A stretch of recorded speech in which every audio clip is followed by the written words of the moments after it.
to get going, gotta move along the way. Move along, move along, move along, move along. Morning on the trail, get going, it's there. Sun is rising, so amble on. There'll be a trail, what's the morning for? Time to get going.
We gonna eat no more till we find that cousin of yours.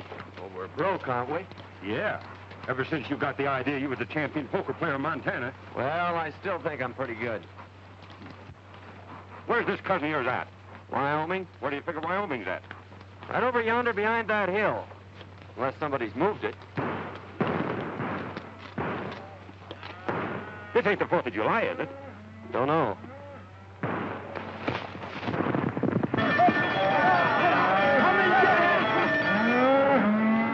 Come in!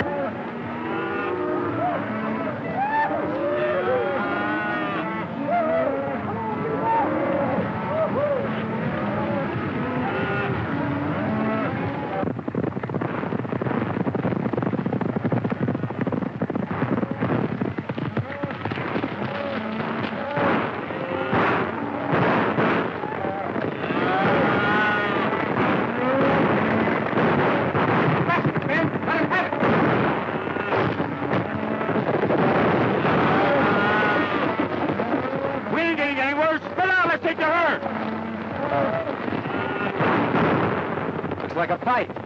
Suppose we get in. We might pick up a meal if we pick the winner. Which side's you favor? Which side that's winning? Well, come on. What are we waiting for?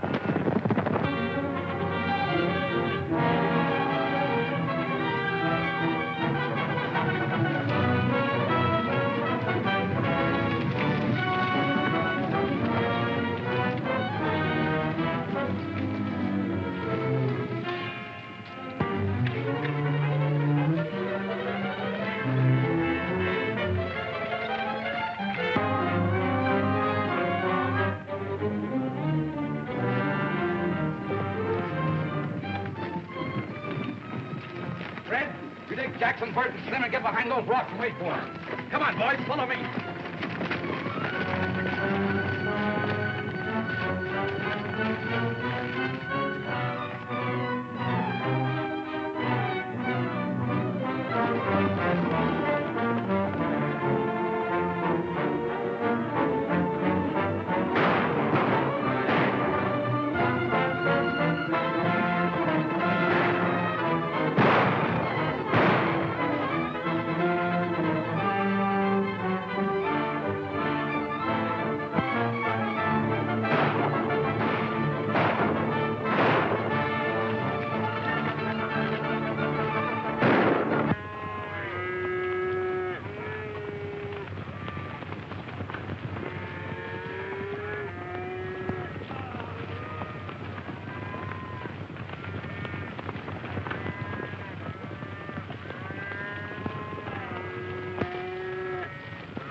Who are you? Help arriving from Montana.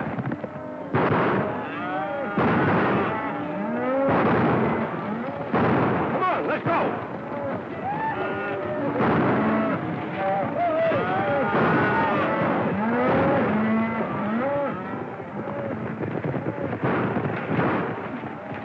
Come on, boys.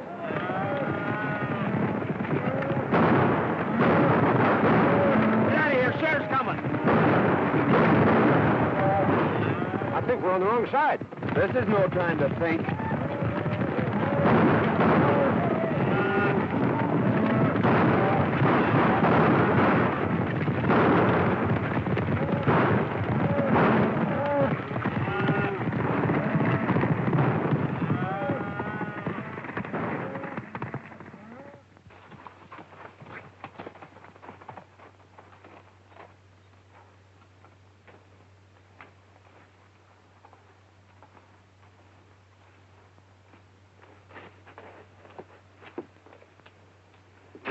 When it comes to choosing sides, Dinky, you're not so good.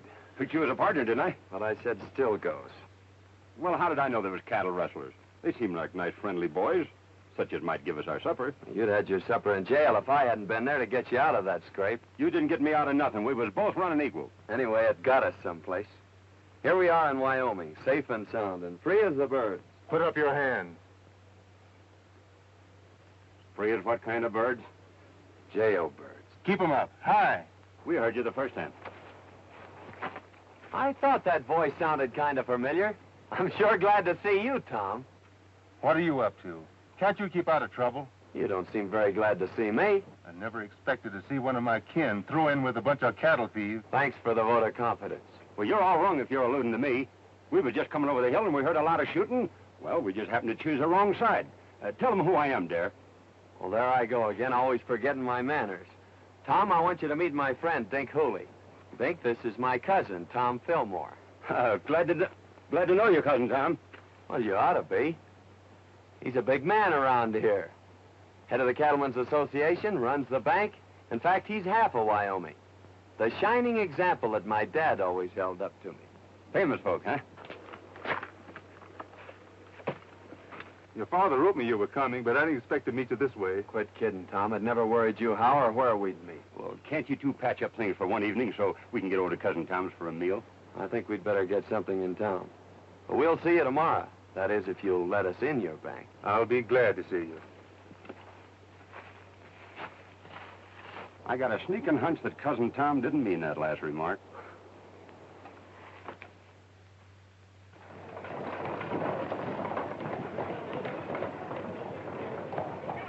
Give it to him. Ah! That's what you're doing. We haven't done anything. Get out and stay out. Oh, let go my arm. Ooh.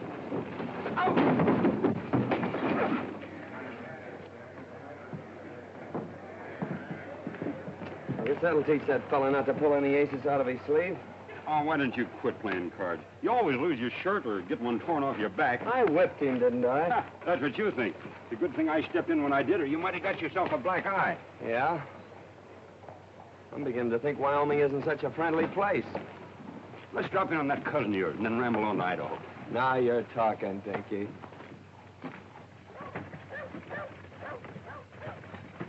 Tell you, Sheriff, we're not dealing with any ordinary cattle rustlers. This is the third time within the month they've given you the slip. Yes, I Well, why know. don't you do something about Well, it? I was just... Pardon me, there's two men outside. Who are they? Well, one of them claims to be a lightning rod salesman, and the other one claims to be a relative. All right, send them in. Sheriff, you better warn all the ranchers to double their night guards. You're right, Tom. I'll do that right away.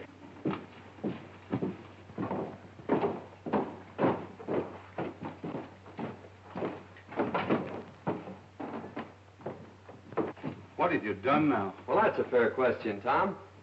You know, Dink here is a lightning rod salesman, and he got a down payment on one. And, well, you know, I'm sort of good at draw poker, but we tried to stretch one just a little too far. I had the same idea until I was cured. Dare, the only money really worth having is the money you earn. Your father wanted me to make a cattleman of you. That is, an honest one. I'm already a cattleman, and whether you believe it or not, an honest one. The only way I'm going to keep you out of trouble is to put you to work. Well, I tried that once, too. But it turned out pretty dull. You'll work or... Or else? Well, that's just what we aim to do. But, traveling costs money. Yes, I know. You mean you want us to stick around here and sell lightning rods? Or play draw poker? Where are you fellas going? Idaho. Dare, I don't quite understand you. Why don't you get married and settle down? Why, you're running around like a maverick without a brand on. I don't like brandy. It hurts in the wrong place. Well, I've done my best. You know, it's pretty tough trying to sell lightning rods around here. There you are. Give that to the cashier. $100. Wyoming's a better place than I thought it was. Thank you, Tom. Goodbye. Thanks from me, too, Cousin Tom.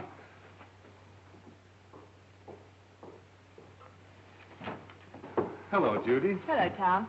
I'd like to have you over for supper tonight if you don't work too late. That's mighty nice of you, and I'll certainly be there. Supper will be ready about 7. That's fine for me.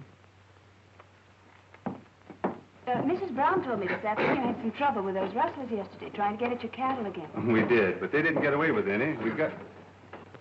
Oh, I'm sorry. Miss Worstel wants to meet Dare Rudd, a relative of mine. From Montana. Well, you've had an accident, haven't you? Oh, it's all my fault, lady. You see, I'm a lightning rod salesman, and I was showing your customer how hard lightning can really hit, and his eye kind of got in the way of it. Of course, it's no beauty spot, but it's a darn good argument for buying lightning rods. Now, maybe your folks could use a couple. Oh, thanks. We don't need any. Hadn't you better get that eye attended to right away? Is it getting worse? Why don't you go over to see Dr. Dodd? Oh, we dropped into his place, but it seems he's out of town. Miss Judith, what would you suggest? A cold compress. The colder the better. I suppose you have some over at your place. It hurts pretty bad. All right. Perhaps we'd better attend to it. Goodbye, Tom. See you tonight. Oh, excuse me a moment. I've decided to take your good advice, Tom. And also that job you offered me.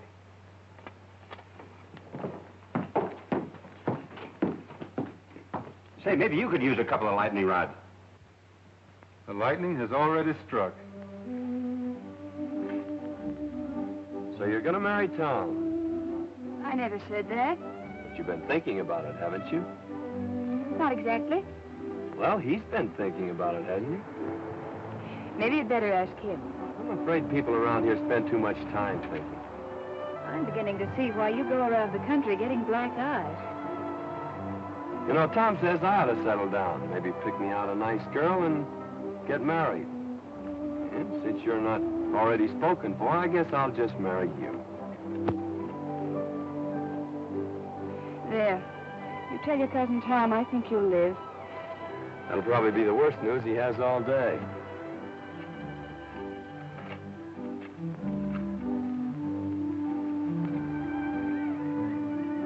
Mighty nice of you to fix me up so pretty, Miss Judy.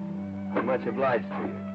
You're welcome. Goodbye, Mr. Rudd. Say, I proposed to you a little while ago. What do you think about it? I'd rather not tell you. You've been hurt enough for one day.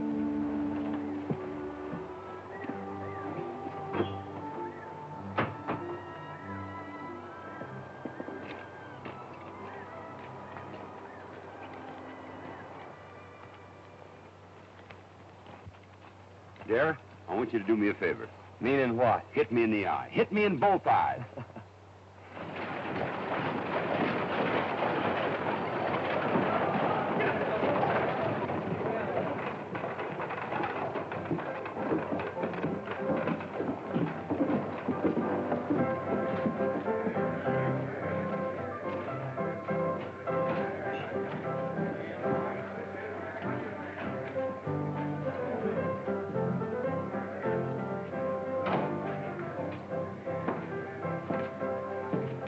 Boys.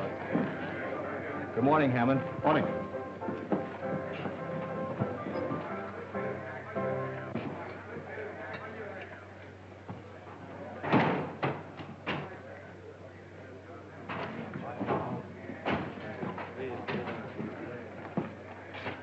So you missed out again. Well, running cattle off right under Tom Fillmore's nose sounds awful easy in here. It don't work that way on the range. Lost your nerve? No. My common sense, neither. We were doing all right with the little fellows. Why do we have to pick on the biggest man in the county? Because he's got the only fat beef that's ready for the market. And I've got it sold for cash. Get that? All right, Bart. But so far, all we've got out of Tom Fillmore's plenty of lead and hard riding.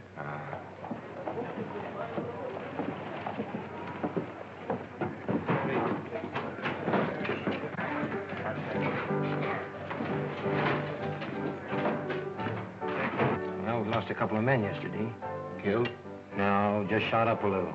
They won't be no help for some time. There's a couple of fellas that wrecked my place this morning. I'm going over and throw them out again. Don't be in a hurry, Bart. They look like friends of mine. They were pretty smart about it, too.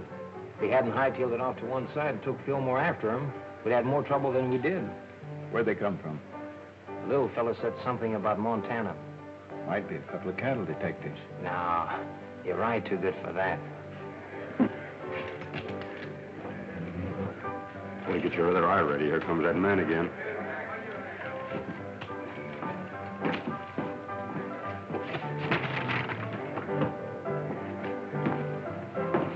Hello, boys. I'm sorry about that little excitement here this morning. Yes, so are we. Well, if I'd have known you took your furniture so serious, I guess we wouldn't have started busting it up. Well, I like fellas with nerve, and you two seem to have plenty of it. Strangers around here? How'd you guess it? Know anything about cattle? That's our line. If you want to go to work, I can place you with the right people. Of course, it takes plenty of nerve, but the money comes rolling in. That sounds interesting. You see, I told you we ought to look around before we took that other job. Well, if that job don't pan out, well, look me up. Thanks, we will.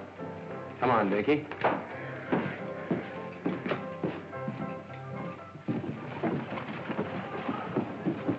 That's what I call a gentleman and a gambler from the old school. I guess it's his own business where he gets his cattle. I'm not worrying about it. Oh, we're sitting down to get 2 jobs offered in one day. What do you say we celebrate?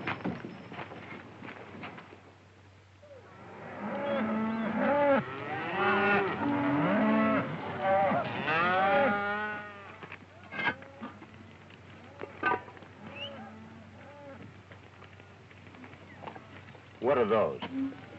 If they aren't biscuits, I'll eat the chuck wagon. So this is the cattle business.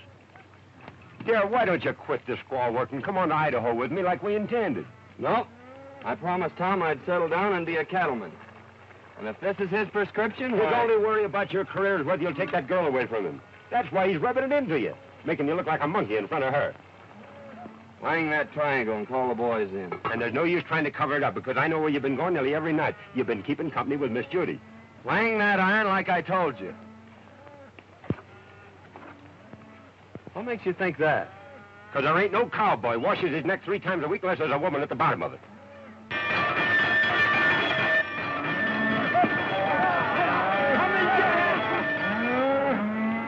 Come and get it!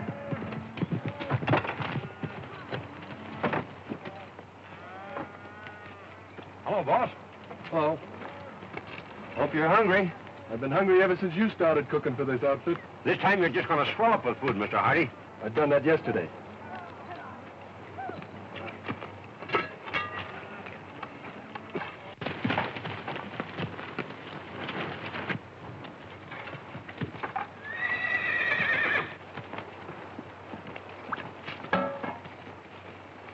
Too bad to waste such good food on just ordinary cowhands. Why, this kind of food is fitting for human beings. I ain't human, and that ain't fitting. Sink your teeth into those biscuits, boys. Last time I did, 2 of them stayed there.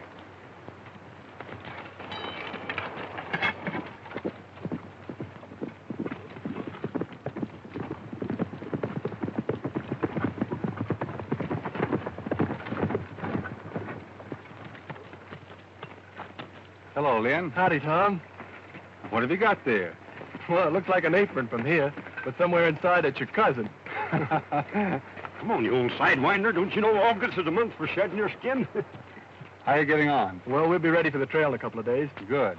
What'll they run? About 500 head of fat 3-year-olds. I don't suppose you want anything second grade. Right. Hello, Miss Judy. Won't you step down and eat? No, thanks. I had a late breakfast. I'm beginning to think you haven't any confidence in my cooking. I think it's safer just to have faith in you. I thought women were always ready to die for a cause. That is, a cause that they have faith in.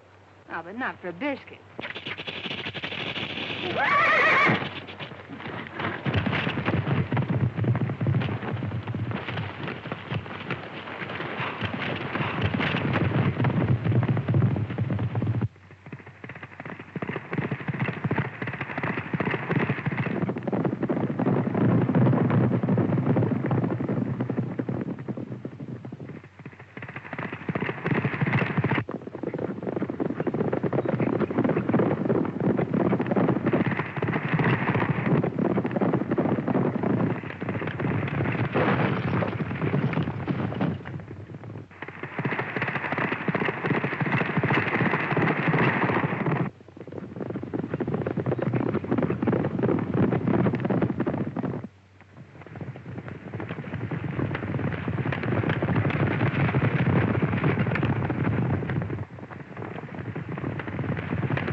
Well, I finally found a way to put my arm around you without getting my face slapped.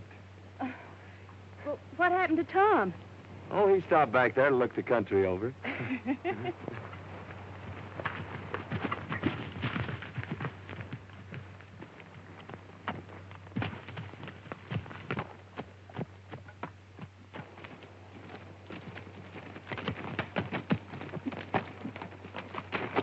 Are you all right, Judith? I never felt better in my life. Thanks for taking care of it, dear. Don't mention it, Tom. It's quite a relief from cooking.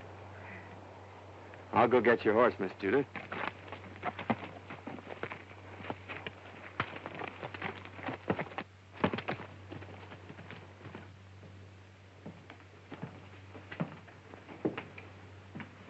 When does that herd hit the trail, Lynn?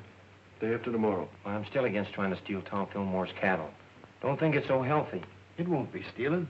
Our friend Lynn here's going to give them to you. Yeah, what will Fillmore's cowboys be doing? Taking their orders from me. You don't want a better setup than that, do you? I'm still against it. Well, I don't think it's asking too much, Tom. All I want you to do is to take that silly apron off Dare. Why waste a valuable man that way? Why humiliate him? He's learning the business from every angle. Oh, I know all the stories about Dare. Yeah, maybe he was wild, but he's settled down now. I'll give him a chance, Tom. If I could be sure Dare had changed his ways, Oh, but he has. You seem to know him pretty well on short acquaintance. You think a good deal of him, don't you? You know, I think a lot of you, too. Hello, Judy. Tom? Did you lock up the ranch for the night? We wound up the cat and kicked the clock out. Thought I'd ride in and pick up a clean apron. We cooks have our problems, too, just like ranch owners. You're not cooking anymore. You mean I'm fired? No. Promoted. I'm putting you in charge of taking the cattle to the railroad, selling them, and bringing back the money. Well, I guess that's the best news you've heard in a long time. Great. You going along? No. You're on your own. Every head of cattle and every dollar you get for them. It's up to you. Good night. Night, Tom. Well, there you are. Wasn't it fine of Tom to think of it? It sure was. By the way, I haven't asked you to marry me since yesterday. No. Saved your life, didn't I? Why, I could have stopped that horse any time I'd wanted to. With this little hand?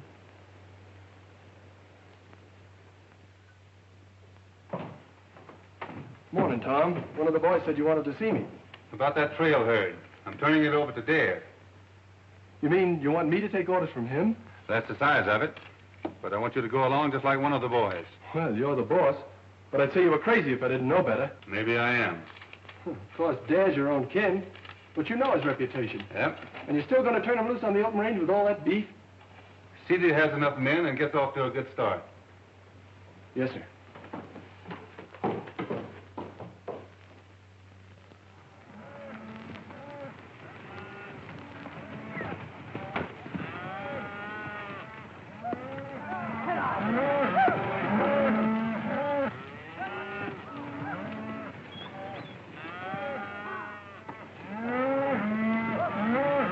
Mighty fine cattle, boss.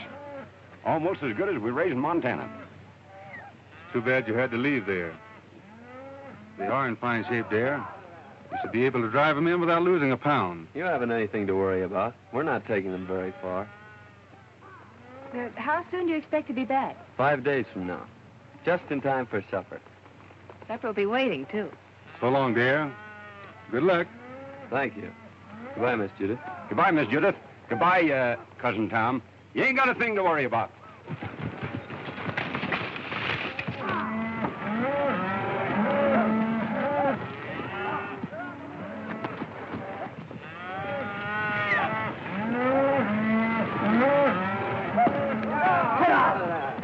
Say, Dare, what do you think all this sirloin and pot roast is worth?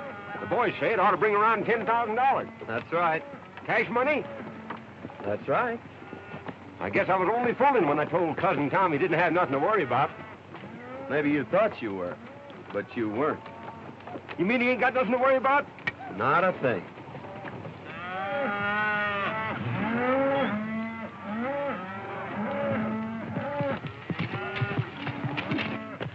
Hello, boys. Good-looking stock.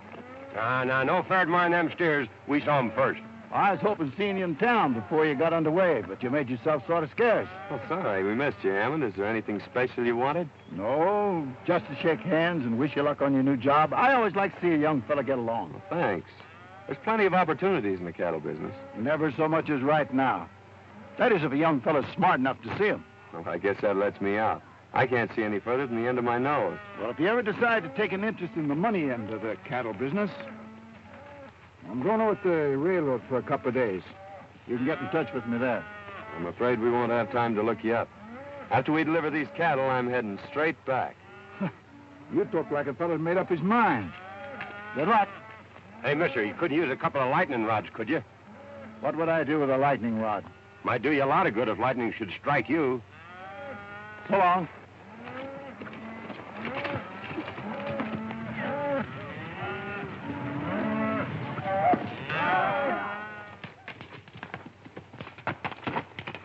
How'd you make out? It's a fine-looking herd of cattle. Bring a lot of money. I don't mean that. Well, our young friend won't talk business. Looks like you'll have to take him over. I've got an idea how you can do it.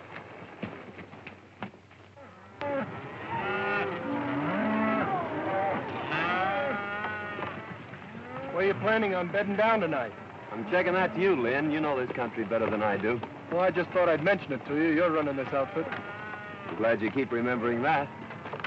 Willow Springs is up ahead. Good water and grass. Willow Springs, isn't that where they had the big Indian massacre? We've run out Indians around here. Well, that's good, isn't it? Hey, Jack, there's a cowboy up there. He's got a new card trick. He can tell which one you're thinking of. Well, that's something every cattleman should know.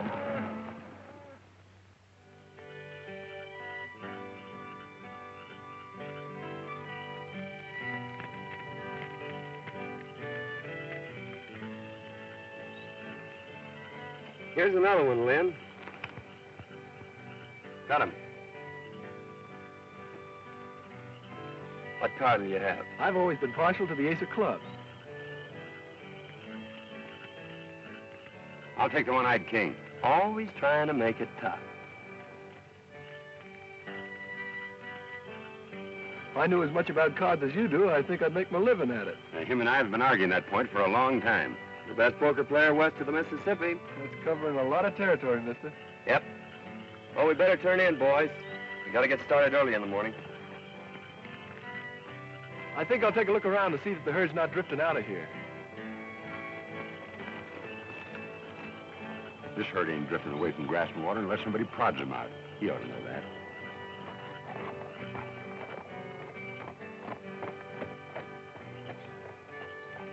Fellas, come here. You boys been with Tom Fillmore for a long time. And there's a little matter I'd like to ask your advice on.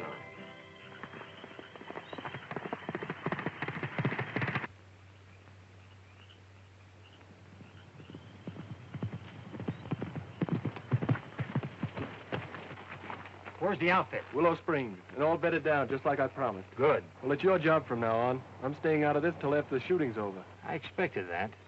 You and Hammond have a habit of staying out of things until after the shooting's over. How many night guards is he using? Only 2, and they're pretty far out. You'll find the rest of them asleep in camp. All right, mister. That lets you out. Come on, boys. Get your horses. We're moving in.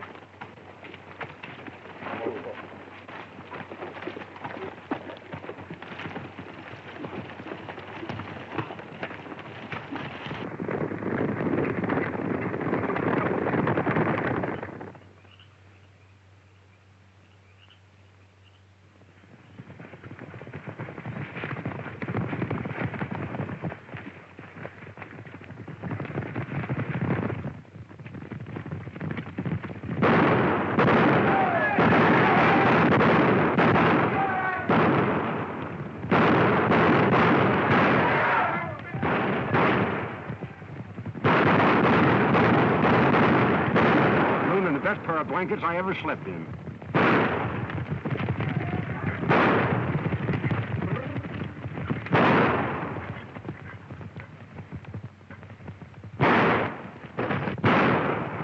Get out of here!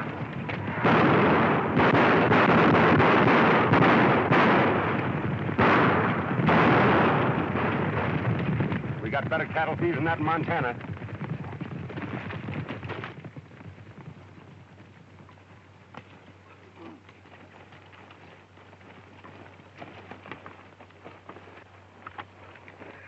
Well, I hope it don't start raining.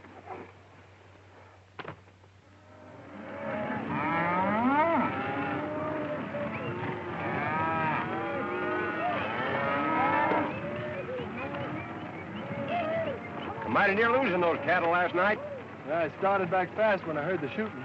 If this darn horse of mine hadn't stepped in a gopher hole, I'd have been back in time to give you fellas a hand. Well, you ought to do your cattle driving in a buggy. Well, I sure feel mighty sorry. Don't let it bother you, Lynn.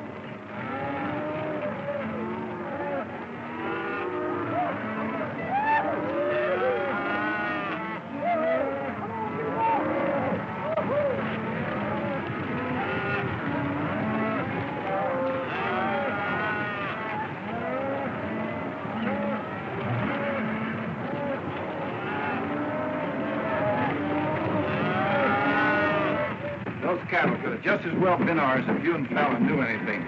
Trouble is, this boy Dad turned out to be a lot smarter than we thought. Biggest town I was ever in. Don't suppose it could be St. Louis, do you? You better take a quick look now, because we're going to deliver these cattle and get out of here.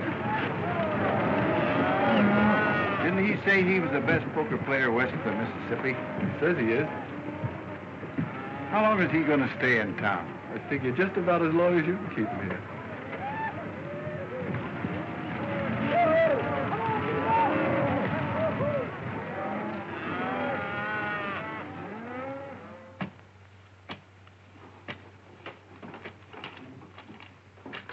Here you are, sir.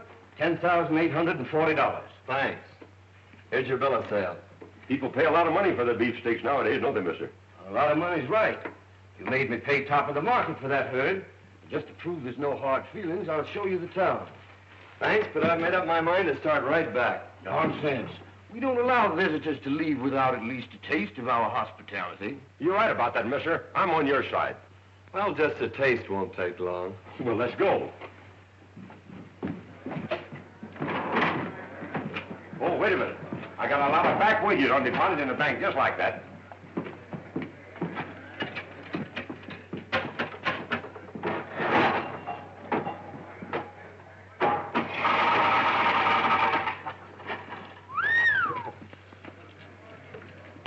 What do you expect, a miracle? That ain't a miracle. That's just my accumulated interest.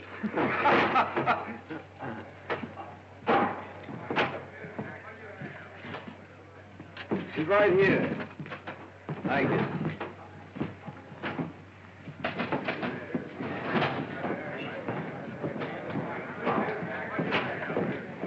Howdy, Dad. The boys want to know about drawing some money. I figured to start back pretty soon. I don't see how you're going to get the boys out of town without letting them play a little. They've always done that before when I handled them. There's not a chance of talking about their fun. They've had a hard ride and they've got their wages coming to them. And their throats are full of dust. Of course, Dad, you can go on ahead and I'll take them home later. I brought them here. I guess I'll take them back. You boys get caught up on your celebrating as soon as you can. Pick it up before it gets cold. See you in the morning, boss. Looks like we're stuck here till tomorrow. What'll we do? Have a meal with our friend and then hunt up a hotel and get some sleep. You don't mean you're celebrating a trail drive by crawling into a bed with sheets and pillows and things? That's right. A bed? Well, I'd skin myself and hang my own hide up to dry before I'd be guilty of such nonsense.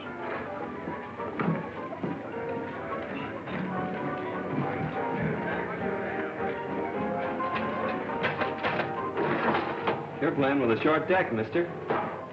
And if you don't mind my saying so, this jack goes on that queen over there. You're the first fella ever tried to tell me how to play cards. Well, no offense intended. Anybody can make a mistake. When it comes to cards, I never make mistakes. Now, wait a minute.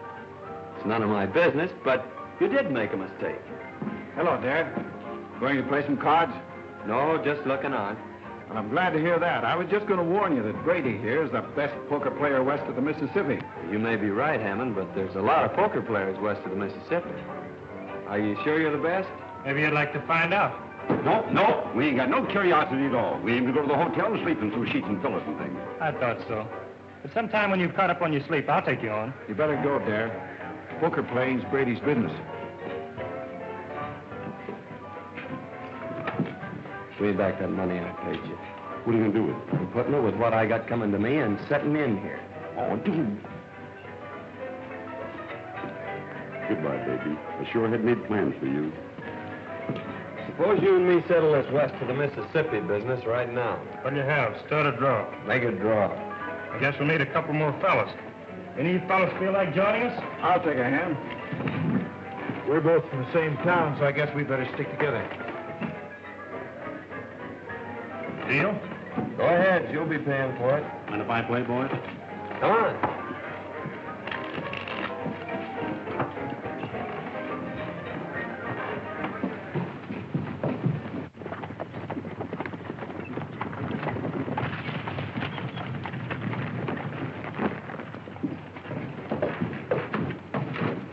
Hammond in town? Yeah, he's been expecting you since yesterday. He's in there playing poker with Dare. Oh, the long way around. Why don't he just take it away from there and get it over with? You've tried it a couple of times. I should think you'd get tired of it. Besides, the whole Fillmore outfit's still in town. Hammond says for you and the boys to keep out of sight till he needs you. Looks like you champions are having an off day. We'll catch up with your beginner's luck. I always said give me the luck. You can have the experience. What are those drinks we ordered? Coming. I'm afraid that won't do you any good, mister.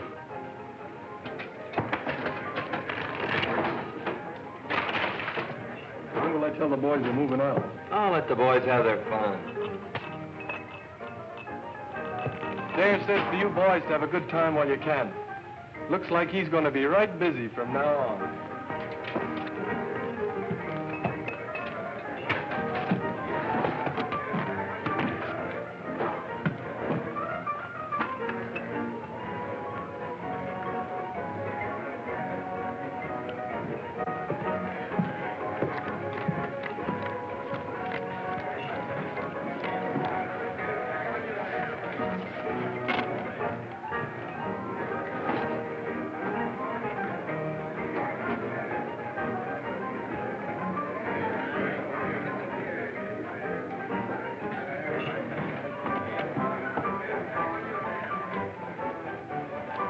All open.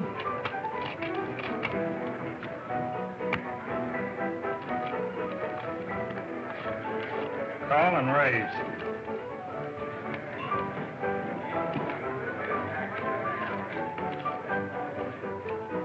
Cards? I'll play these. Miller takes one.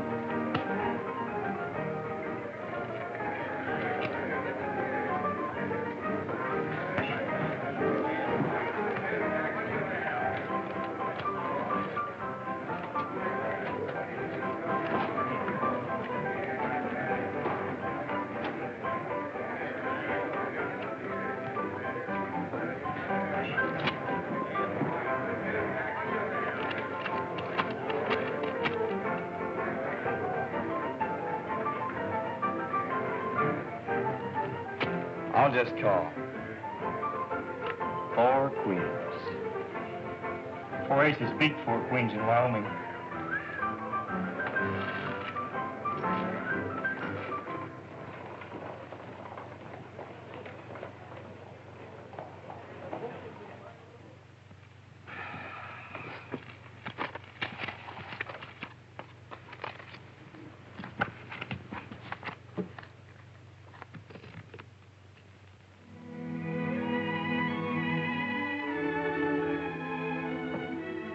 Must have had an accident. Maybe he's hurt. No, Judith, Well, what could have happened to him? nothing. Dare always was a wild, crazy fellow. He'll never change. I knew he wouldn't, but you had to find it out for yourself. It's been worth everything it cost me. You mean that the bear's stolen your money? That's only what I expected. You knew it, and yet you sent him? The time had to come when we'd had to find out.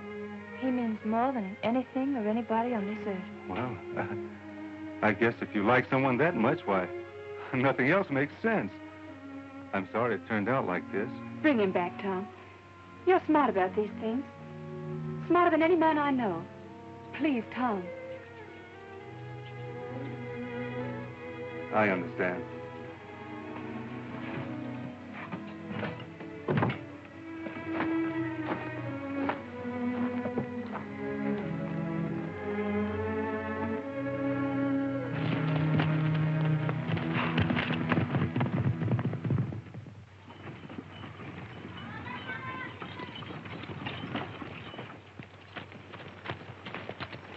He's gone hog wild. There's no use waiting around here any longer. Fillmore's going to be sore as it is.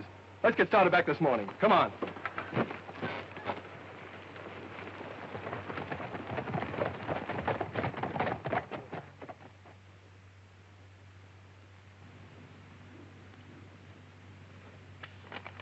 Oh.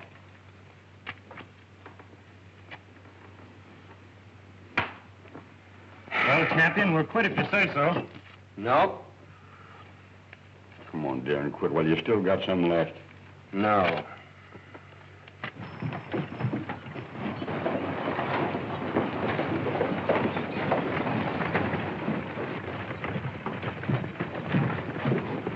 Howdy. Hello, John. Glad to see you here, Tom. I've been worried about that new foreman of yours. What's the matter with him? Brady's got him in a poker game, and, well, I'm afraid he's using your money. Thanks.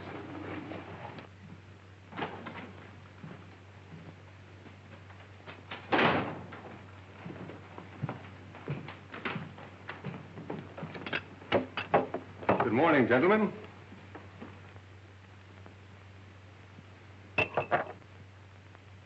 Get up.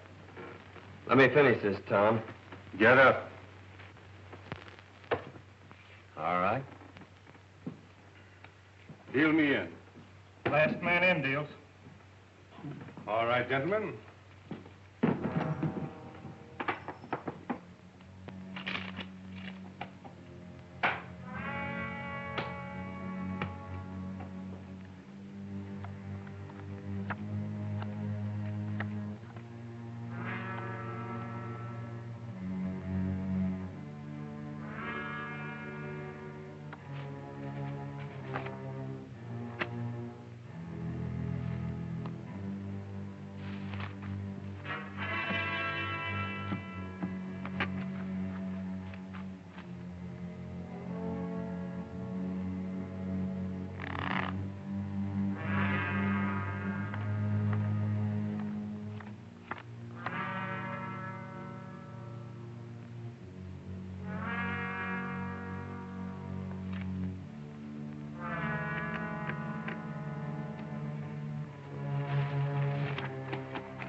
Horses are ready. We better get out of here.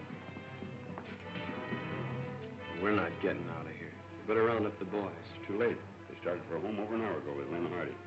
Where are those drinks we ordered? Tommy.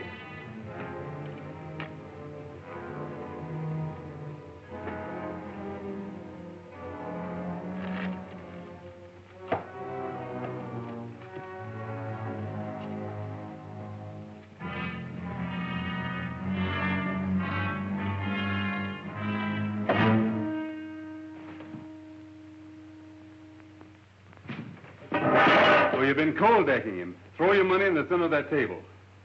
This game is going to end right where it started. Pick it up there. It's yours. I didn't think you had nerve enough to try that on me, Brady.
Take it easy, Tom. You'll only get in the way. You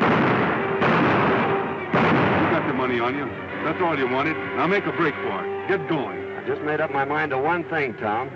I'm not the best poker player west of the Mississippi.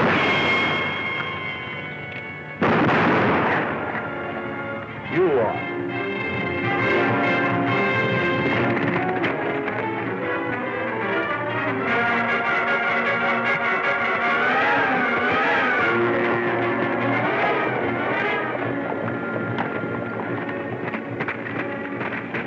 Gunfighting, come on. Hey, wait a minute. I'm running this outfit, and we're heading home. Come on.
Right side this time.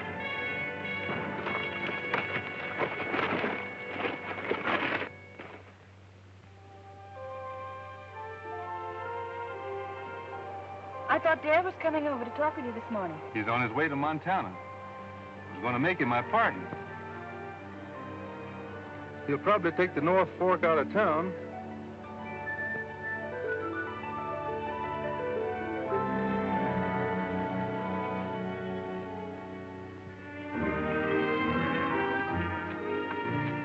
Sure are saps for leaving, but I suppose Tom will make her happy. Dare, you don't know any more about women than you do poker. It's a long ways to Montana. Yep. And traveling costs money, which we ain't got. Yep. And besides, I've gotten back into the habit of eating regular. You go on ahead. I got business to attend to.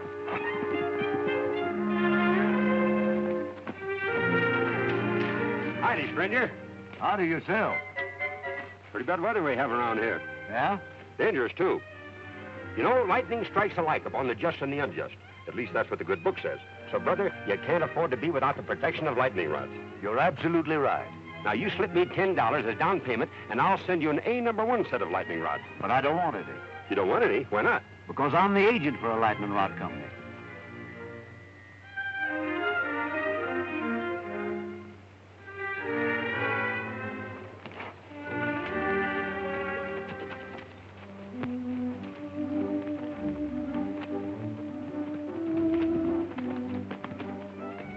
Tom's still waiting back there to see you, Dad. He's got a job for you. Cooking? No. He wants you for his partner. You? Say, it looks like you two will need a lightning rod.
that horse? He couldn't go on. Nor could you. You're injured, man. Let us take you in the house. I gotta go on. Gotta get the telegraph station. We'll take you. Penelope!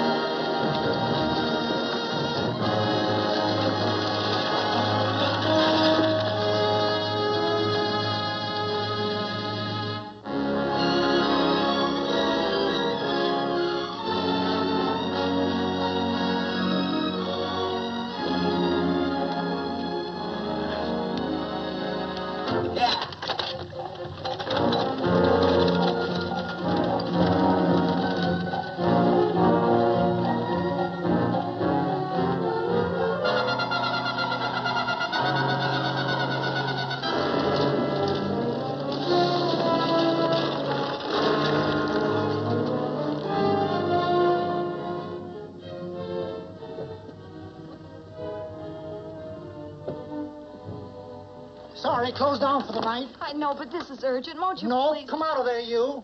Can't go against my schedule. Closed down. But can't you make this one exception? No. Get in here. What? Bring a light with you. You can't do this to me. I won't stand for it. The Union Pacific won't stand for it. Night prowling around here like this. You got your gall busting in my office? Who do you think you are, anyway? My key's closed down for the night. Well, you can write it, but I won't send it anyway. Here, let me.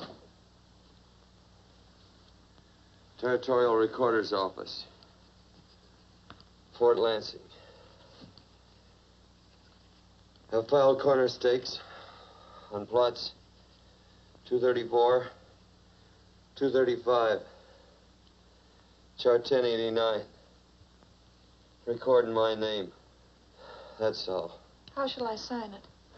Quirt Evans. Oh.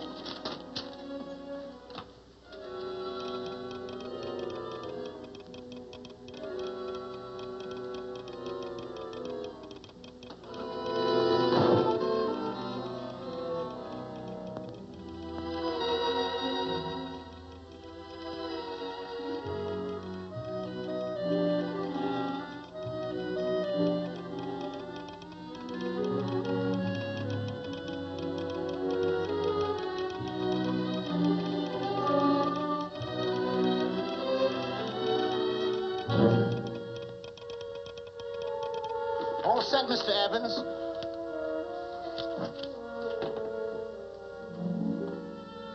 Why, he ain't dead, is he? No, just knocked out. So that's Quirt Evans. Look at his gun. See how many notches he's got in his gun. Not anything I can see. I sure ain't gonna touch it and find out. He might wake up and take it the wrong way.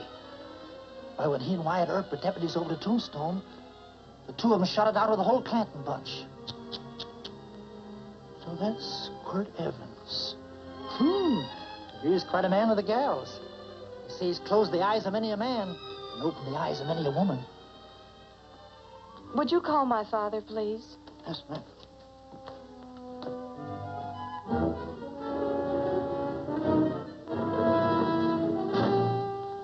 Where are we taking him? To the wagon. Take him home. Quirt Evans? You're crazy. I'd soon have a black powder bomber in my house. Heavy, ain't he? I know a dozen men ride night and day. Catch Quirt Evans helpless like this. Get him in there. I've heard about you people. How you don't believe in guns or anything like that, only doing good. But you'll take my advice. You'll stay plenty far away from Mr. Quirt Evans. Thank you very much for your advice. Good night. Good night. So long, Quirt. That Quirt Evans is sure of something. Quirt Evans? You know him?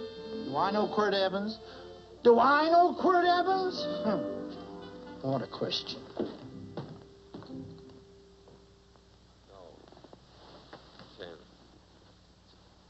Don't. If that doesn't quiet him, I don't know what will. I'll never get that bullet out with him kicking around like that. I'm afraid to give him any more sedative. He's already had enough. Please be quiet. The doctor's He can't hear you. What do you suppose that delirious mind is searching for? He must be in great pain. Not with that much laudanum in him. It's as if he were reaching for something. Something specific. I don't understand it. By now, he should be completely inert. I didn't think... No. All right. All right. All right.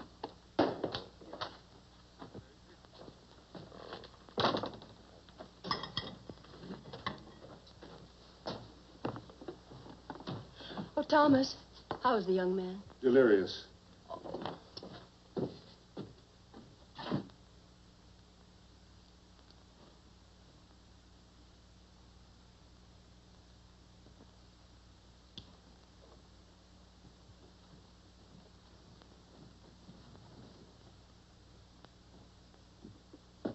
A gun in this house, Thomas? But they put these back in the gun belt.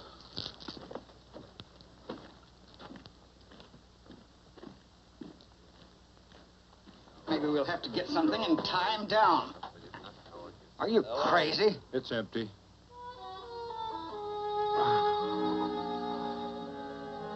So that was it. A gun. It's a pity. It's stupid. These wild ones, I keep picking bullets out of them and setting their bones. Why? It's their destiny to wind up on Boot Hill. No. Oh, I forgot. Never speak evil, huh? Well, get me some more hot water, young lady, and we'll start patching him up for whatever's in store for him. Come on, help me with his boot.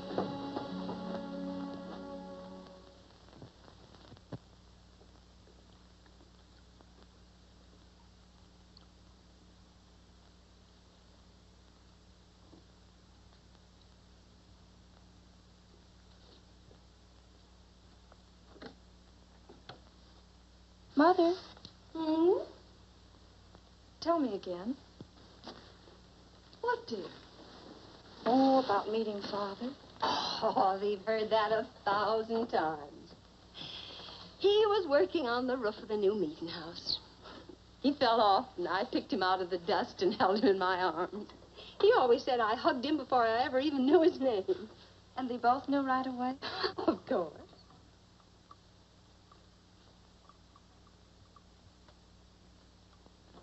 Of course, I knew he was a peaceful man, a member of the society. An evil man would seek a more profitable way of life than being a member of the Friends. Father had a beard then, didn't he? Yes. I should think that would scratch. I prefer a man clean shaven. He's got the constitution of a mountain lion. He'll pull through, barring blood poisoning. These wild ones never seem to get blood poisoning, though it's common enough among the godly. You so-called atheists. You always feel so compelled to stretch your godlessness. Wash him. The bullet's out. He's in no danger. I bet he killed a lot of people. No, he didn't. How does he know? That's enough, John. A friend doesn't speak of such things. Mrs. Worth, get that man out of here.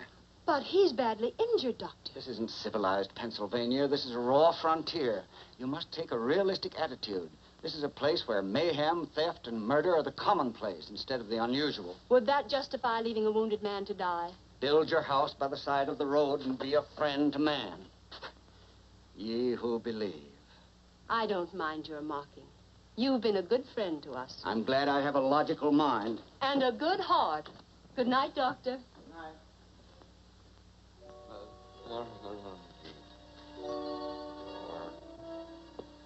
Still having delirious spells. Keeps mumbling about his past. Get him.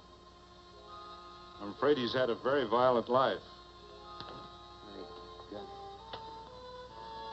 Cards. Stand pat. Copper my bet on the black ace. Now, you're a shapely hussy. You got real confirmation, Margaret. Huh?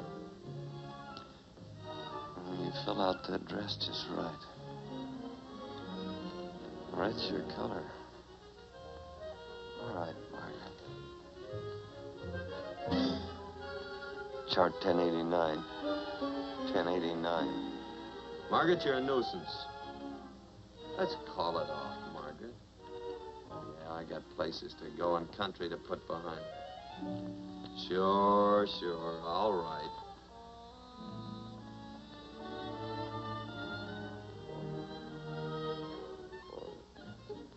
Lila.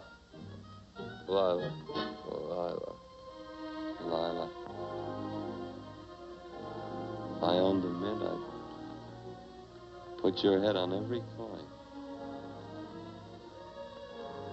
I used to smoke corn silk when I was a kid. Your hair's just like that, Lila.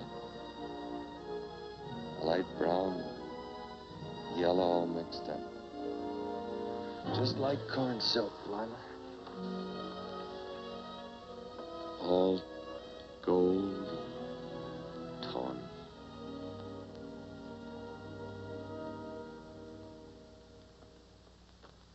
Will you bring some hot coffee, Penny? You know, the doctor says he's completely out of danger. Just sleeping. You know, Dr. Penny considers him her own personal patient. Sit down. And will you bring some milk, dear? And when you finish, you can go up and watch him while you card your wool on the loom. He doesn't need watching.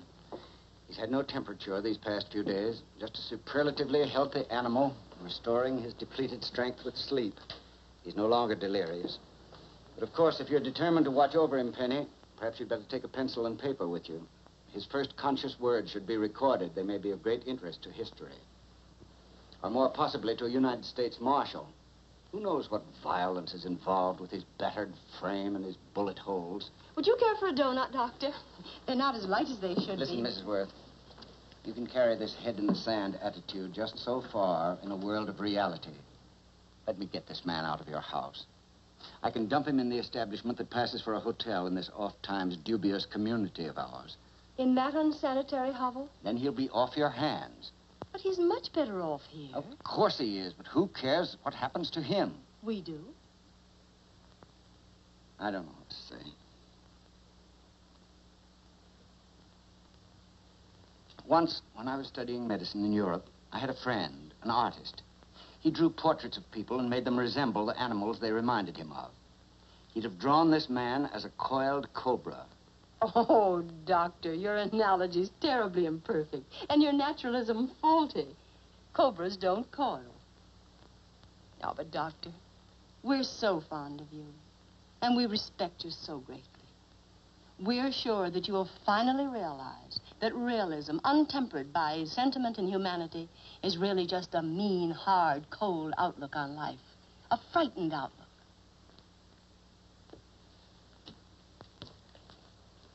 I stand defeated. And furthermore, there are times in this house when I feel as if I were living in a never-never land. But don't hesitate to call on me anytime you need help.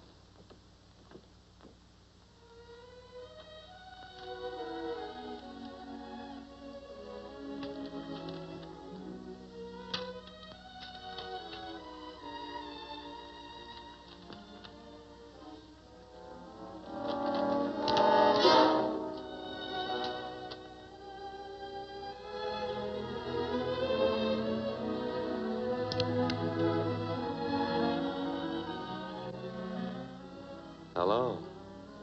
You're awake. Sure. I'm awake. What is all this? What? Where am I? Oh, don't you remember? Father and I drove you into town.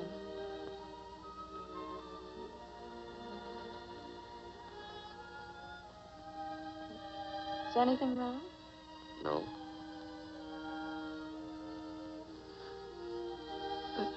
The doctor says you'll be all right in a week or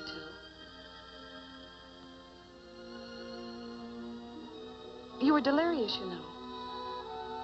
2 days and 2 nights. Well, maybe that's why I'm so hungry. I could eat a yearling steer. If I could catch one. Oh, well, we'll get you something. Mother! You talked a lot in your delirium. Mother, he's awake. How is he? Hungry. Oh, if he's hungry, he's going to be all right. Thanks a lot for housing me. You're welcome. Smoked sausage and eggs? Sounds great. 2 eggs, or would you like 3? I'd like 6. Oh, you shall have them.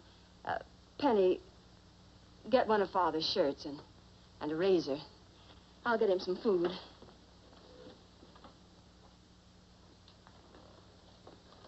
So I talked a lot. Yes. I listened only because I thought you might say something that would aid us in helping you.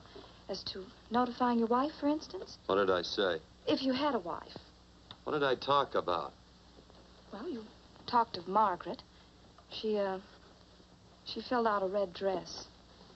What else? Oh, you mentioned someone named, Lila? That all? If you have a wife, we could notify her. No wife.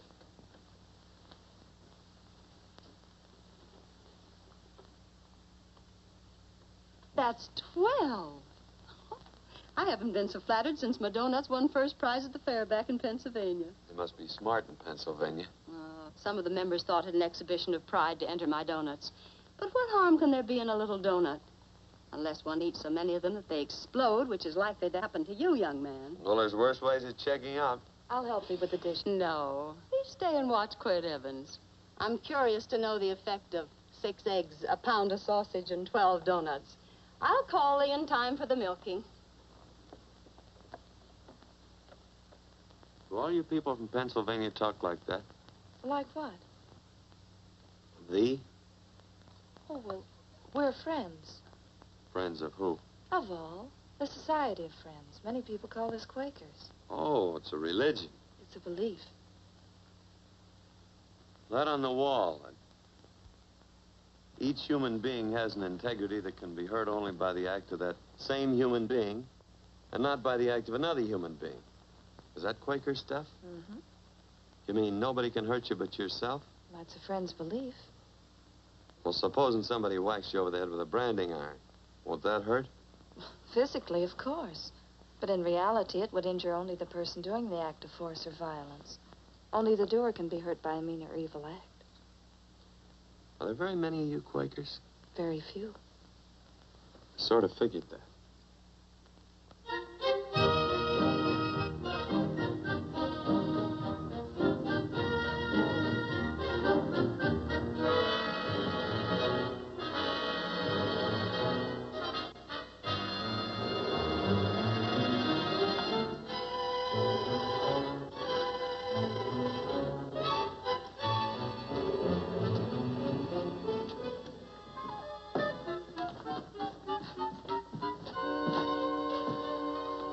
Morning, gentlemen. Morning. Carrot from a garden. I found these out in the road. They belong to a fellow named Quirt Evans. I understand you're a friend of his. I thought maybe you'd see that he gets them back. Leave him here. I'll see if he gets them. That Quirt. He'd lose his shirt if it was buttoned on. Careless about everything. I keep telling him, sooner or later he...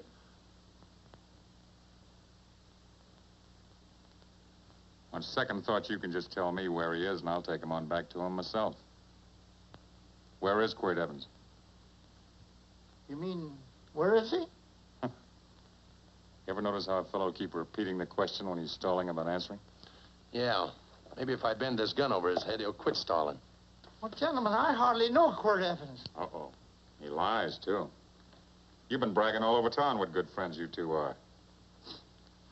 You know, this fella ain't got many good qualities, has he? Sit down, friend. Maybe that'll help your memory. I'm asking about Quirt Evans. Well, all I know is...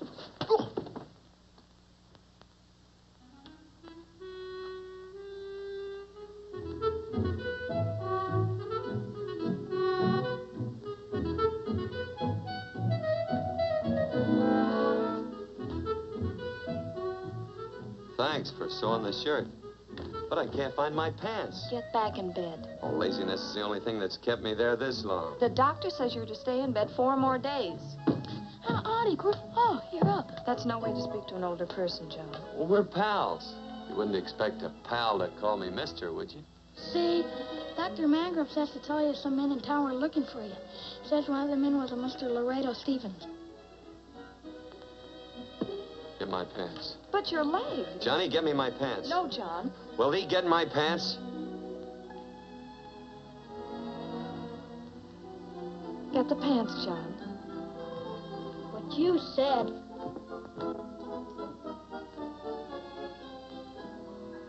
What are you looking at? V. Oh, boy, it's a good thing I'm not a tattletale. What set him off? They use the familiar in speaking to me. The what? The familiar. The plain language. Get thee my pants, they said. Well, what about it? Well, among us, thee and thou are used only to loved ones. To all others, we use you and he and they. Mother to children, husband to wife, and children to... Between lovers, of course. I'm sorry. Oh, I'm not. What? I'm not. I wish thee to speak so to me.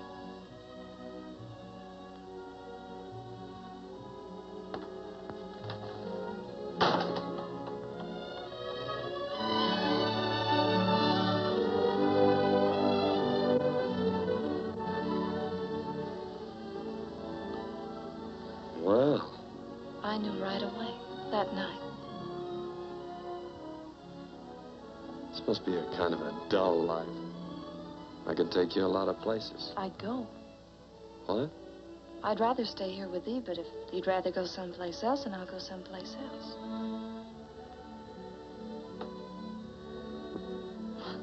It must sound very bold. Well, it's just that I didn't think religious people were quite so sudden and direct. Well, it's the way I feel, and it'd be dishonest to say anything else. Yeah. I used to wonder about it. I suppose every girl does. About what? Oh, about love. About whether as you got to know someone, you fell in love little by little, or it happened all at once. They are shocked. Well, I wouldn't say shocked exactly, but you sure get to the point. Should I be different? No, Penny, I like you just the way you are. Who emptied this gun? Father. Quirt, a gun is a symbol of force, of evil. We never have one in our homes. It was a concession that Father allowed even an empty one. It was only because you couldn't rest without Where are it. the cartridges? Outside.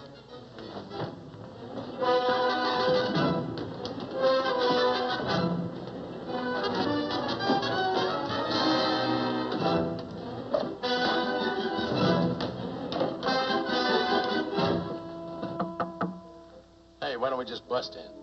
Because busting through doors with Quirt Evans on the other side ain't my idea of a healthy pastime. Tell him to come in.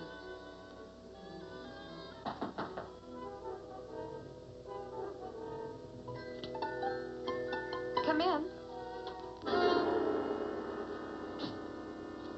You can stand right there. Against the light. Howdy, Quirt. You sure run a ring around me, all right. But you know, I don't think it was right friendly of you to beat me to locating that tract after my boys found it. Of course, I'm willing to listen to your side of it. I'm a reasonable man. Sure. Laredo's always reasonable. That's why he's the biggest man in the territory. You the biggest man in the territory, Laredo? So a lot of people say. I hadn't heard. You nervous?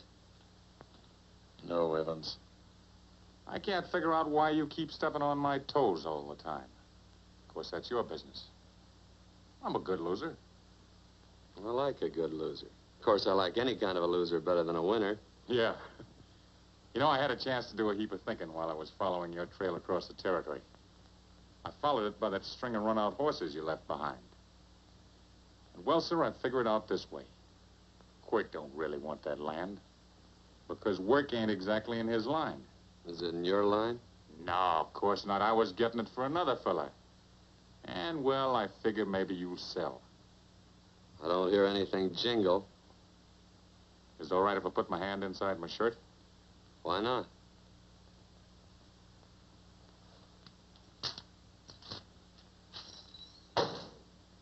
$5,000 in gold, eh? I want 20. Well, okay, but I'll have to owe you 15. That's all I got on me. I got the deed in my pocket here. Get it out. Now, if the young lady could find us something to sign this with.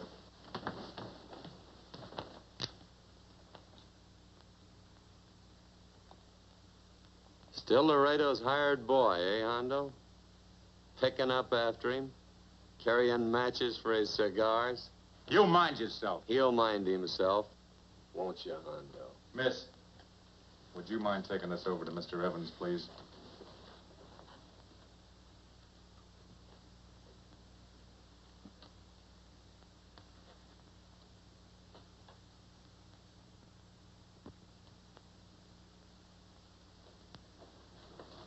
Thank you.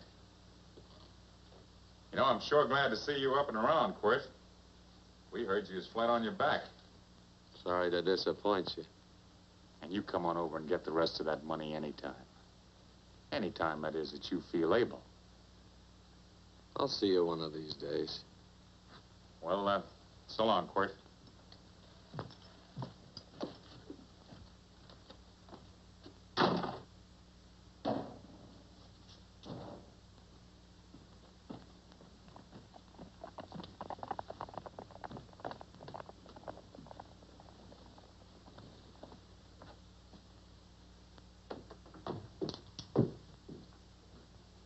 Saddle up my horse, will you, kid? And throw on my war bags. What would have happened if they knew the gun was empty? It'd have been Saturday night in Sioux City. Tie on my slicker, too.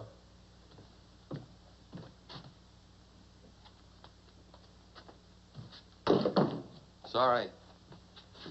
Oh, no, Quirt, no. What kind of a boarder do you think I am? You can't do that. We'd tend to any wounded human, and not for pay. You don't believe in force, so you can't force me to take it back. I'm afraid you're outwitted, Thomas. How long have I been here? Almost 3 weeks. Kinda hate to get going. Oh, but you can't. Your leg, you're in no condition to travel. Don't worry, your cooking's got me grained up and ready for market. Adios, amigos.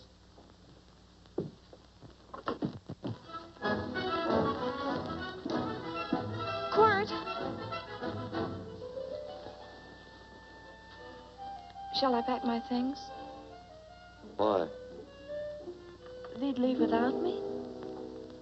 I got places to go. Quirt, I wouldn't care. It doesn't make any difference to me how far.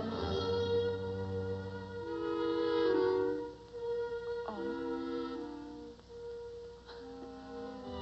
I know so little. I didn't know it could happen to one and not the other.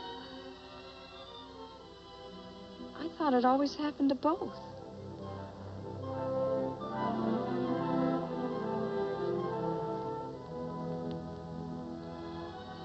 That isn't it. It isn't?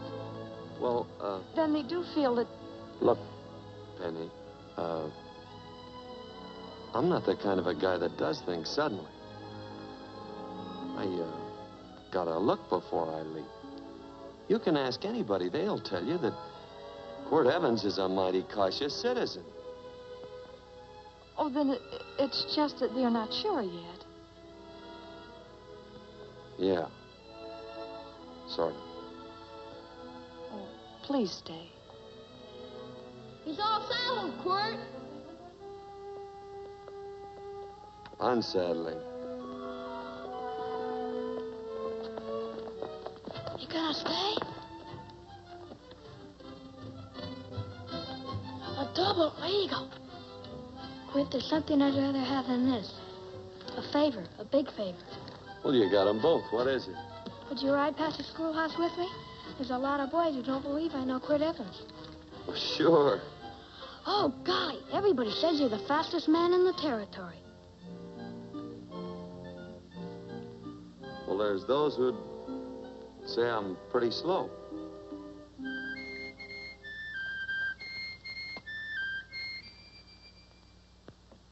The Man should be able to do a good day's work after breakfast like that. I'll see that thee do it. Penny, where's the bucket? Oh, I declare, Penny, I don't know what's happening to thee. Funny thing about pancakes. I lose my appetite for them after the first couple of dozen. Oh, they weren't very good this morning, too heavy. Wild Indian, put water on those vegetables this morning. There's always work around here to be done. They wanted to be a farmer, didn't they? Not anymore, I don't.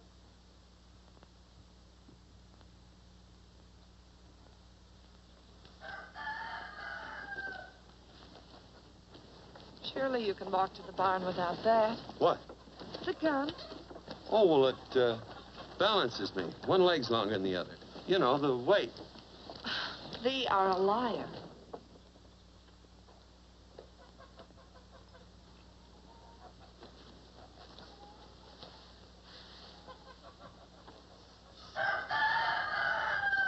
Throw the cow some hay. There's a pitchfork. Before I was 15, I learned to hate those things.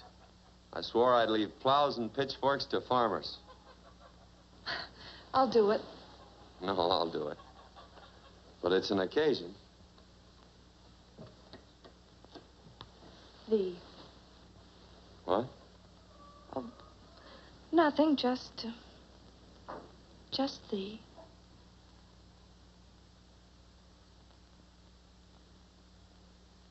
Penny!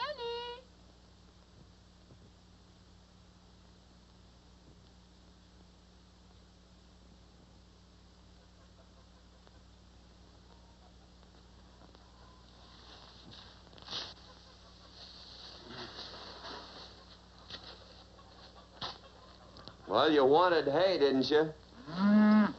Didn't thee? 15? Better put this littlest one in a box. 16. Now get a bucket of water. Water, water. All I do is carry water. No force. Say, wasn't this place irrigated? I see all these flumes and ditches. Frederick Carson turned the water off. Frederick Carson. He's the man who bought the ranch up above from friends who couldn't make a go of it. We had built a community dam, but it was on his property. Well, what'd you do about it? Don't tell me. You prayed. Of course. Get you any water? Well, we didn't pray for water. We prayed for Frederick Carson. Carson turned off the water and you prayed for him? Of course. Can't you see? By committing an evil act, the poor man injured his soul. I'm glad there's a well. Because it'd sure get thirsty around here if we had to wait for Carson. Gonna walk his pony.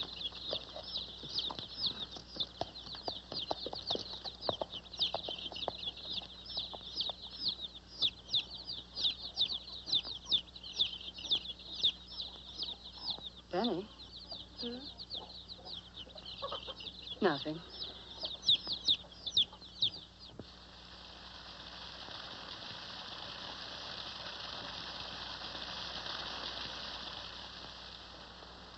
Be sure you don't leave no slack in that cinch. The boss will sure howl. Yeah, this ain't the first pony I ever saddled. He'd squawk no matter how I done it. He's sure getting mean these days, ain't he? Cantankerous by his natural bornin'. That boil in his neck don't help him none either. Get out of my way. You belong behind a plow.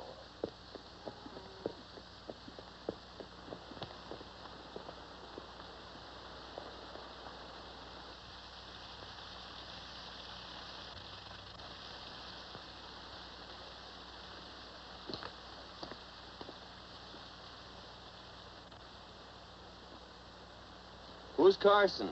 Don't get down. We ain't taking on no saddle tramps on this spread. Vamoose.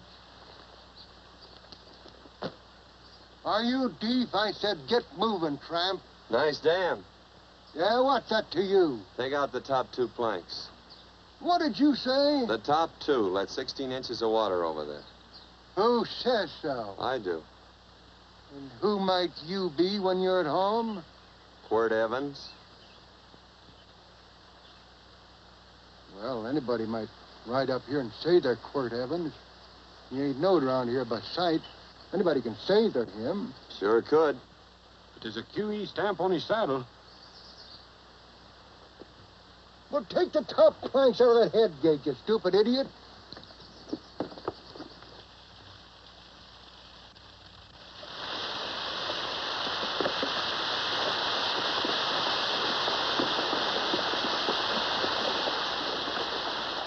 No, I don't need all that extra water. Step up on that pony.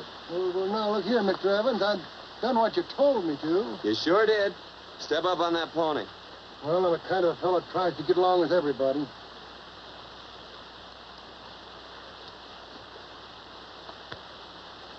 Side me. Well, wait a minute. Maybe we better take out a couple more of them planks, Shucks. I got 10 times as much water as I need.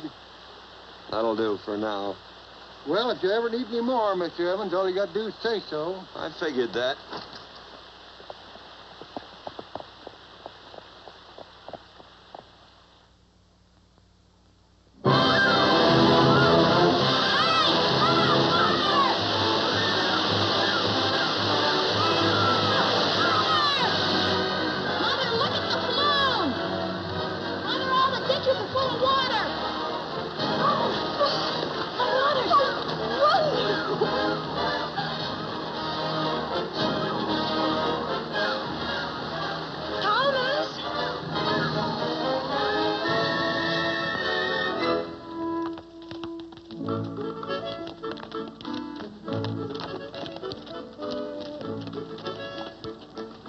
Let's start off from scratch.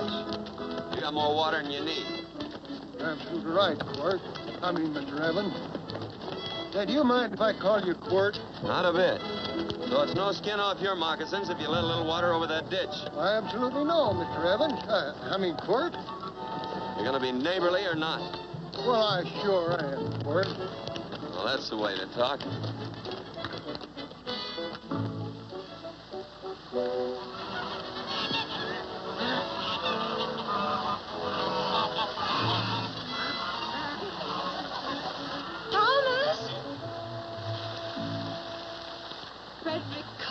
Howdy, Mrs. Worth. Oh, we always knew you'd change your mind. Yes, ma'am. I did. Thank you, Frederick. All of us here in the valley are grateful to you. Worth, it's like I was saying. I ain't got any use for all that extra water. Why shouldn't I let my neighbors use it? I believe that neighbors should be friendly. What you got there on your neck, a boil? Miss Worth, I rustled that burned boil Have off you of tried putting soap and sugar poultice on it? No, ma'am, I ain't. You get down this minute and come in the house. I'll fix it for you. That's right. You gonna hurt me? No, that's a shame. It looks awful.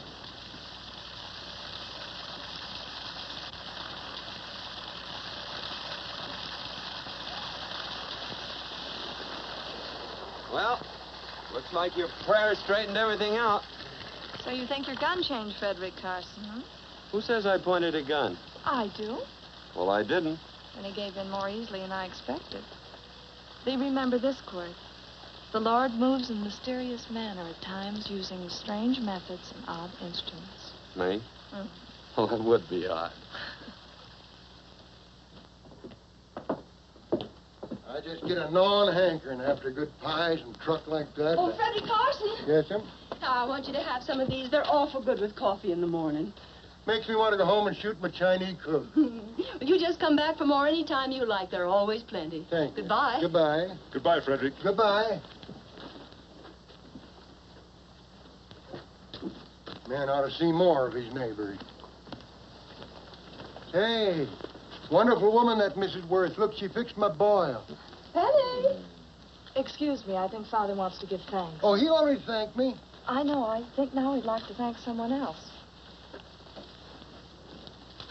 Hey, hold my plunder while I get aboard, will you?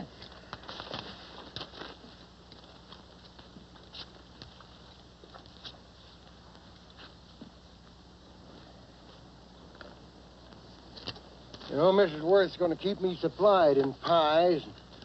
I want to bring her over a quarter of beef now and then. Finally come to an understanding with my neighbors. You sure did.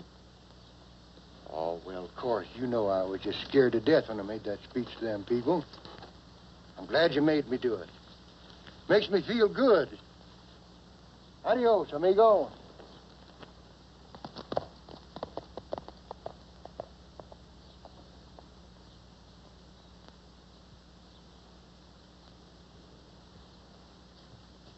Dinner.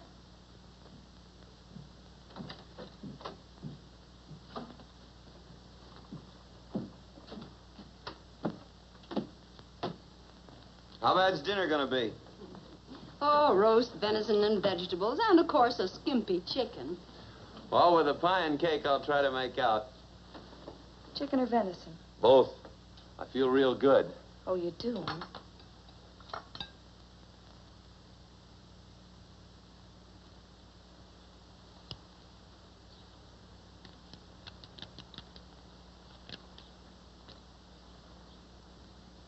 New dress. Oh, it's first day. You call it Sunday. Kurt, do me a favor and hitch up the team for Father. Sure. And will you do me another favor? Go for a ride with us. Where? You're not to ask. It's a surprise. It's a pleasant one.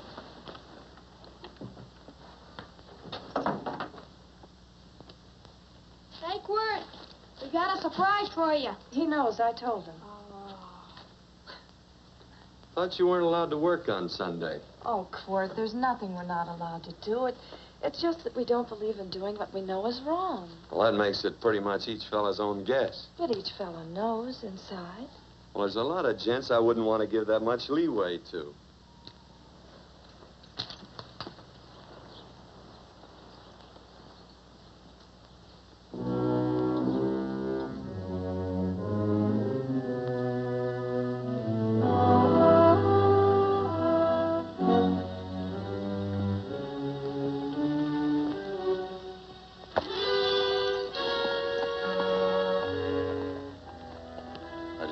Frighten you, miss. Is there a fellow named Quirt Evans around here? Well, yes, I'll get him. Never mind. I can do my talking to you. Has he been here long? About 3 weeks, I guess. He didn't disappear for, say, 2 days during that time, did he? No. Hello, you weather-beaten old hangman. Penny, this is Wistful McLintock, the marshal of the territory. Hi, miss. And don't let that gray hair fool you. He's a curly wolf. Hello, Quirt. See, I thought I had you about half hung. Tall fella, fast with a gun, held up the Baker stage, killed a couple. Now, you're right tall, and some say you're a fast man. But I guess I'll have to take the little lady's word for it. When are you and Laredo Stevens going to get around to killing one another? Laredo? Why, we water our horses out of the same trough. Well, I'm sure looking forward to hanging the survivor. You know, I'm a figuring man. Sometimes I don't know all the answers. Like that fella, Quirt Evans. Handyman with a colt. While he was acting as Wyatt Earp's deputy over the tombstone, one day he turns in his badge and starts building himself a nice cattle spread. Suddenly sells out and goes on a prod. Why? That's when I ain't figured yet. Sometimes things connect. About that time, a fella called Walt Ennis went down in front of Laredo Stevens. Walt was Regent at the time, and some say that a gambler standing there grabbed his hand. Maybe that's connected. How did you stand with Walt Ennis? Know him. The two things connected? I know a lot of people. Well, I'll figure it out. I usually do. I'm patient. Young lady, don't be looking at him with your eyes all bugged out like a cowbird's. There ain't no future in it. So long, folks. Quirt, please stay away from Laredo, Stevens. He owes me money. And don't worry, I might come out on top. That'd be even worse. Worse? It'd be worse if he goes down than if I go down? Of course, don't you see that? Oh, I know I'd be a guy with a marred soul. Don't make it sound so crude, Quirt. You see why I couldn't love you. All right. I won't look up Laredo. It's better this way. Every time he opens a door, every time he hears footsteps coming around a corner, Laredo will start sweating, thinking it's me. His food won't sit well the rest of his life. Well, all right, but if I'm going to be holy, I got to get some fun out of it.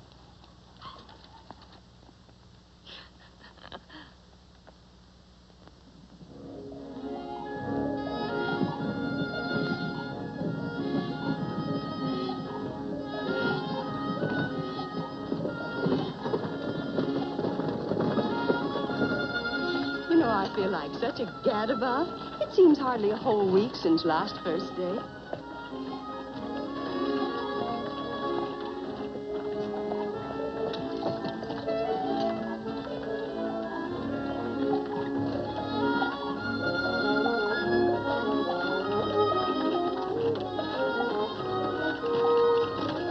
Hey, Quirt!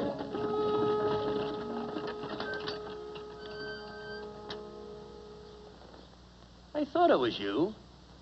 Well, well, well. Hello. Mr. and Miss Worth, Randy McCall. How do you do?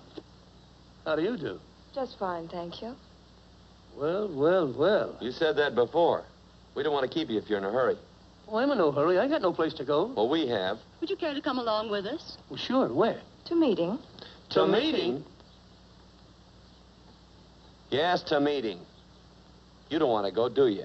Be nice if you could. We'd be happy to have any friend of Quirt's. You would? Well, that's just fine. You know, ma'am, I sure am an old friend of Quirt's. Why, I remember one time we were chousing cattle down near the Llano River. Herd stampeded, and Quirt pulled me right out from underneath him. Then there was another time, remember? In Opal's Palace down in San Antone? We're late. I know, but I was Goodbye. only trying to... If you can join us, it's in the Grove, just the other side of town. Thank you, ma'am. Good day. Get along. Good day.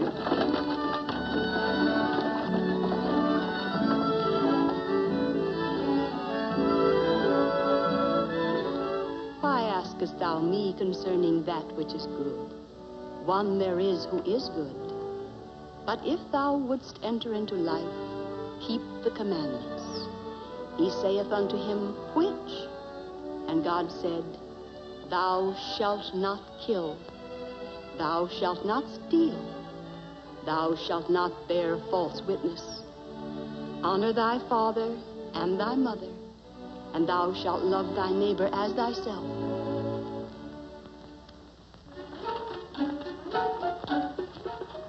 What comes out of this thing that makes it worth all this work? Frozen pudding. Hello, Nelson. Hello, Penny. Nelson Craig, Quirt Evans. How do you do? Howdy. Nelson's our horseshoer. Oh. By the way, I brought that maple sugar you like so much. Oh, Oh, excuse me. I'll put it here. Well, thank you. Oh, say, isn't this the Morgan baby? Yes, I'm minding him. He's sure a cute little fella. He looks just like his father. Oh, I'm coming out next week to shoe the horses, Penny. Oh, fine. Well, I'll get some water. Here, let me help you. Here, twirl this thing. Frozen pudding.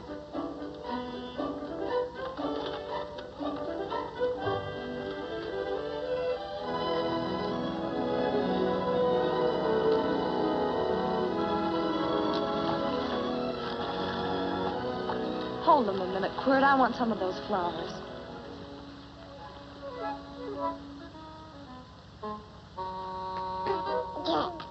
You sick or something?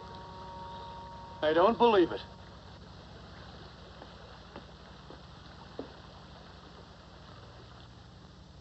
It's a baby. Yeah, I know. Is it old enough to talk? Of course not. Well, if it can't talk, it can't snitch. Look, I got something I think you'd like to hear. Laredo Stevens is planning a big play. He's going to jump up some guys that are moving a trail herd up from the north. And I figured that maybe you and me and a couple of friends could sort of play copycat. Well, you heard me, didn't you? You can have my part of it. What am I listening to? Are you passing up a chance to blister Laredo? That's right. What's the matter with you, Quirt? This farm... Oh, the dame. Sticking your head in this bucket will shut you up. You're getting awful touchy lately. You never used to mind what I said. Hello. Hi. Come along with the water, Quirt. Shut up.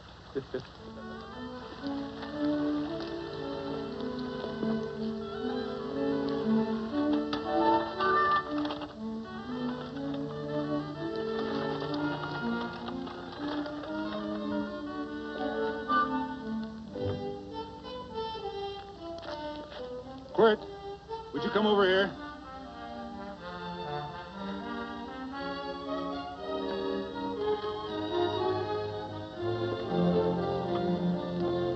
Sit down.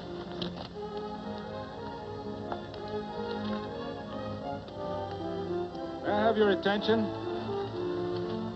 Friends, we all know the purpose of this meeting is threefold. As always, to give thanks for the goodness bestowed upon us, but also to give thanks for the particular that the fields are again watered and the crops and the livestock thrive. There's two mushroom routes right at the head of the valley. You stick a look out there, you can see a herd coming for 10 miles. Here. Quirt Evans.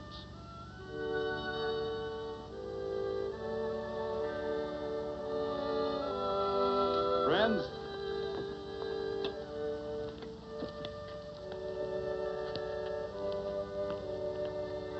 we are happy to present you with this token of our friendship for you.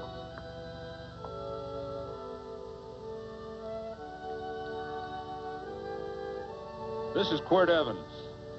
We're happy to have him here with us because he provided another incident which reaffirms our belief that all men are good if they are shown the light. He persuaded Frederick Carson to let down the water by showing him that a man who is a friend to other men is a happy man himself.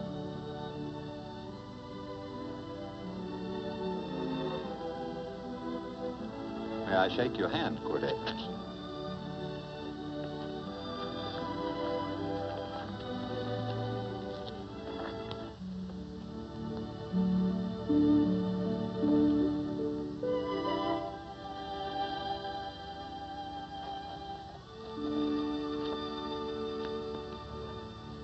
I want to talk to you.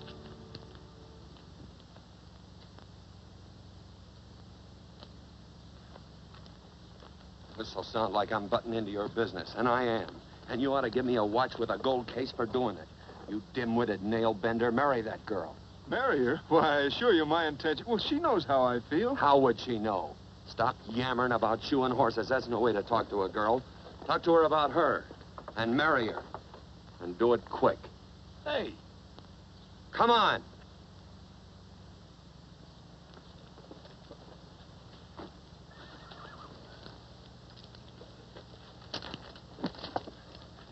Listen to this. And Benaniah, the son of Jehoiada, the son of a valiant man of Kabzeel, who had done many acts of valor, slew 2 men of Moab and went down and slew 3 lions in the midst of a pit in the time of snow. Whew, 3 lions. And Benaniah slew an Egyptian who had a sword. He took away his sword and slew him with a staff. I guess that must mean a club. Oh, brother, this is good writing. Let's go. What about the Bible? You can't throw it away. That would be bad luck. All right. This is one book I'm sure going to read.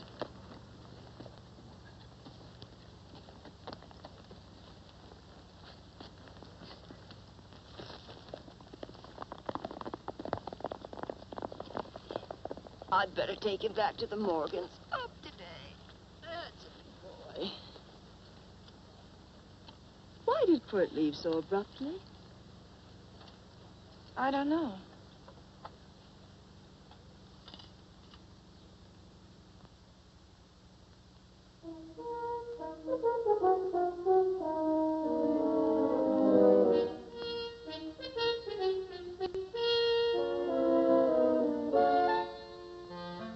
Hey, boss. Yeah? Right on time. Look behind you.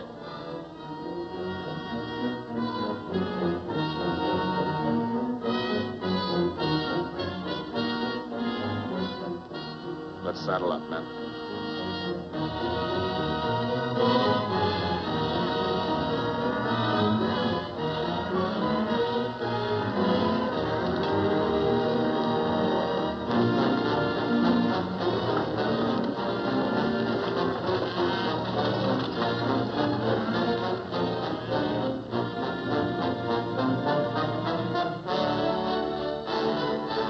Let's get out of here.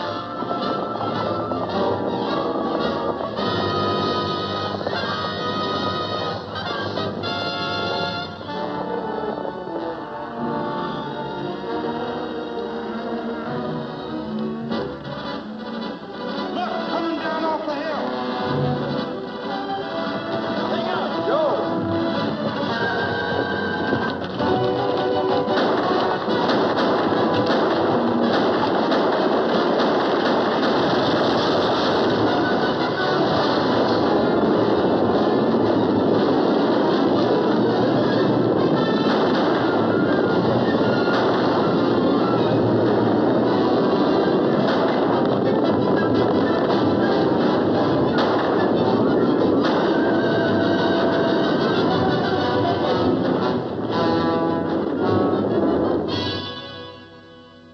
Hey, Quirt, what does baguette mean?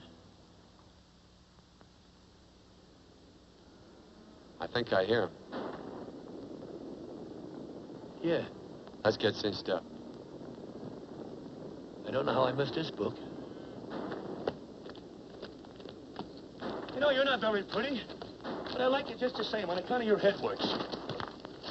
It's much nicer this way. You make it interesting. You know, anybody could just shoot these guys, but you think of an interesting way of doing it. And, you know, Quirt, I hate to shoot people.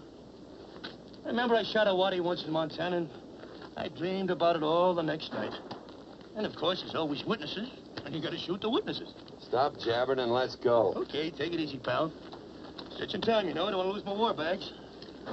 And again, I figure if you'd change your mind about shooting if Laredo was with these guys. Step up on that horse. Okay, you got it. Or maybe you're just crowding Laredo into drawing on you in front of a lot of people. Kind of saving them for a big night in town, huh?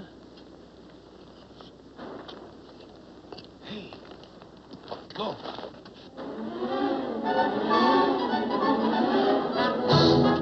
Let's go.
It's a horse like Quirt Evans. Yeah, that's just who it is. Next time we're face to face. Yeah, I know. Why don't you light out in those new boots and see if you can run him down?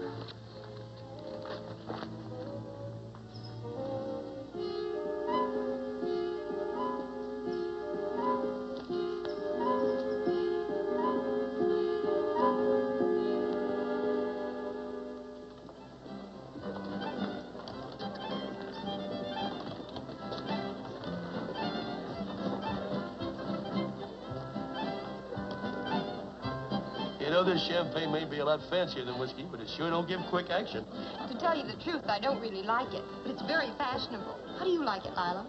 Tickle's going down, and it's expensive, so I like it. You sleepy, tall man? Nope. Tired? No. Worried? Or maybe just plain bored? Not a chance, baby. You're never bored. I wish I had that in writing. You know, it's been a long time since you told me that my hair reminded you of corn silk. All right. Your hair reminds me of corn silk. Gold and tawny? That's right. All gold and tawny. You've changed. You're less romantic and a lot more absent-minded. Take a turn at the wheel. Win yourself a farm in Kansas. I don't want a farm in Kansas. All right, I'll win you a trip around the world. Miss Neal, the customers are waiting, and that's no way to treat customers.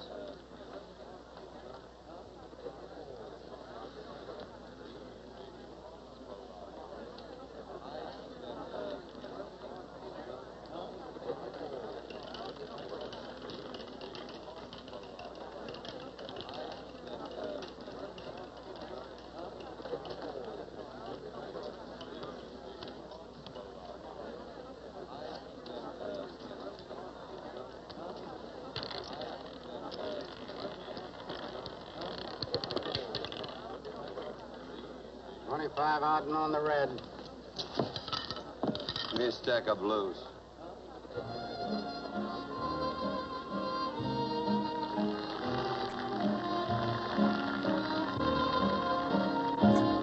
There's something in your eyes a little bit different, something that appeals to me.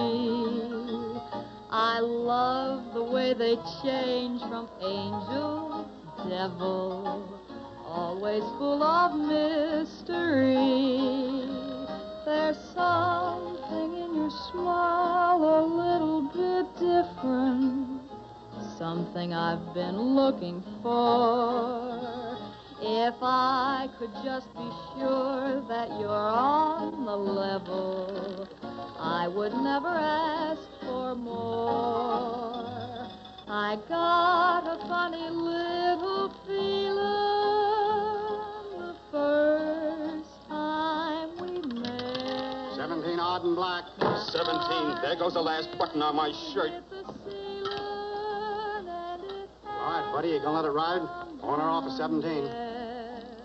Cash me in. There's something in your kiss a Place your bets. little bit different, something that I never knew. In every way, you're just a little bit different. That's why I love you. Thanks for the money, Daddy. I hope you don't think I was hinting. Bourbon, large glass. Hey, there's plenty of room on either side. Do you have to come bulling in here between us? I didn't see you. You interrupted a very important discussion on serious matters regarding big things. Me and my brothers don't like it. Gentlemen, no trouble, please. We just put the place back together after the last difference of opinion. Gentlemen, what with the breakage and the overhead, mainly the breakage, I've had a dreadful time keeping body and soul together. If what I think is going to happen happens, it'll round out a full day. Here's your trip. What's eating you, tall man?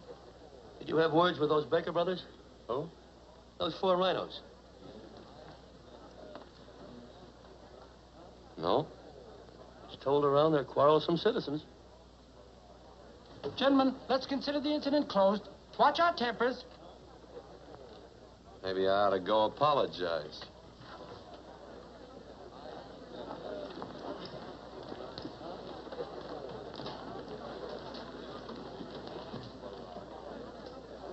More whiskey. Come, gentlemen, let's act like guilty. I'll be right back, I hope.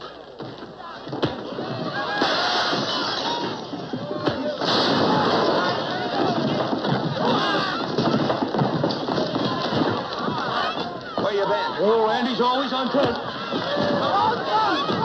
Gentlemen, you don't know what you're doing to me. Please, I got a large family.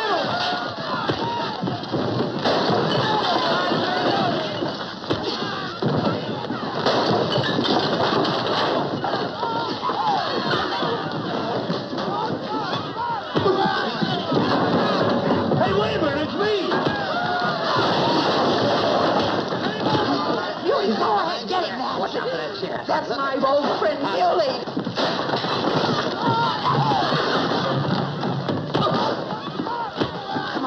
Come on, Muley, get in. Come on and get hold of it. Get into that, Muley. Come on, Muley, get in. Go on, keep after him. You got him, now you got him. That's fine, Muley. Thanks. I must have hit the wrong man. Oh, hey, you did, you.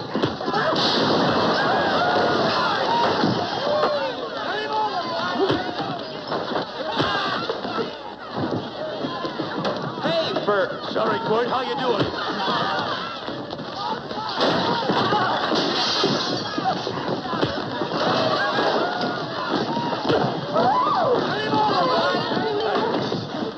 Don't worry about me. Come on. You wait outside and kick them and count them as we throw them out.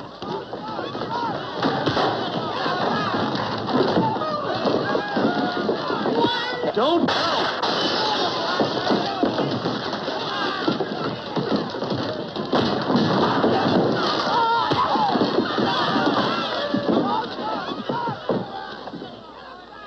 It's getting late. Oh, honey, I was so afraid you'd get hurt.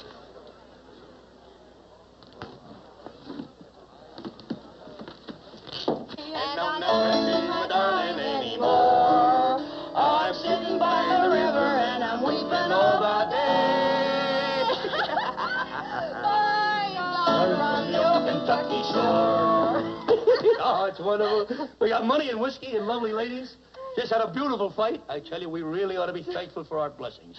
Ah, you've been reading that Bible again. That's something I never thought I'd see. What? A Bible with your name on it. Now, where would you get a Bible?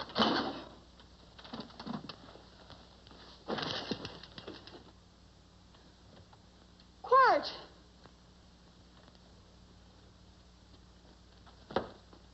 Oh, Randy, stop him. With what? Where's he going? Has he forgotten something? No.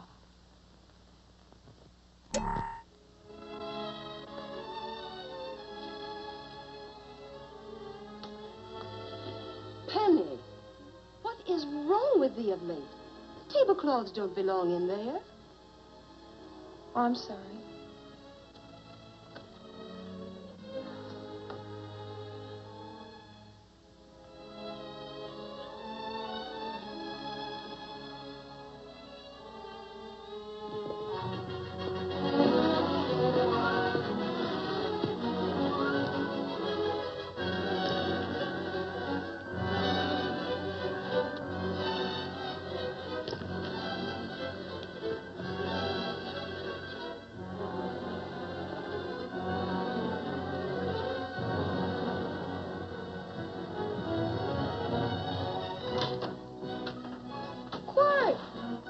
Unsaddle my horse, will you, kid?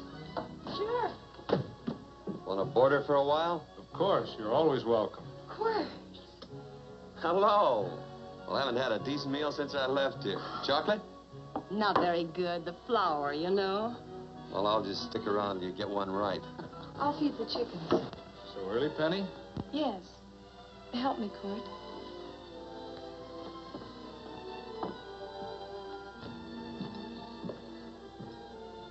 Does it take two to feed a few chickens, Mother?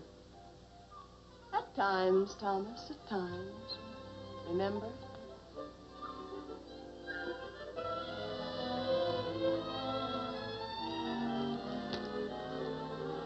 You came back?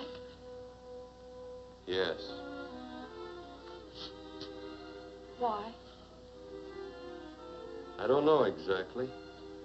Why did you go away without saying anything? I don't know that exactly either. I think it was because I frightened you. Oh, I know that sounds strange that I should frighten you, but I mean it. You were frightened because I was stupid. And you thought that living with me would be tiresome and dull after a while. Tiresome and dull because all I knew, raised since a baby here on the farm, was our belief that people love, marry, and stay together forever after that. Oh, I'm not such a fool not to know that outside in worldly places people love, and it doesn't have to follow that they marry and stay together forever. I know that sometimes they separate. Are you ever going to run down and let me talk? No, Court, that's what you were afraid of, that I'd tie myself around your neck, and when you got tired, you couldn't be rid of me. And I made up my mind if you came back, I'd tell you this, that whenever you want, Court, you can be. If I go away, you go with me. If I go away, they go with me.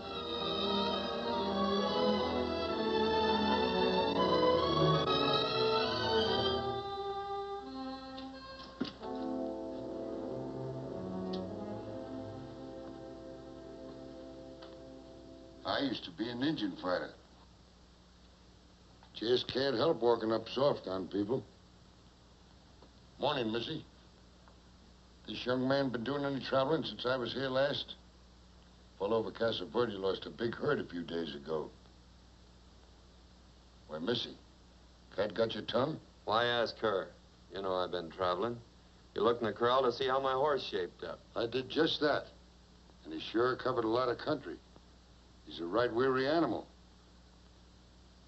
I just wanted to see would the young lady lie for you. I was going to. You been over Casa Verde way? I've been to Rimrock, and I got witnesses to prove it. Witnesses? For instance? Randy McCall, Christine Taylor. That's what I call witnesses. Who else? Lila Neal, I suppose. She'd make a good alibi witness for you. Randy, Christine, and Lila. There's three to draw to. So Lila saw you there too, huh? Yes.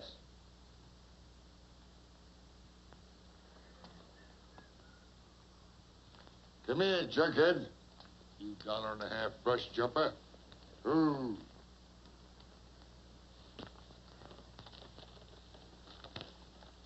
Well, guess I missed you again, Quirt. But I'm patient. That's what hangs all you fellas in the end. I'm patient.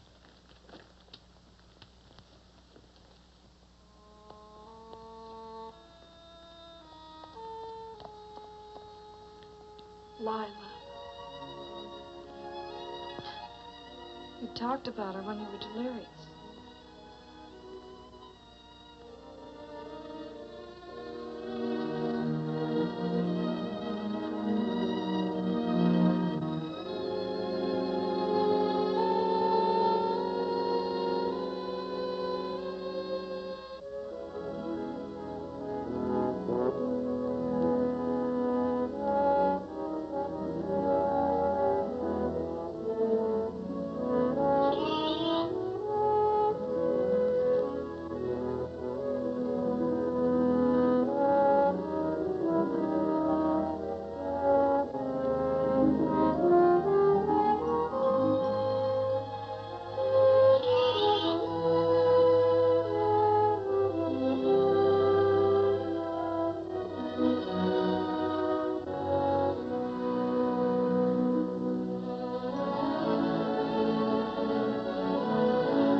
just like corn silk, you said.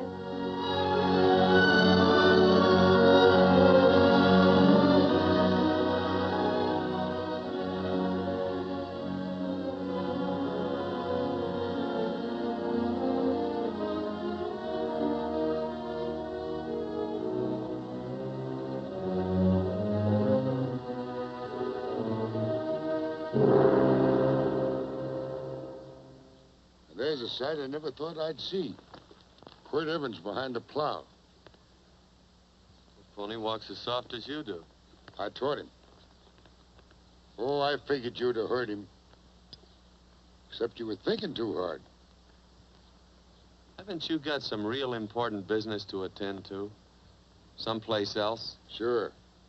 But I always like to keep track of your whereabouts.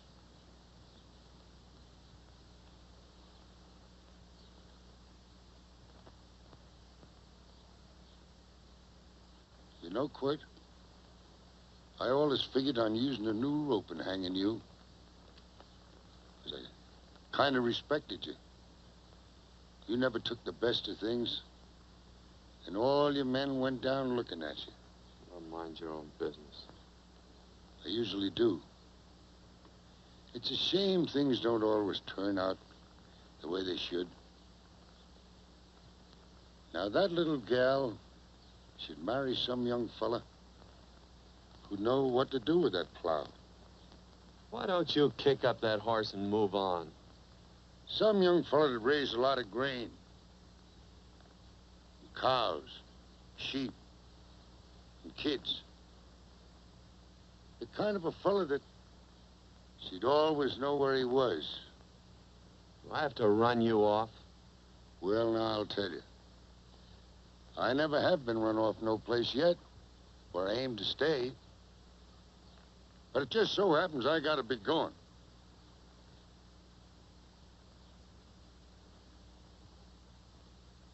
No, Quirt. You don't raid a new rope with me.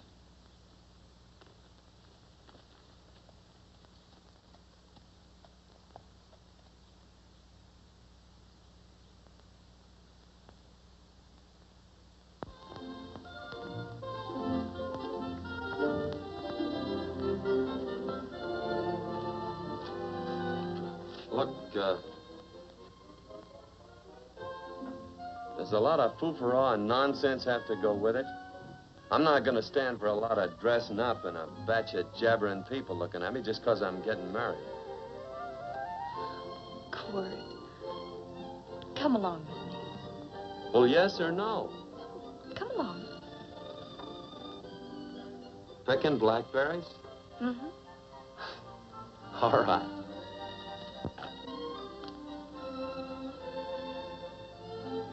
All right.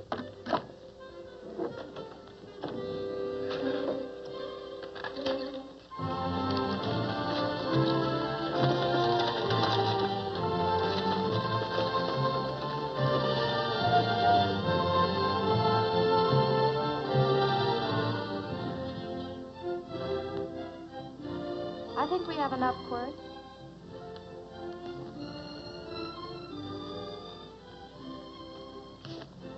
Never did like blackberries. Now I know I was right.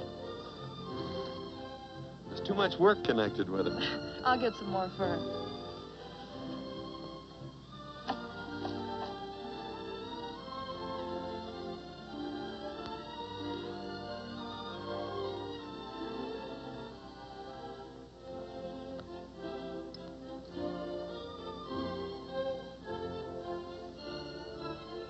Look out, there's a wasp on that Don't petunia. kill him. Well, it's all right for you to trust wasps and people, but he might have known I don't trust him and decided to take first bite. Mm-hmm. And incidentally, that's not a petunia, that's a daisy.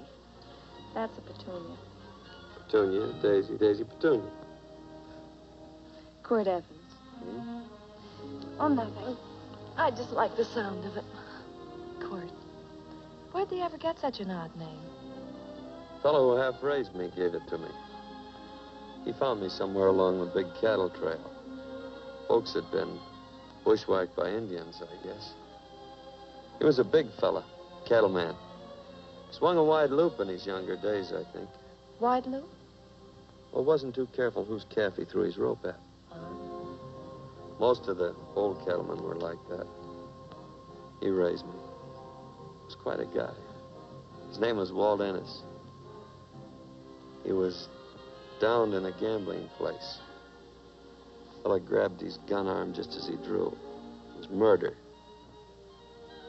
Stop it. Then what? Well, I just bounced around from place to place.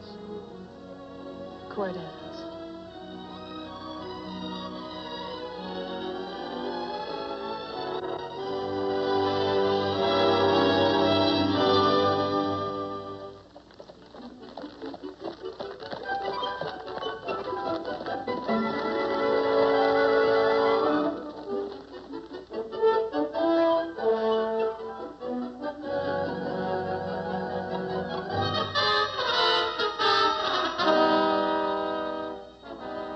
I don't see any gun.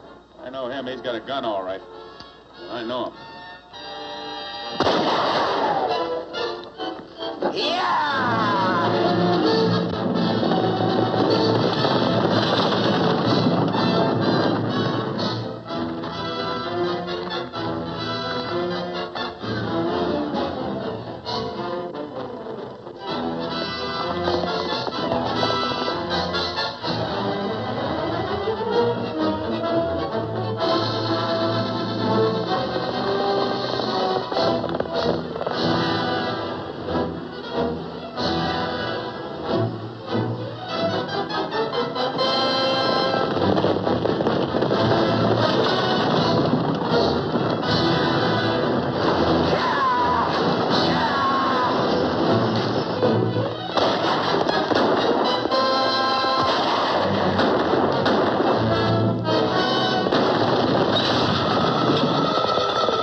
Well, what are we waiting for? Nothing, I guess. Let's find a saloon.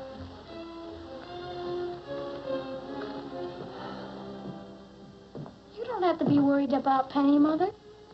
Oh, I can't help worrying about her, Johnny. Get that doctor and burn up the road both ways.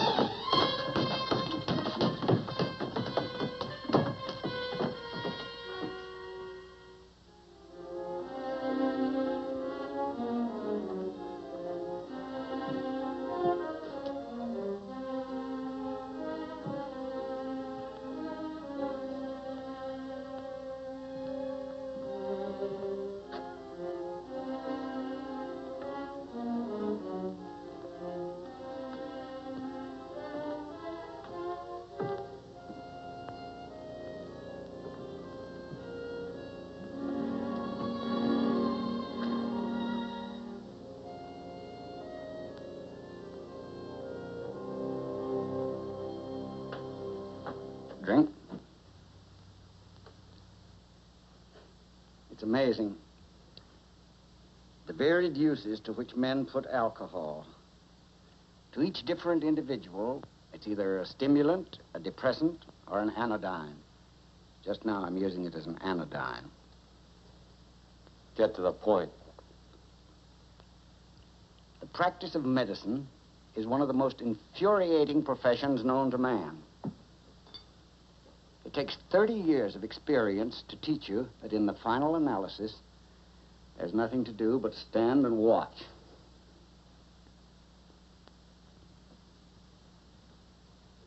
If she has a lucid moment, you'd better speak to her.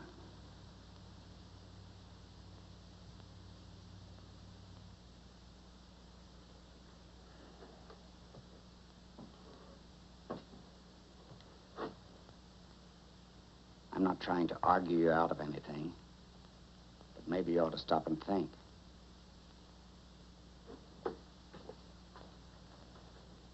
She wouldn't like this, Quirt.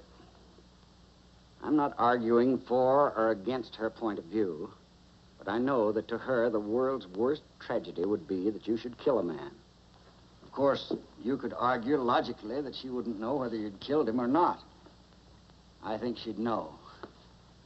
Any discussion has to have at least 2 participants. Of course, if you refuse to answer me... Quirt!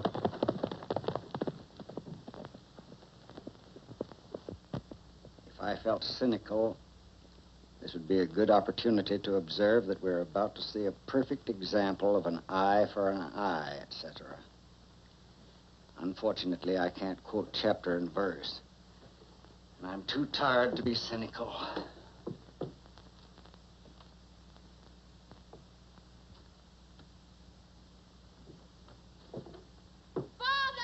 Father, come upstairs. But they are very ill. They must not be moving about. Mother, I've got to go to They must get back into bed. But he needs me. Don't. This is insanity. I told you to keep her in bed. Do you want to commit suicide? You don't stay under those covers, young lady.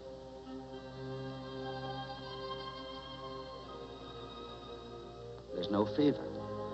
Well, they must do what the doctor says. Mother, please. I can't understand it. I can't understand it at all. There must be some logical, scientific explanation. I'm too old to start believing in miracles. Wrap her in blankets.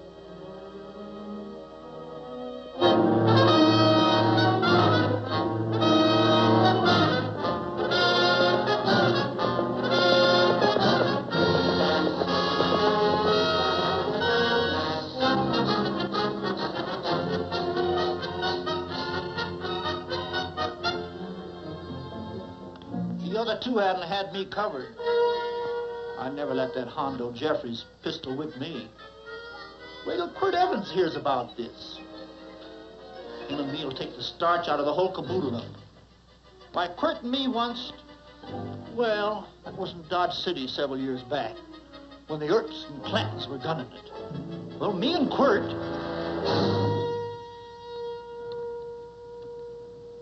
Come here. Yes, Mr. Evans?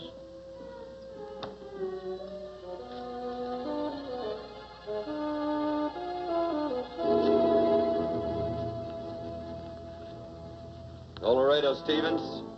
He's in the Eagle, and that pistol-whipping Hondo's with him. Take him a message. Hey, buy the boys a drink. Celebrating? Sure. Why not? But you ever get excited when you make a big win like this?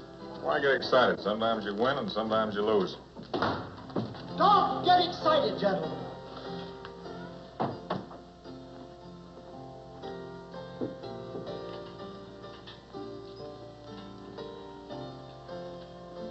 I ain't looking for trouble. I'm just carrying a message. Yeah? What is it? Said to come out in the street. He's waiting for you. Who says? Quirt Evans.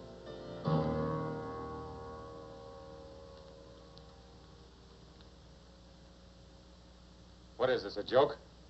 Quirt Evans is... Take a look out in the street and see if it really is him.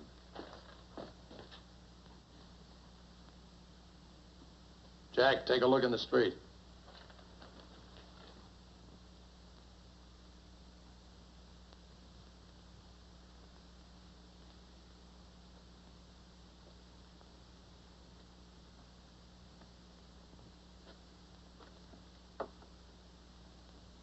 There's a tall hombre in a black hat standing at the blacksmith shop.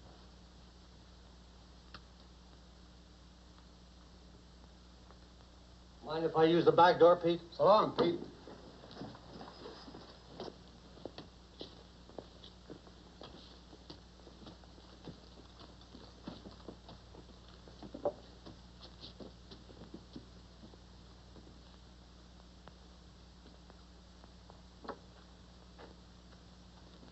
Well, they say a cat's got 9 lives. Maybe old Quirt's part cat. He also said he was curious to know how much whiskey it would take to build up your nerve to come out. You fixing to get your ears pinned back? There's a better pair of ears out in the street if you want to pin somebody's ears back. Here, you drink this. Sure. I don't have to stand near you. Come on. I wonder if that sharpshooting marshal's around town. Oh, I saw him ride out of town an hour ago. That's good. Wouldn't want him around here to spoil our play. Yeah. I bet that's just exactly how you meant that.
Wait. Step away from those women.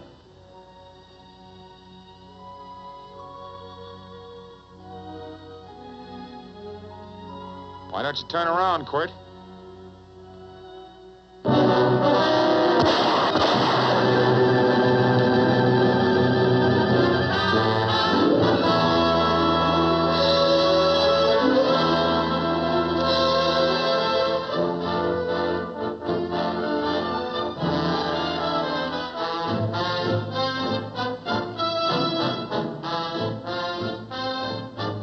Nothing ever works out right.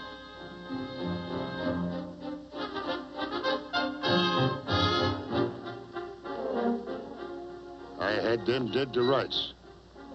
They got the Baker stage. So I figured I'd watch the ruckus. You down them, and I'd hang you. Sorta killing 3 hogs with 1 stone, so to speak. And nothing ever works out right. Well, I missed you again, Quirt. But I'm patient. It's only a matter of time and I hang you. Not me, mister. From now on, I'm a farmer.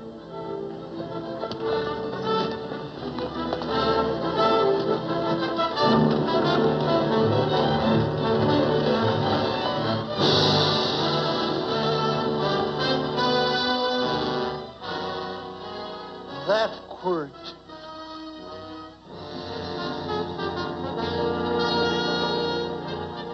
Say, Quirt might need that. No. Only a man who carries a gun ever needs one. What are you going to do with it? Hang it on the wall in my office with a new rope.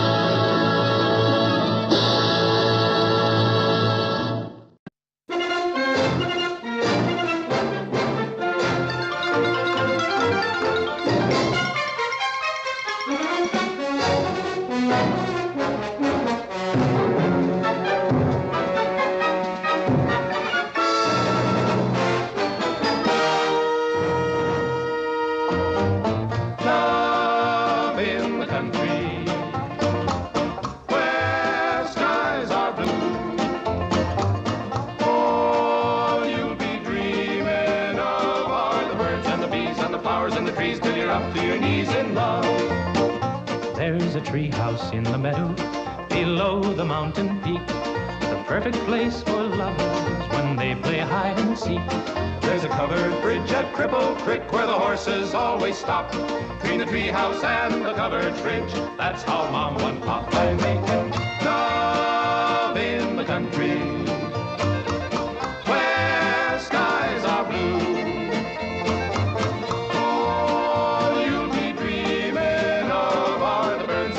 And the flowers and the trees till you're up to your knees in love. There are roses on the trellis and the scent of new mown hay. The clinging vine is jealous on the fence across the way. There's a great big yellow moon above and a breeze to sing a song. Between the roses and the yellow moon, a fella can't go wrong if he makes love in the country where skies are blue.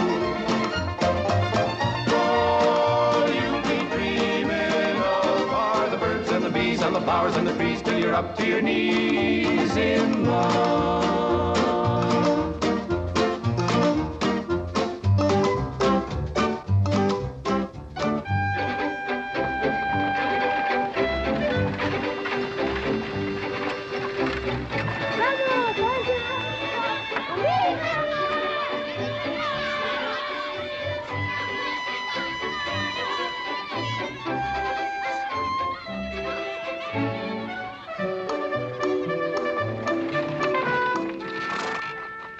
Lord to goodness, not again.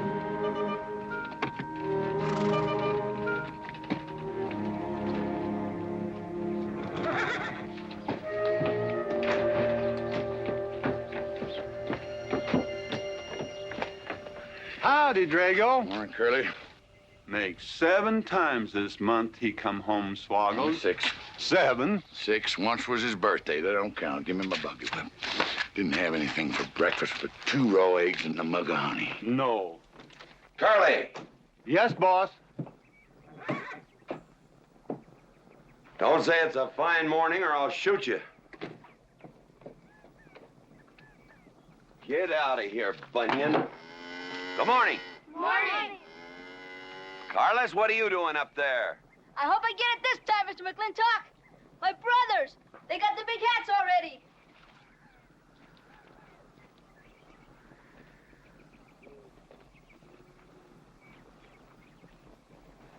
All right, let them have at it.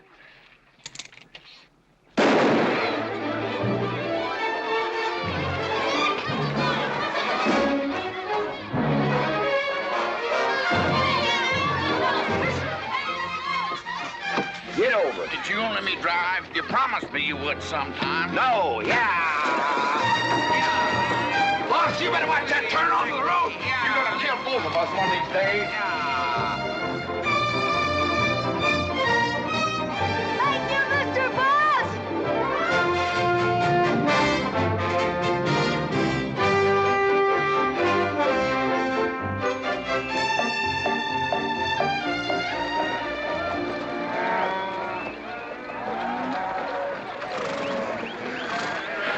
You got cattle in the back, boss.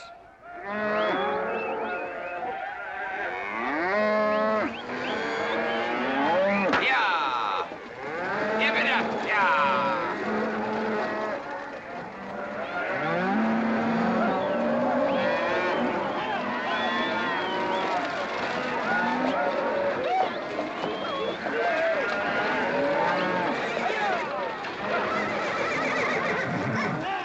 Keep 'em going.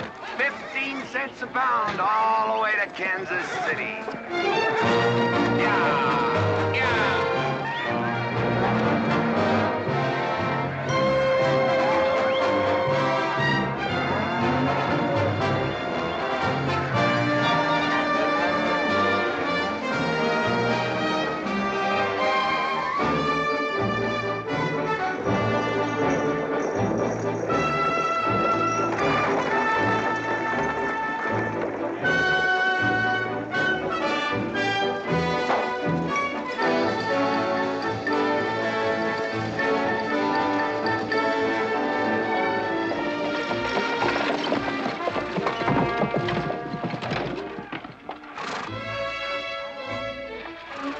Now, boss, there's one old pensioner I wished you would pass up.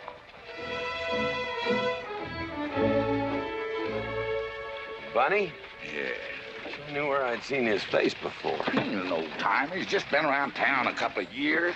Oh, you have no milk of human kindness. Morning, Mr. McLintock. Morning, Bunny. Well, I can see you're in good health. Never felt better. Contrary to what you may hear. Me, my kidneys ain't what they used to be, and my liver's been leaving me billies. Drago?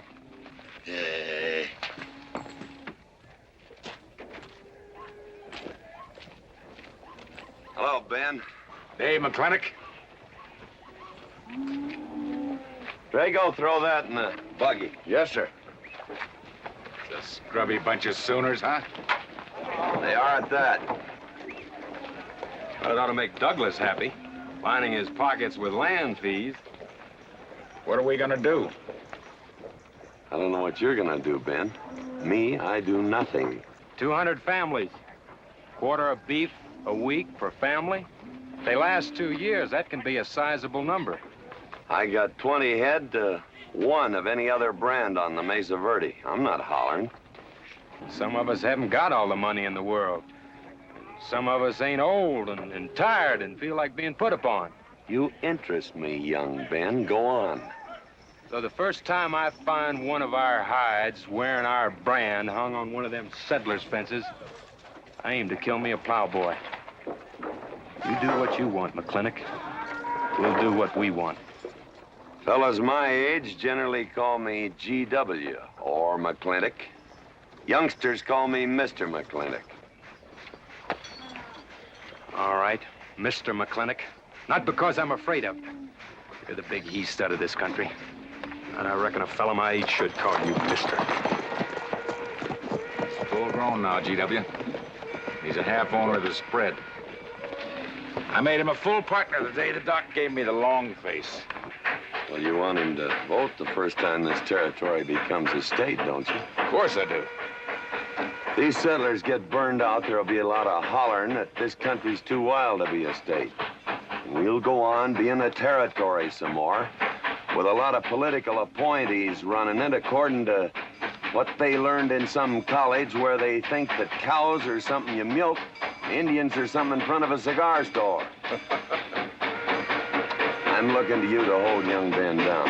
I'll do what I can. Come on over to the house once in a while. We'll rack up a few hands and stud. GW, that'll be just fine.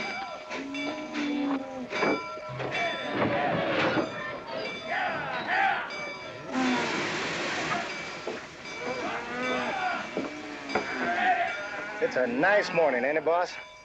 Everybody's entitled to their own opinion. Like that again, eh? Here's something that'll cheer you up. About 1,000 head. I figure they'll bring about 1,250. They're not as fat as I'd like to ship. They all off the North Range? Yes, sir. Settlers. Every one of them with a plow and a Bible. Not the slightest idea what the range is for. Drago! Drag out that hog leg. Yes, sir. Get me some attention. Yeah! People! People! People! People!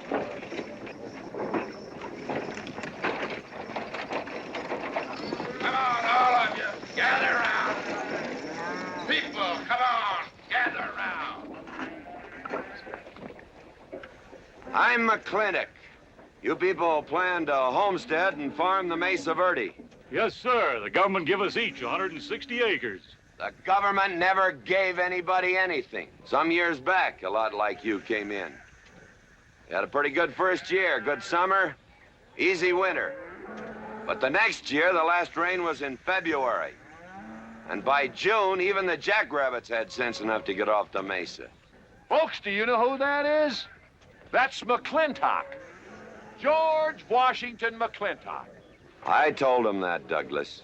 He controls the water rights on 200 square miles of range. You know that lumber you got? It came from his land. Cut by his loggers and milled in his mills. Douglas, I come close to killing you a couple of times when we were younger. Saddens me I didn't. Can you imagine a man who owns all that? Oh, and mines, too. I forgot to mention them. All that. And he's begrudging poor people a measly 160 acres. That right, Mr. McLintock? You begrudge us a little free land? There's no such thing as free land. If you make these homesteads go, you'll have earned every acre of it. But you just can't make them go on the Mesa Verde. God made that country for buffalo. Serves pretty well for cattle. But it hates the plow. And even the government should know that you can't farm 6,000 feet above sea level. Any trouble, Mr. McLintock? No trouble, Jeff.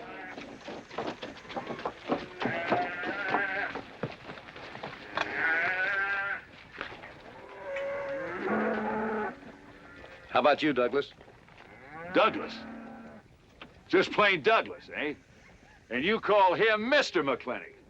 Why? Well, Douglas, I guess it's because he earned it.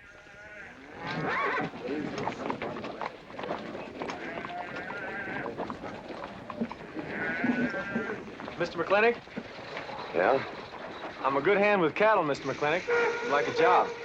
Well, you look strong enough. You come in with those Sooners? Well, yes, sir, but we don't have a homestead and... Can't use you.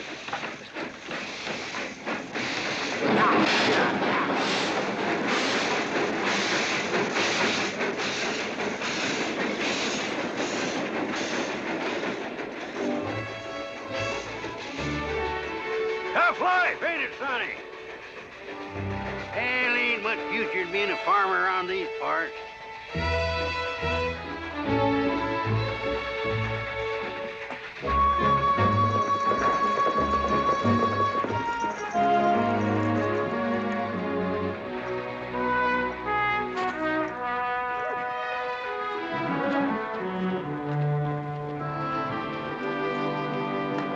Ladies, this is the finest Chantilly lace available anywhere. Chantilly, Mr. Birnbaum. Well, believe me, it's the best. Oh, excuse me, please. Look around. Take your time. Drago, I got 1,000 Havana cigars and 12 of those hats for you over there. Them fair big hats ain't gonna last long the way some folks have been dipping into that red eye these days. Uh-oh. Good morning, G.W. Good morning. I stole some stick candy. Please, help yourself. Come on in. Davy, you can forget about saddling up the horse. Come in here. Problem? Yes. Well, if I were blacks, I'd move Queen's Bishop to King 4. Yeah, you might be right. You know, I was just starting to work this out when the letter came. Letter? It was... What happened? Don't you want it? Morning, Mr. McLintock. Morning, Davy. You being here saved me a trip. Oh, that hat and suit of clothes you picked out for my birthday? Well, instead of this cowboy hat, I'd like to have this one.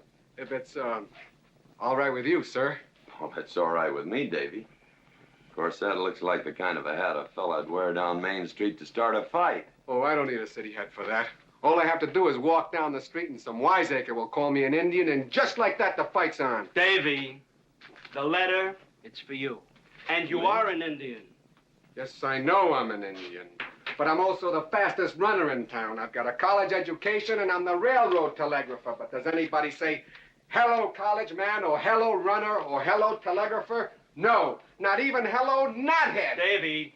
It's always, let the Indian do it. Will you go out in the store and help the ladies? All right. I'm also bookkeeper, part-time clerk.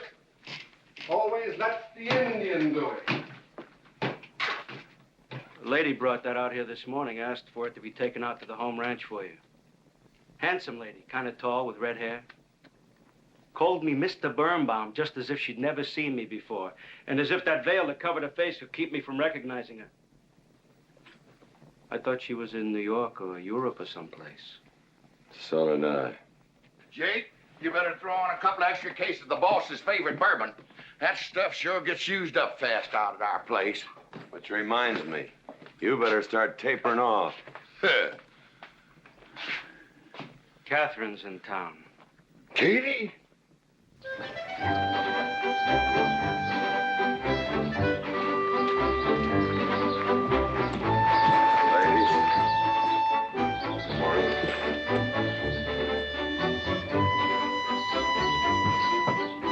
Morning, Mr. McClintock. Morning, Mr. McLintock.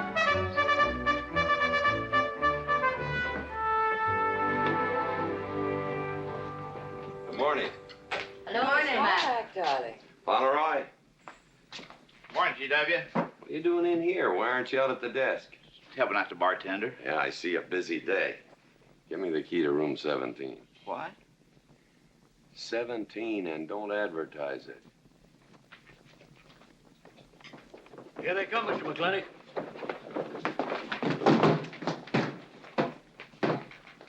Set 'em up. Here, whiskey.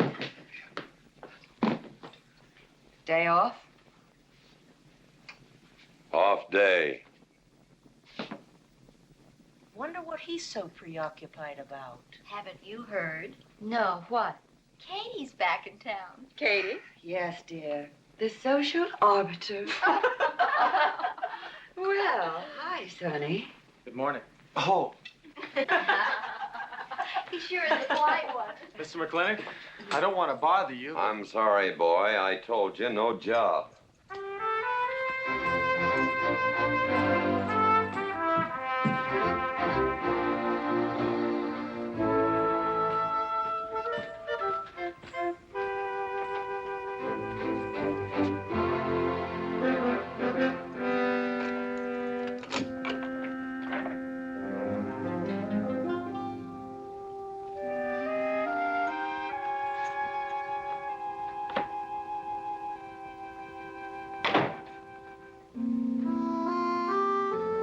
Catherine?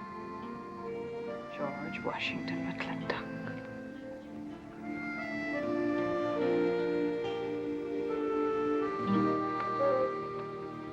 I thought you'd want this.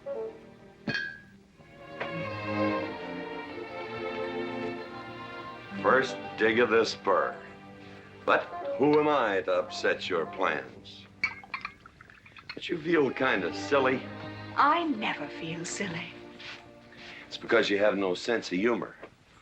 Why couldn't we sit down in the hotel dining room and talk about whatever it is you want to talk about? Or why couldn't you just come over to the house? And have everybody know that we're meeting. Everybody knows, and what's the difference? We're married. And that is something I should like to change.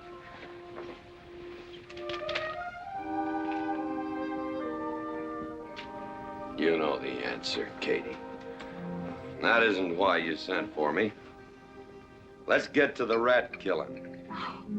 That's just the kind of remark that's always endeared you to me.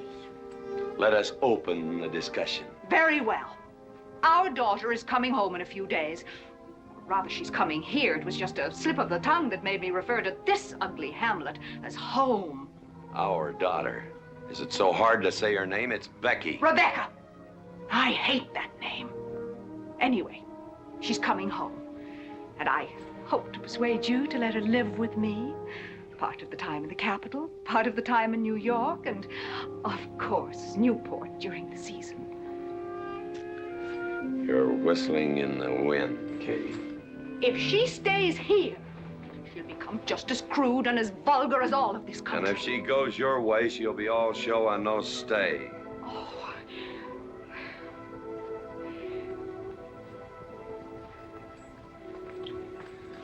No go, Kate. I hate you. Oh, how I hate you. Half the people in the world are women. Why does it have to be you that stirs me? Animal. That's the story. I saw your picture in the paper at the governor's ball. You were dancing with the governor. At least he's a gentleman. I doubt that. You have to be a man first before you're a gentleman. He misses on both counts.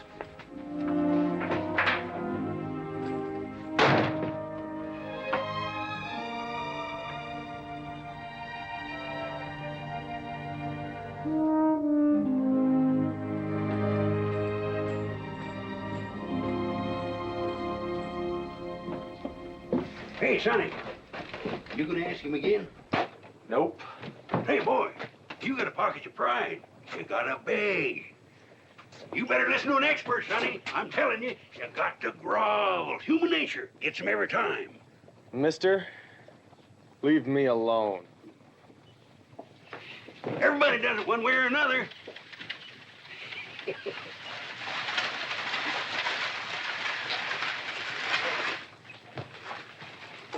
About that job, Mr. McLintock. I already told you, son, I've got no need for farmers or use for them. Just 1 minute, Mr. McLintock. My father died last month. That's how come we lost our homestead. I've got a mother and a little sister to feed. I need that job badly. What's your name? Devlin Warren. Well, you got a job, son. See my home ranch foreman. He's over at the corral.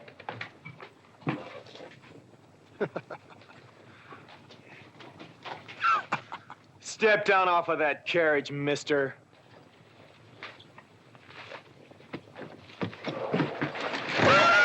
Hold that hog leg. I've been punched many a time in my life, but never for hiring anybody.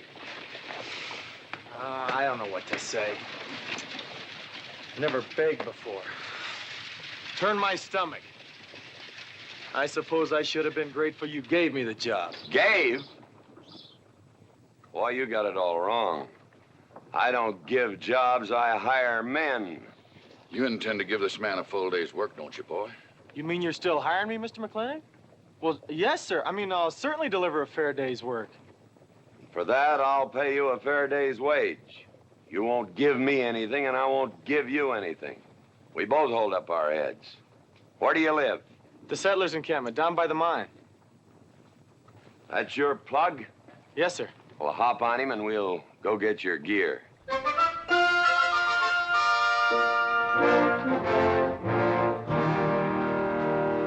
Yeah! Yeah!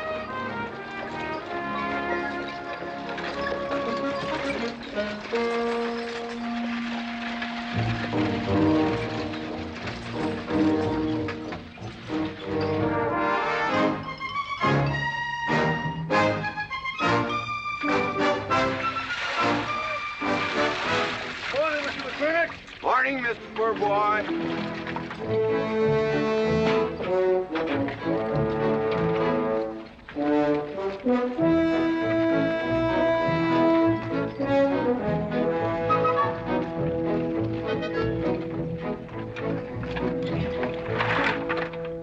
I'm sure that all you fine people are interested in knowing just what portion of this new land will be your new home.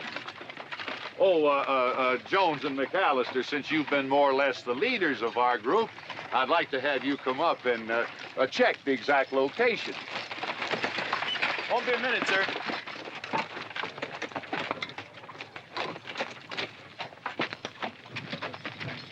Go after that boy and give him $30. Tell him McLintock pays these riders a month in advance. From the looks of things, they could sure use it, too. Oh, Mom? It's Mr. Drago. Morning. Well, and what do we owe this visit from the cattle baron? I've got a touch of hangover, bureaucrat. Don't push me. Oh, Badman!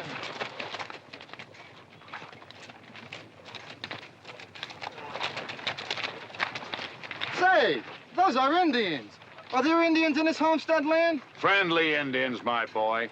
Oh, Macklin! Oh, running buffalo.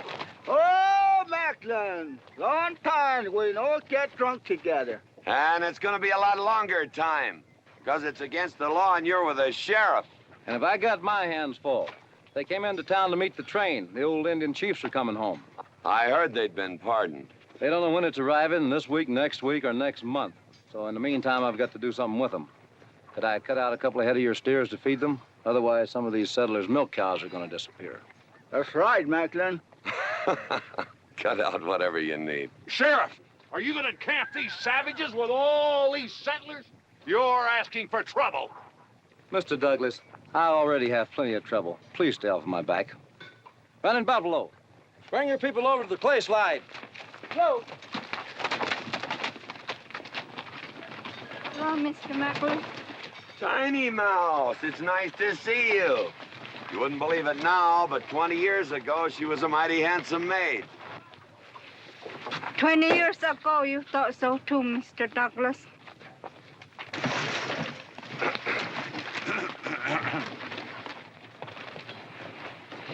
It was just like this. I had a dead beat on old running buffalo, and my sharp 50 caliber misfired. That was back in that trouble in the 40s. Remember? I remember. Hey, you want to tell you something come directly from heaven? No.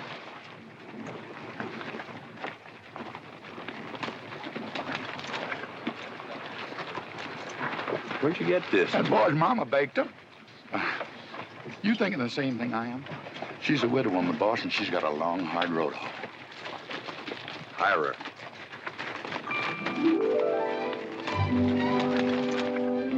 I always said you had a heap of sense.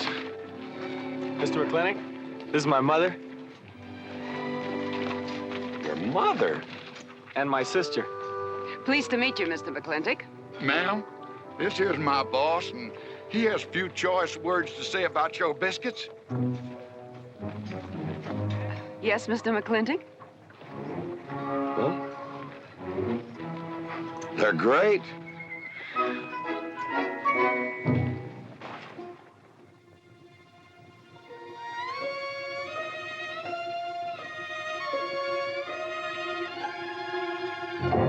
Well, you old Cantonese reprobate, how about it? Fire me? I'd kill myself. I'm not talking about firing you, I'm retiring you. You've been rustling food for us for 30 years. We're gonna put you out to pasture. All you'll have to do is give advice. Be one of the family. I'd kill myself. I may save you the trouble. But, Ching, you kill yourself, I'll cut off your pigtail, and you ain't never gonna get to heaven. I'll be one of our family. I give you my solemn word. Pretty clumsy family. Drink too much. Get in fights. Yell all the time. Cut off his pigtail. All right, I'll be one of our family. Giúp lấy đó. Phải giúp lấy đó. Giúp lấy đó. Hai. Cảm ơn.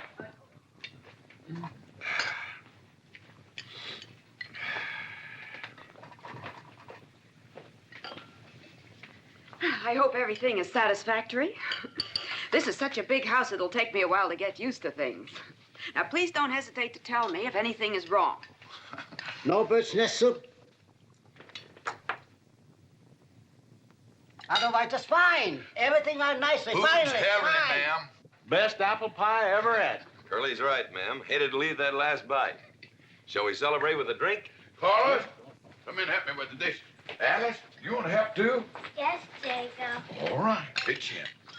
Now I'll wash and you kids can dry. Is that good here?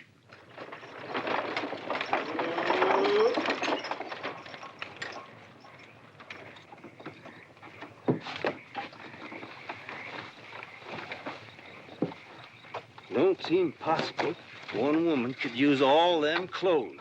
You keep a civil tongue in your unprepossessing face. Yes, ma'am. And unload my baggage, please. Yes, ma'am.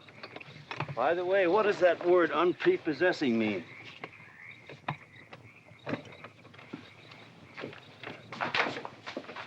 Mrs. McLintock. Oh, hello, Carlos. Run and help the driver with my luggage. I couldn't trust anyone else in this house to do anything correctly. Luggage? Give him a hand, Curly. Yes, boss. Mr. McLintock? Are you moving back in? Yes, but nothing has changed except my place of residence. And I'd be willing to put up with savages rather than be denied the company of my daughter. And I'm proving that by moving in here. Mr. McLintock, since it's my first day, would you excuse me if I, Go ahead. Oh, Catherine, this is Dev Warren. He joined the outfit today. Please, ma'am. Thank you. Well, how refreshing. A polite young man here. Where did he come from? He's a farmer. A farmer? Well, I'll be doggone. Kate, welcome home. What on earth are you doing in that idiotic-looking outfit? And don't you dare call me Kate.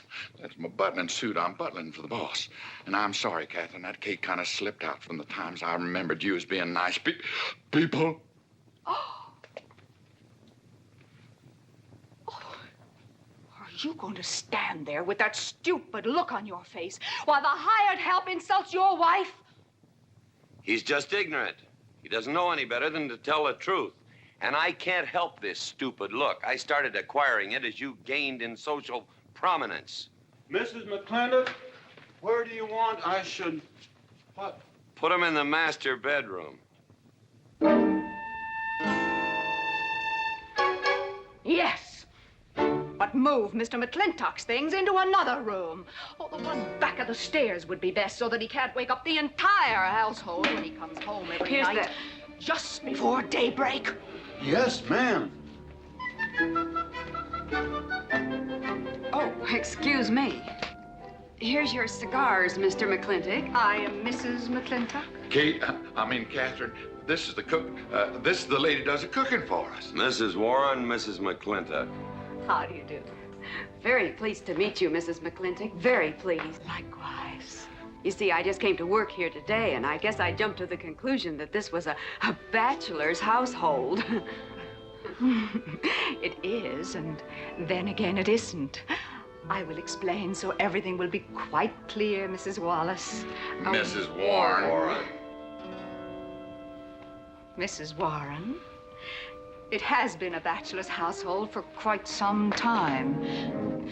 And it will be again, just as soon as I am out of here, which will be as quickly as I can make arrangements to take my daughter back east with me. You see, she's coming home from school in a few days, and then we'll be off together, and you can return to conducting yourself as you consider proper in a bachelor's household. Katie. Shut up. Until then, I am mistress in this house. And I will give the orders. You want my breakfast served in bed? Let her. Ain't you gonna say nothing, boss? Breakfast in bed. No. One poached egg, tea, toast. Oh, GW. As soon as my things are put away, I want to talk to you about Rebecca. Yes, Mrs. McLintock. Indeed, Mrs. McLintock. Of course, Mrs. McLintock. The toast, lightly browned and unbuttered. Of course, ma'am. Wait a minute now, boss. Where do you think you're going? I just remembered I got a date. But she said she wanted to have a talk with you. I heard.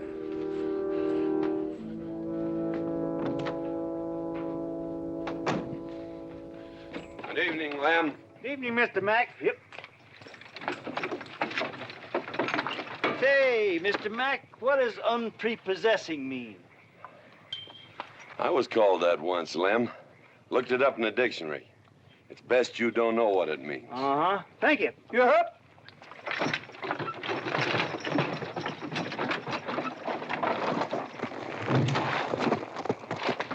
Hey! What am I gonna tell her when she asks where you went? When in doubt, tell the truth. She wouldn't expect that from you anyway. Where's Mr. McLintock going? There he goes, burning his last bridge. You see a yellow streak about a foot wide running up down his backbone. Well, Mr. McLintock, he ain't afraid of nothing. I once thought that.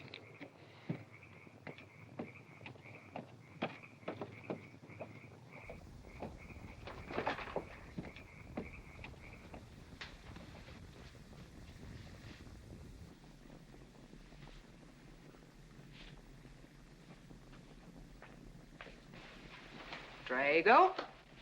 Yes, ma'am. Was that, He took off, lit out. I told him I wanted to talk to him. Ma'am, I was standing right over here when you said it, and I was standing right out there on those front steps when he walked up to a horse, grabbed a hunk of mane, stepped up on him, and sunk spur. Where did he go? Last time I saw him, he's going east. But you know him, he's liable to go north, south, or west. Get me a carriage. Yes, ma'am, but But what? maybe you shouldn't follow him into maybe where he's going into. What does that mean? I don't know, but I wish I hadn't have said it. I'll just get the carriage. Yes, ma'am. What happened? Get the Bruce. Baruch? Hitch it up. She wants to go to town. But Mr. McLintock never said anything to me about it. Look, young fella, I'm the ramrod around this place, and you better start giving me a yes, sir. You're gonna get the roof of this house pulled down on your head. Yes, sir.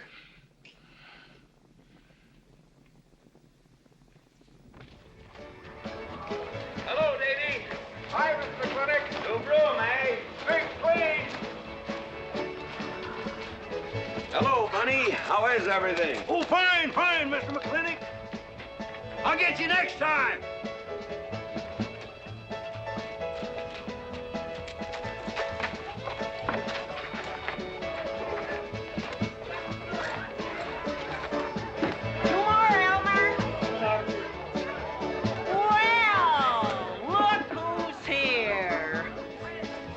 What'll it be, Mac? Same as usual? Ladies. Evening, GW. Jake? Wrong move. What? Chest problem. Queen's in danger.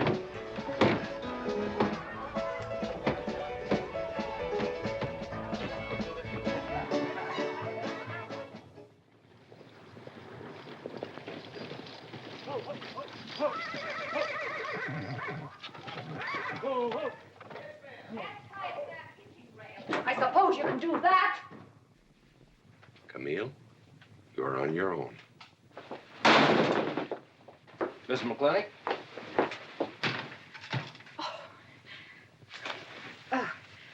I'm Camille. Camille Reedbottom. I'm learning the game of chess. Thought it would give me something to pass the time. See, I have nothing to do all day long. And I just remembered something.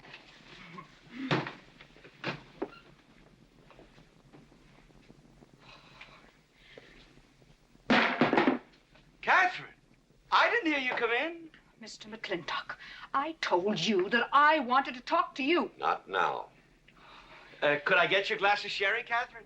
Oh, thank you, Mr. Birnbaum. I could use one. I came into town behind a runaway team. Drago never could handle horses. It was that young man whose mother pretends to be your cook. Catherine, your wine. Oh, thank you, Mr. Birnbaum.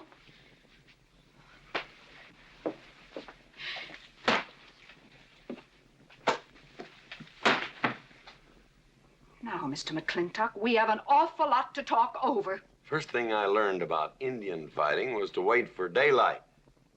What has our conversation got to do with Indian fighting? Indian fighting is good experience for our kind of conversations. Oh. It'll wait, Catherine. Evening, Sheriff. Mr. McLintock, we had quite a ride out here. Oh, I finally got that team settled down. It's your move. No, it's your move. I just cast it. Now, look here. You're not going to sit here all night long and play chess when the matter of our daughter remains unsettled. I am going to remain here and play chess, and the matter of our daughter is settled. She stays. Oh, such stubbornness. Catherine, your hair. Oh, it is a mess after that awful ride. No. It's just that I haven't seen you for a long time. And it seems to me the last time I saw you, your hair was a little darker, no?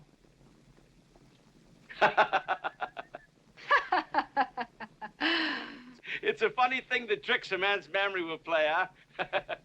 Mr. Birnbaum, I think that you've completely lost your mind. You have done something to your hair. I have not! I had it been none of your business. I'm certainly not going to put myself in the place of those blondine trollops that you seem to prefer. Take it. Huh? Oh. Fill it. Oh.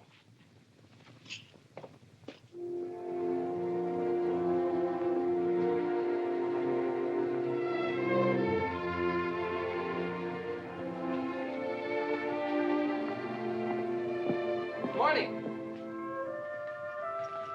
You fellas still at it all night? A McLintock never quits. But a Birnbaum has to. Besides, the game is over. You got me. Oh, no, Mr. Birnbaum. You still got a good game. Oh, you play chance. Please, take off.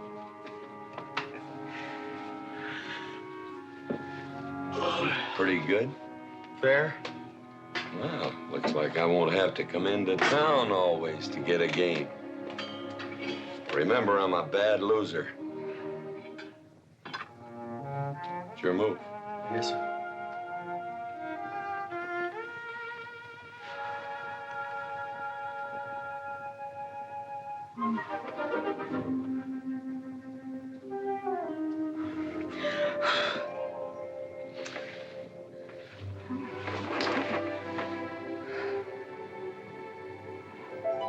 Good morning.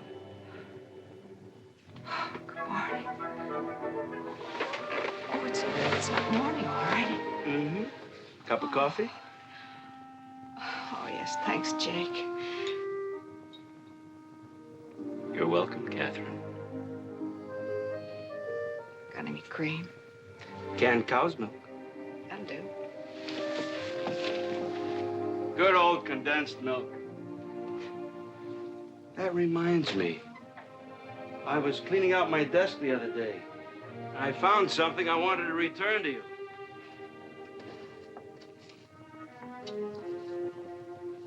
Here it is.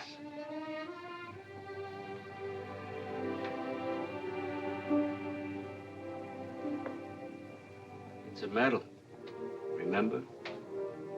From the President of the United States of America to First Sergeant Michael Patrick Gilhooly for bravery above and beyond the call of duty. It's your papa.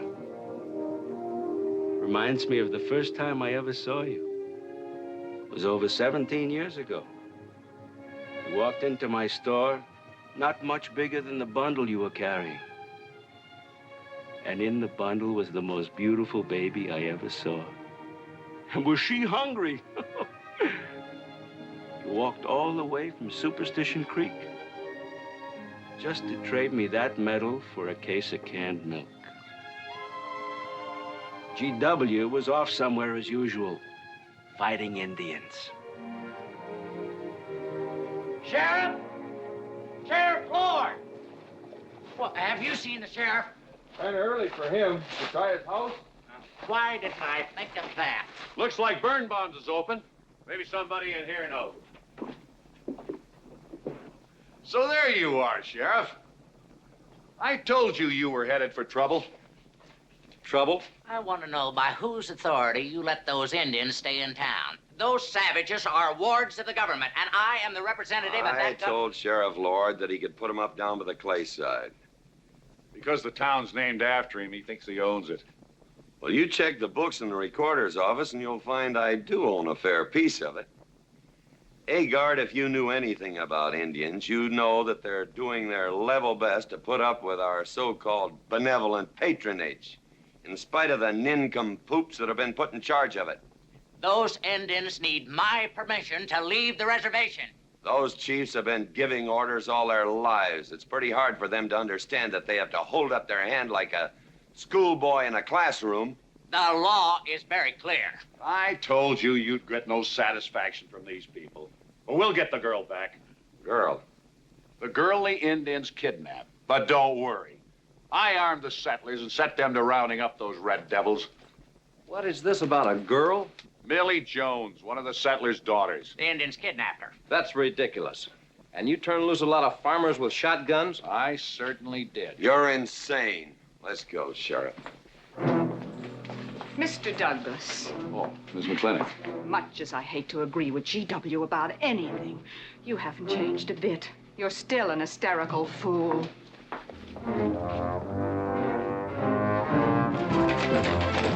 Come into town. I got worried. What about? Thought maybe Katie shot you. Not yet, Drago, but it took restraint. Wait a minute. You better take Agar along. Not that he'll be much help. Drago, have him on the horse.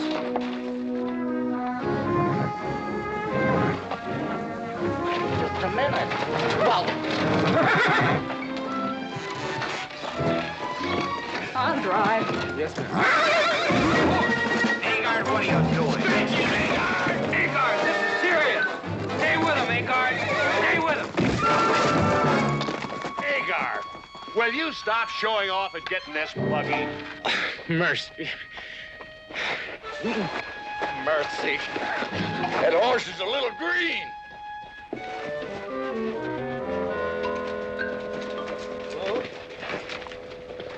Let's go. Yeah.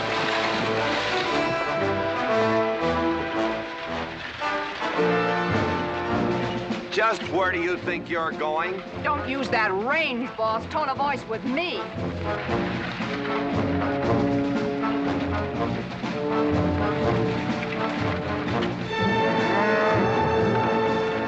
Carter! Headed for Mr. Poor Boy's mine. Mount up some riders. Right, boss. You heard the man.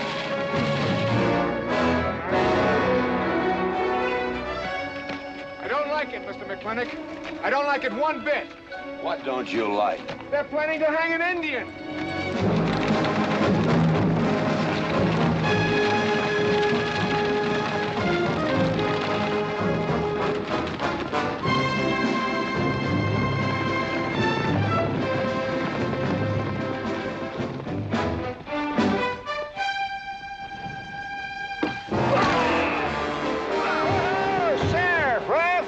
Where's the whiskey? Hold that. Not so fast, Mr. Boss of the whole country. Unless you want to wear a big hole in your middle. How long is GW going to let that cheat-chalker push him around? That cheat-chalker has a sawed-off shotgun. How do you know she didn't wander off someplace or meet some fella or something? What are you saying? That I didn't raise my girl right? That she'd wander off all night with some man? There's a lot of things I'm not saying to you, mister. Well, you got a sawed-off shotgun in my middle. But how do you know this Indian had anything to do with it? She's gone, ain't she? She's gone. Pa! Pa! I'm over here! Pa! Been looking for me, Pa? Where you been, gal? Young Ben took me for a sunrise ride, and the horse wandered away. You come down over there. But, Pa! She's telling the truth, Mr. McLintock. We wasn't doing nothing. Well, that's not important right now. The important thing is that you don't draw that hog leg, or this'll be worse than Dodge City on Saturday night. You get on back to the wagon. I'll tend to you later. Now for this young whippersnapper. Now, no harm has been done. And young Ben here is one of the nicest boys in the territory, so just put down that shotgun and I'll let's teach forget him to fool with Mike. Now, we'll all calm down. Boss, he's just a little excited. I know. I'm going to use good judgment. I haven't lost my temper in 40 years. But, Pilgrim, you caused a lot of trouble this morning. Might have got somebody killed. And somebody ought to belt you in the mouth. But I won't. I won't. The hell I will.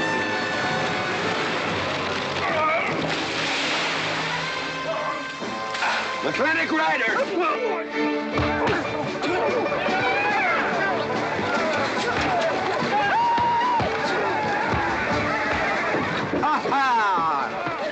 Oh, Martin! Hey, Buster! Remember me?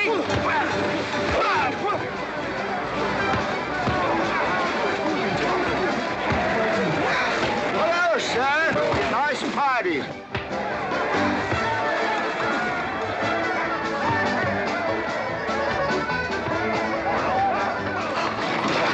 Do you think you ought to? I ought to what?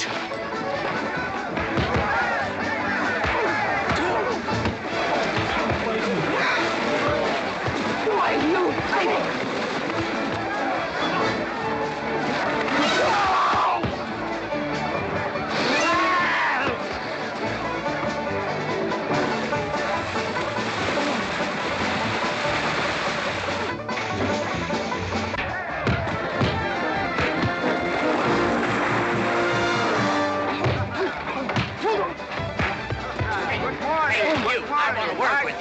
Hey, just a minute. What are you doing? My glasses. Hey, now stop this or you'll be sorry.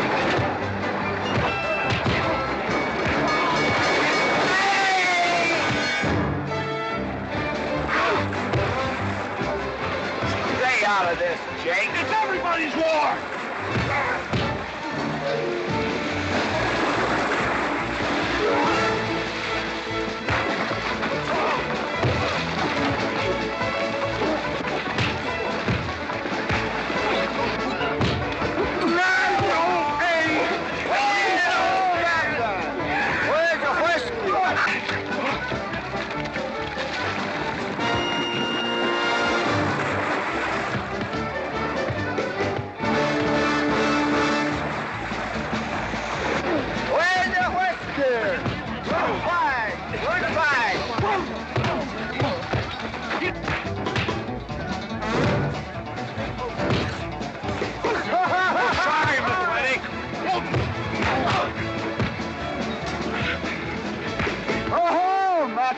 Thanks.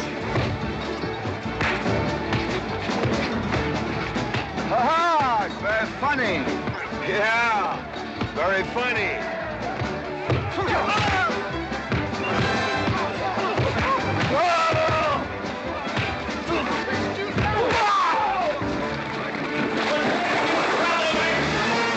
Guys, Mr. Douglas, I'm sorry.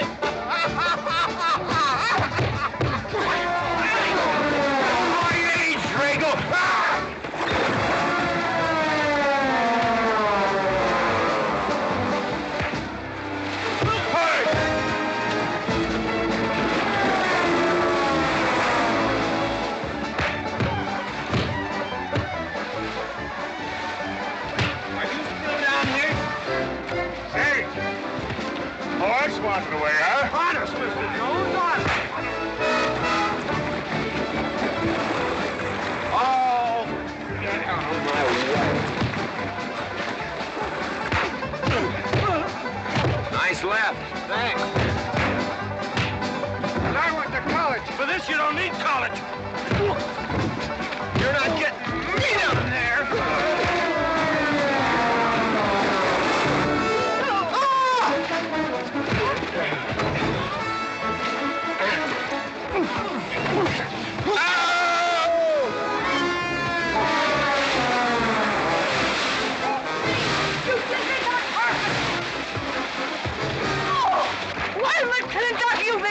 Good morning to you, Mrs. McLintock. Buddy, you big...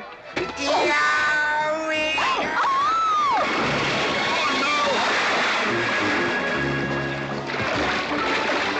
G.W. McLintock, you big, great big clumsy! Well, it's pretty hard to control yourself.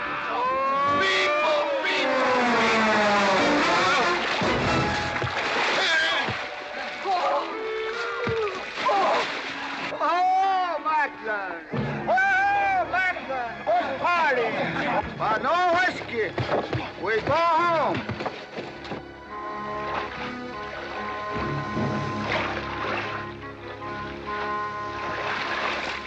You and your friends! Well, we at least saved your hat.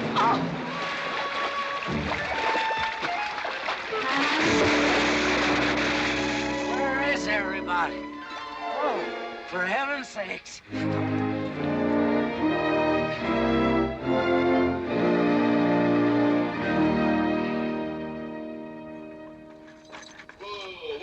Brago, will you never learn how to handle a team? Yes, ma'am, I'll sure try. I'll tell you that now. Try me family. You want to lose your pigtail? I lose face.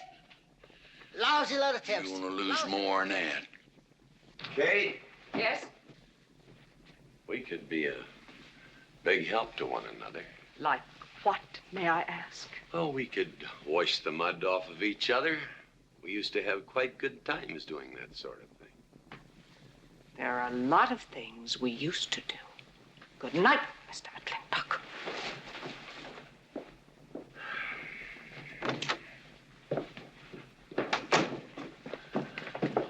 Any luck?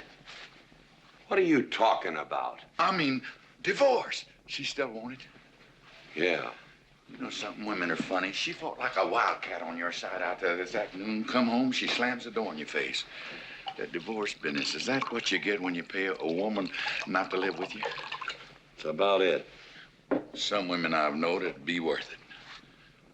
You know, if we had any moral character, we wouldn't be standing here covered with mud drinking when we should be washing. GW. Drago.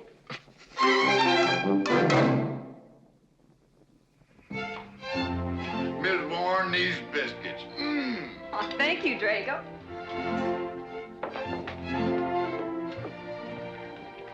Good morning, Mrs. Warren. Good morning, Mr. McLintock. Breakfast for the boss? If that's the way you want it, Mr. McLintock.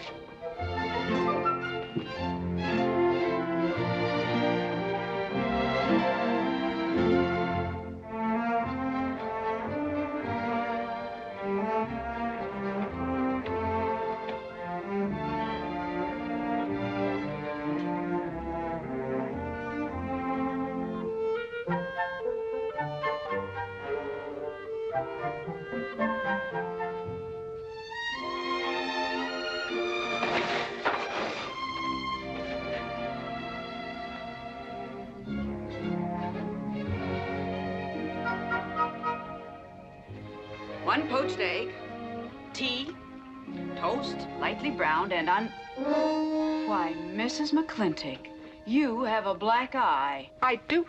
Ooh. Oh, and Becky's coming home today. And that's not all. There's a little something we'd better get settled. There are no men listening now, so we can be ourselves. Oh, sure, I let you get away with all that guff the other night. But now that we're alone... When I want the opinion of the hired help, I'll ask for it. You know, you could wind up with 2 black eyes. What? Oh, I realize you had to put on that big act. We always have to just before we get ready to forgive them. Generally for something they haven't done. But you and I both know that's just to keep them from getting the idea they run things. McLintock give you that black eye? No. Nobody gave it to me. I want it.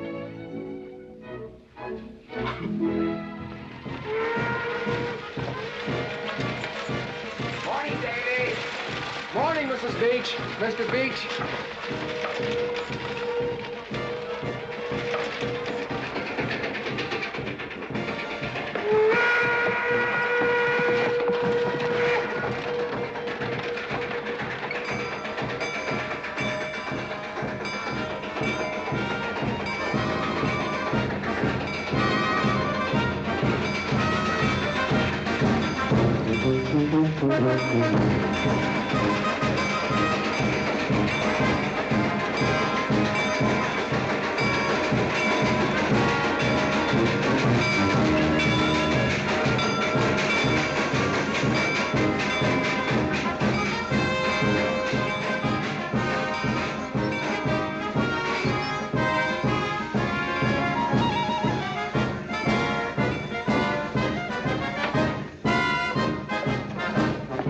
Why, Miss Becky, welcome home. Hi, Dad. My How boy! are you? Good to see you again. Daddy! Well, Daddy! Oh! It's been 2 long years. I guess I'm gonna have to stop calling you Tomboy. Oh, Becky. Mama! Oh, darling. I wasn't sure you'd be here. Oh, I've been here a few days. And, oh, Becky, I bought you 3 of the most beautiful dresses. Uncle Drago! Oh! Did you bring your old uncle a coming home present? Sure did. What is it? A mustache cup. And what did you get me? Prettiest Palomino pony that ever packed a saddle. Broke the stand, drowned, tie in the counter. Oh! Uncle Jake! tuba. Oh, Mr. Douglas has had a little accident. I brought you a whole shipment of licorice sticks. But now that I've seen how much you've grown, I think we better exchange them for a couple of bolts of dress goods, huh? Thank you. Oh, the mayor was going to be here, but he had to go to the territorial capital on a horse theft matter. But I'm going to give his speech. Oh, and don't worry about the mayor. I'm sure that he can find a bill of sale for the horse.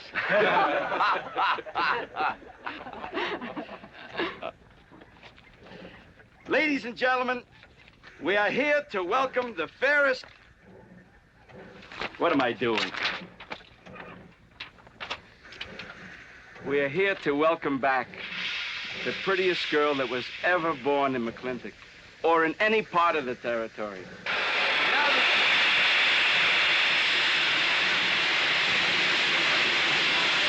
Hey, Davey! Yeah? Got something for you. Yardmaster up at the junction told me to let him ride, so I locked him in here. I've had my scalp a long time, and I aim to keep it.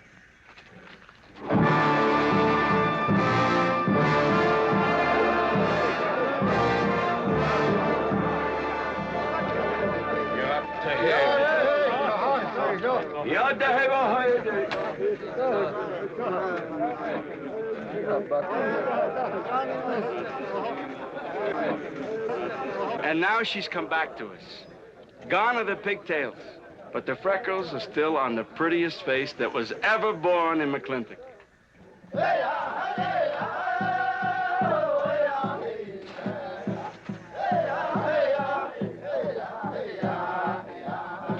Hey, that's Puma. And it's true. The government did turn them loose. Good old Puma. I'll never forget when he brought G.W. home. Your father had a hole in his chest and 104 fever. Of course, they weren't very mannerly about it. He came past the house at a high lope and threw him on the doorstep. And you do remember them good old days, don't you, Katie? Catherine.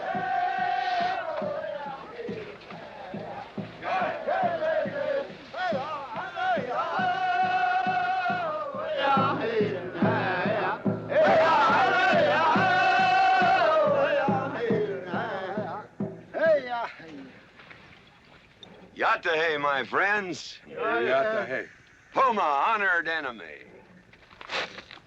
Does big McLintock forget? Also blood brother. No, I'll never forget that.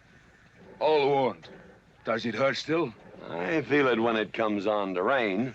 An inch higher and I wouldn't have had to worry. Our big McLintock, that was remembered fight. We return with news. Our people have more trouble.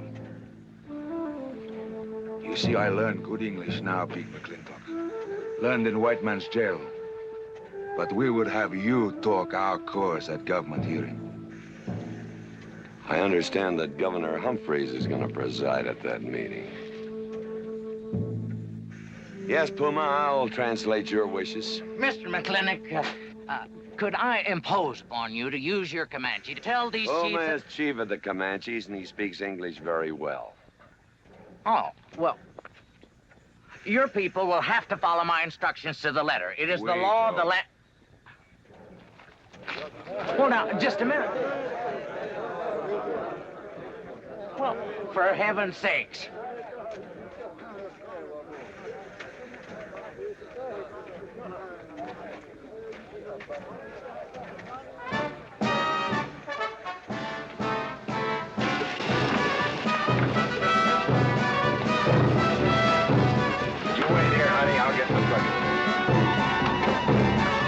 McLintock party?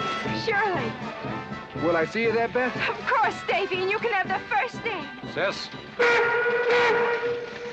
Don't want any sister of mine talking to strangers. Davy's not a stranger. He clerks in burn barns.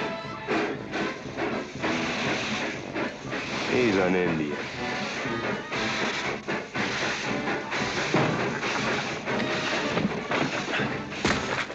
Darn you, Drago. Now look what you've done. Baby, this is Devlin Warren. He works for your papa. Dev, this is Miss Becky McLintock. Those are my things. Yes, ma'am. Oh, I don't own you anywhere, Miss Becky. What do you mean? Oh, I mean, you look so much like your mother. Well, even prettier. Oh, Mr. Warren. Mother's much prettier tan I am. Many a fight started with words like that. Come on, get in the boat. Hello, Ching. We got jelly pie for dinner. I'm not cooking. No, he's not.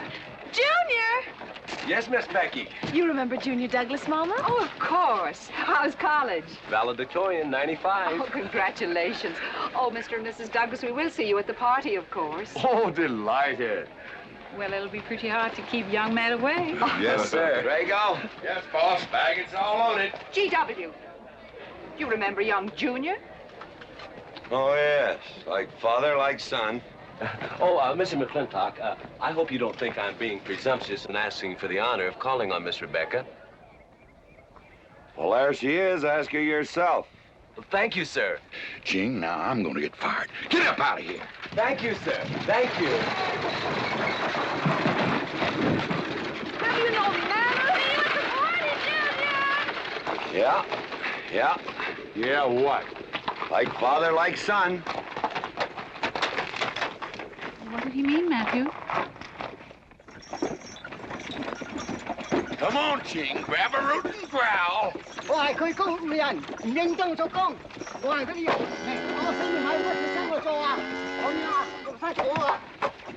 you're doing a good job, Miss McLintock. Thank you, Miss Warren. Deb, when you're finished there, go over and help Drago with the beer cakes. Yes, Mom. Deb, could you come and help me a minute?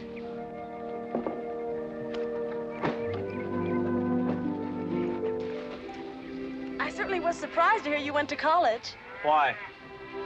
I don't know. Junior says Purdue's a good college for a backwater place like Indiana. Well, he did indeed. Oh, could you do this? I can't reach it. Why didn't you finish college? Lack of funds. My father got sick, and he had to come out west. So he took out a homestead. You know, your mom's sure cute. It's too bad you didn't inherit her eyes.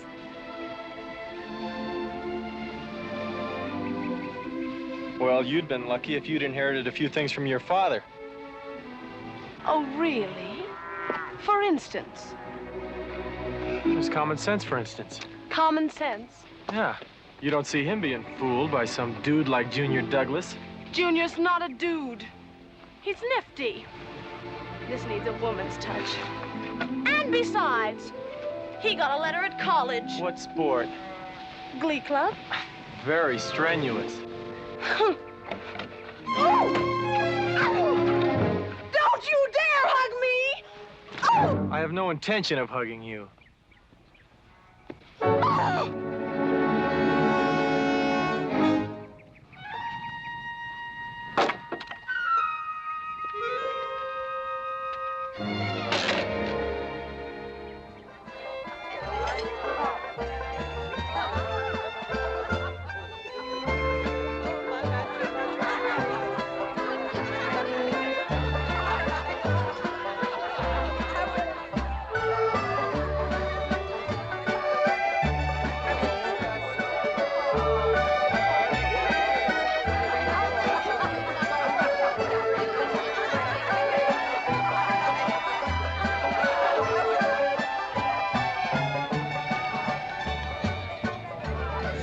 Ladies all look lovely, Catherine.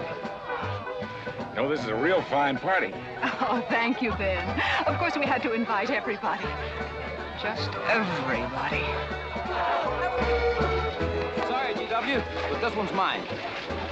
Well, thank you, Mrs. Warren. I guess I'll have to be a good host in my own home. Well, the next one's yours, Mr. McLintock. Thank you.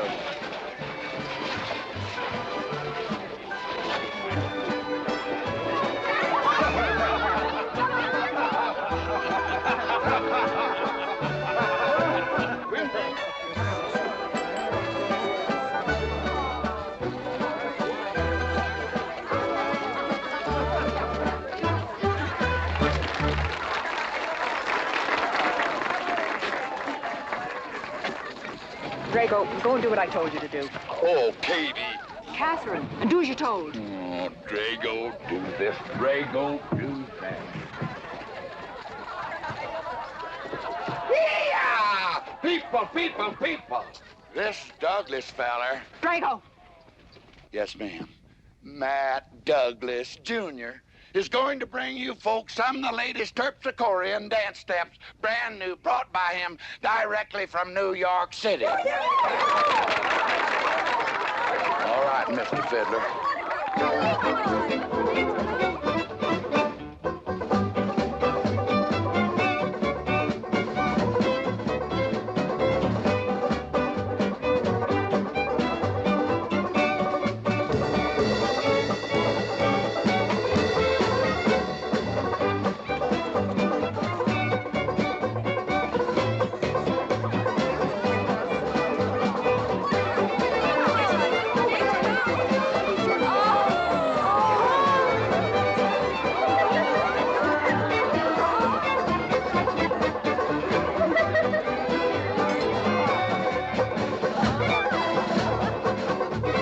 Give me a whiskey. Put Williams on Bolo. What? Just turn a 10-gallon party, boss. We'll run out of whiskey. Well, I can take care of that, Chick.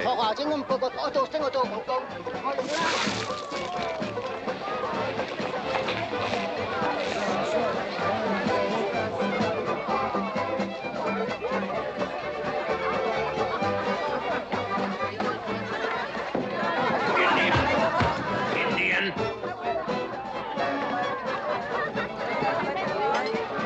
And you still got any ideas about asking my sister to dance? Get up and we can do this all over again. Yes! That's enough. You fought it. It's Get all out of over. my way! Quit butting in, Birnbaum! He's a hired man, not your son. Look, you fought him fair and square. I don't think it was so fair and square. Well, you want to take up where he left off? If I did, you wouldn't find it so easy.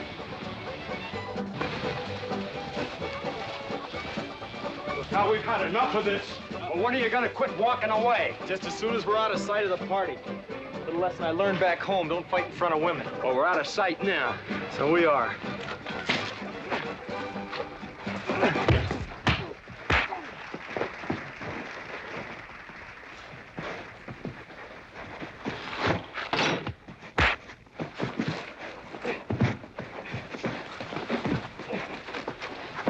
Such vulgarity.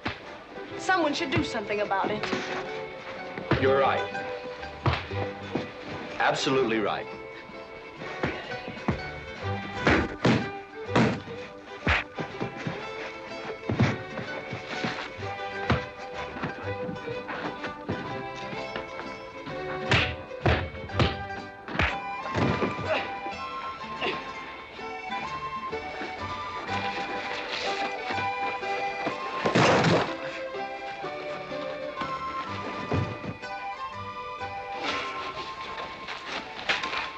You all right, young man? I'm all right, Mr. McLintock. Pretty fancy fighting for a country boy.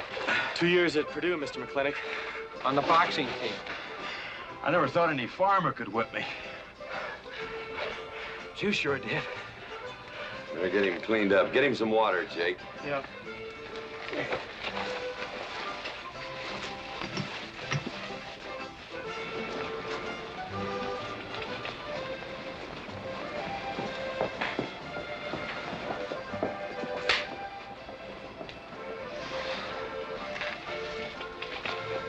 Get yourself cleaned up.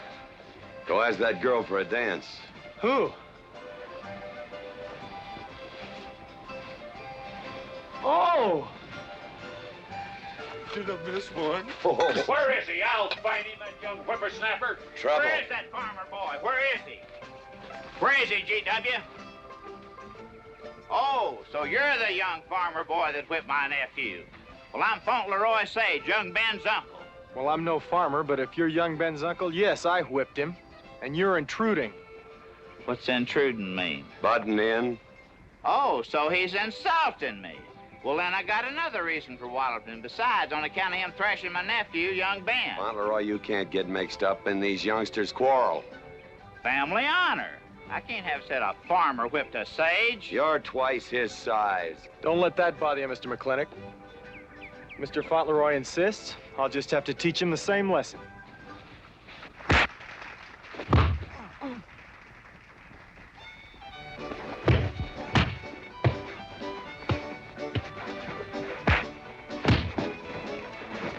Say!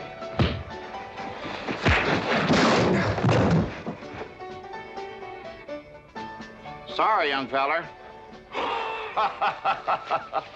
Hate to have to do that, young fella. No hard feelings. Not yet. Not yet what? I mean, that isn't all. Now, wait a minute. Fauntleroy, we're gonna make this a fair fight. Of course we are. Of course we are, G.W. There'll be none of this. I wouldn't do that, G.W. You wouldn't do... No, I wouldn't do that. And Dev, I don't want you kicking Fauntleroy in the knee. He didn't do no such thing. And none of this nose twisting. He's all yours.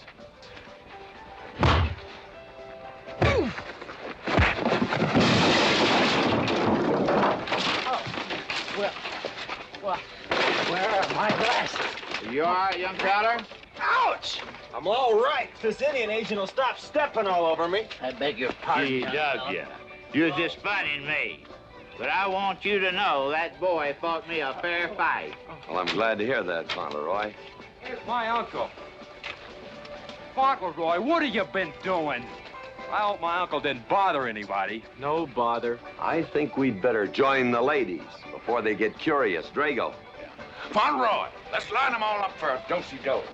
Jake, you think tincture of arnica would help?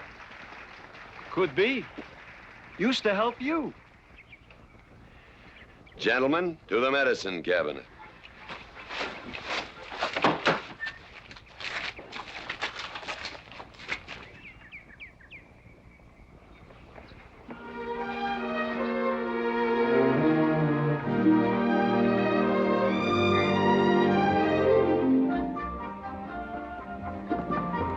Good morning, Drago. Morning, Davy. You seen Daddy? Took off early this morning with a scattergun over his arm. Went hunting.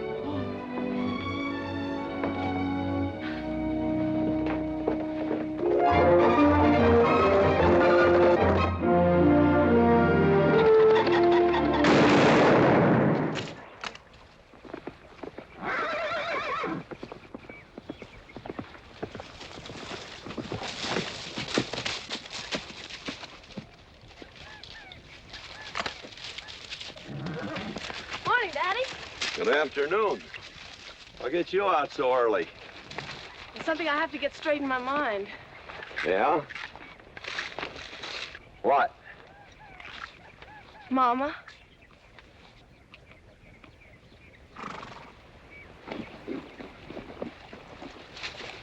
Why'd you and Mama stop living together, Daddy? Why'd you separate? Aren't you going to answer me? No, It's sort of my business, I think. I don't. Is it another woman? Usually is. At your age, you always know what's usual. Is it Mrs. Warren? Becky, I don't want to start laying the law down your first day back home. But I'll have no more such talk. First time I ever saw Mrs. Warren was last week.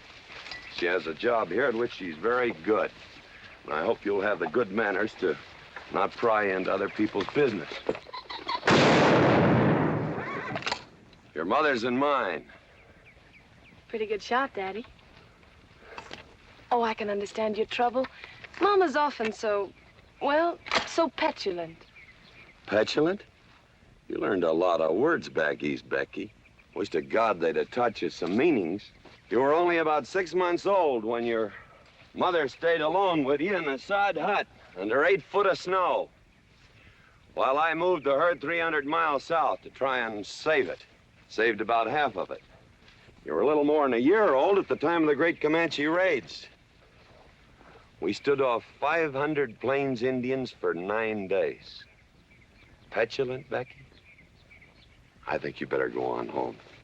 See that Ching gets those birds.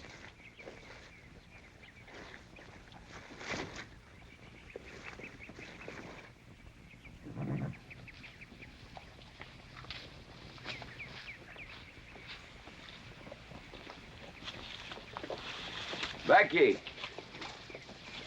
Come here.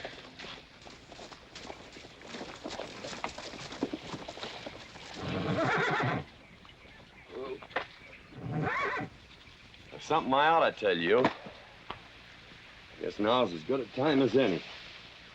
You're gonna have every young buck west of the Missouri around here trying to marry you. Mostly because you're a handsome filly. But partly because I own everything in this country from here to there. They'll think you're gonna inherit it. Well, you're not. You're gonna leave most of it to, well, to the nation, really. For a park where no lumberman will cut down all the trees for houses with leaky roofs. Nobody will kill all the beaver for hats for dudes, nor murder the buffalo for robes. What I'm gonna give you is a 500-cow spread on the upper Green River. Now, that may not seem like much. It's more than we had, your mother and I. Some folks are gonna say I'm doing all this so I can sit up in the hereafter and look down on a park named after me. Or that I was disappointed in you. Didn't want you to get all that money. But the real reason, Becky, is because I love you. And I want you and some young man to have what I had. Because all the gold in the United States Treasury and all the harp music in heaven can't equal what happens between a man and a woman with all that growing together. I can't explain it any better than that.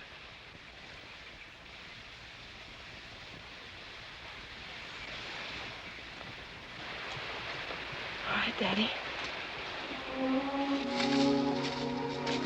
Becky.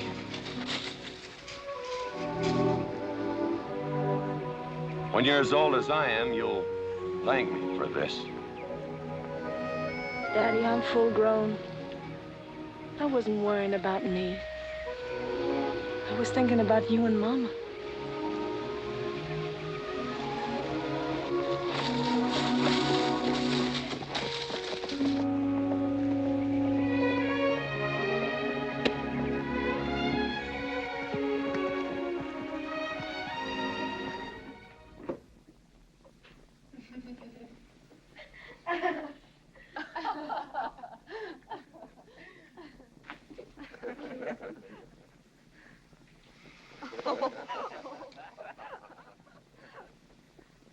Oh.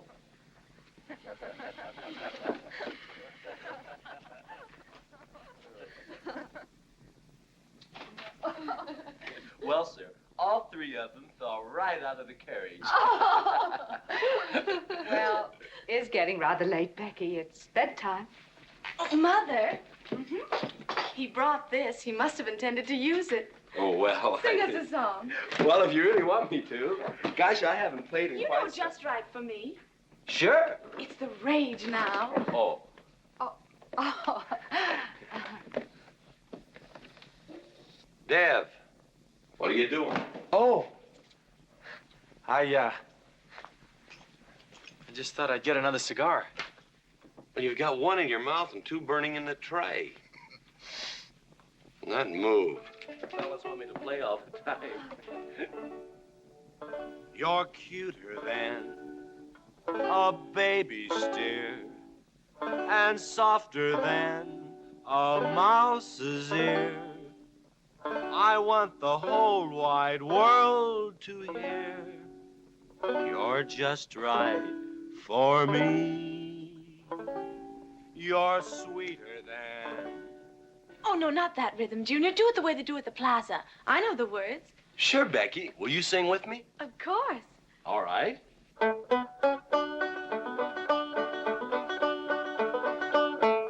I love a man who's witty and smart and clever. It's your move. Oh.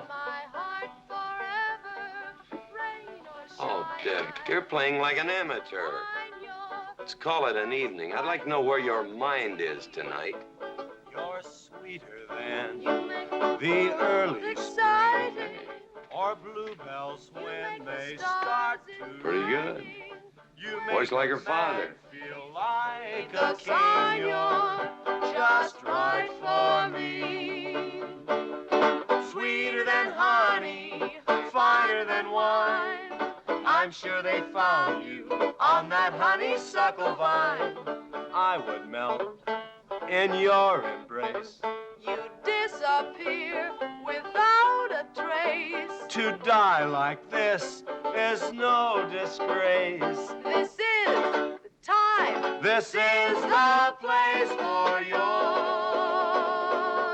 Just Right for me.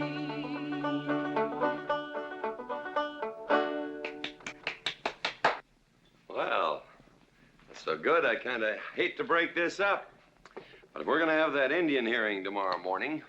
Sir, about our conversation earlier this evening, I believe I'd better apologize. Yeah? Yes, sir, I've been thinking it over, and when I called you reactionary, well, that's merely my generation's term for your generation. Nothing personal, sir. Oh, really? Well, good night, sir. Good night, Miss McLintock. Good night, and do come again. Good night, Drago. Night. Boss? What does reactionary mean? Me, I guess. He says that anyone that wanted to sell at a profit was a reactionary. Was we reactionaries back in them days when you was selling beef cattle for 6 cents a pound on the hoof? Well, no use arguing with him. College boy.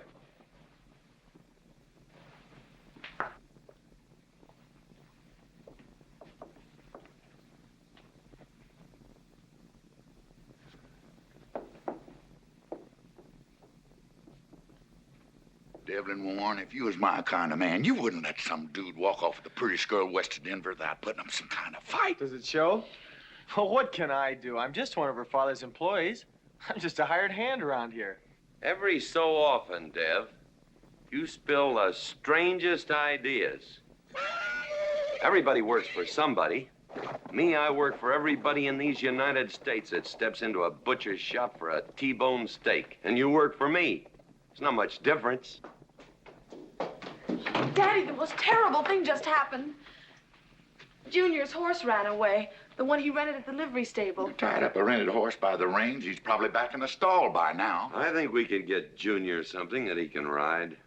What I'd rather do, Daddy, is drive Junior home in our barouche. It's a lovely evening, and I'm sure Uncle Drago wouldn't mind driving. I would, and I got the kind of manners don't keep me from saying so, just to be polite. I'll drive him home, Mr. McLintock. And you don't have to come, Miss Becky. I'll see that he gets home safely. I can take care of myself. You got yourself a foot, didn't you? Dev, get the carriage. Drago? I'm going with them. Now you got me wrangling dudes.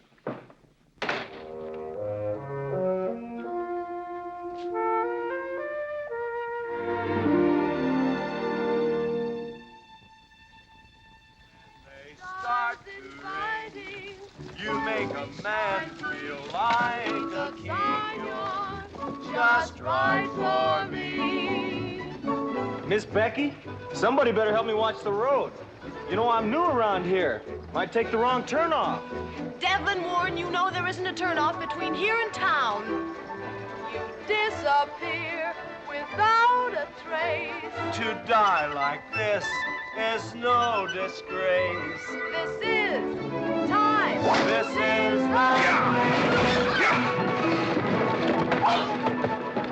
Devlin Warren, what are you trying to do? Kill us?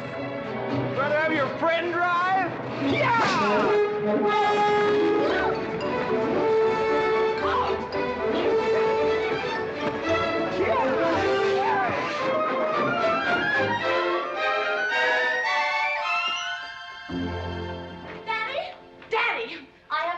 Humiliated my entire life.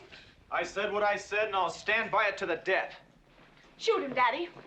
Shoot him at once. Well, why?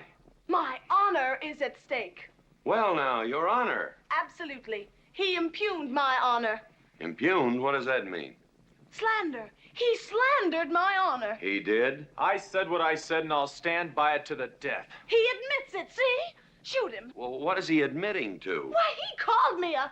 I won't even repeat the word. I didn't necessarily call you anything, but I said what I said, and I'll stand by it to the death. Well, just for the tally books, what did you say? I said that any girl who would permit a man to kiss her before they're formally engaged is a trollop.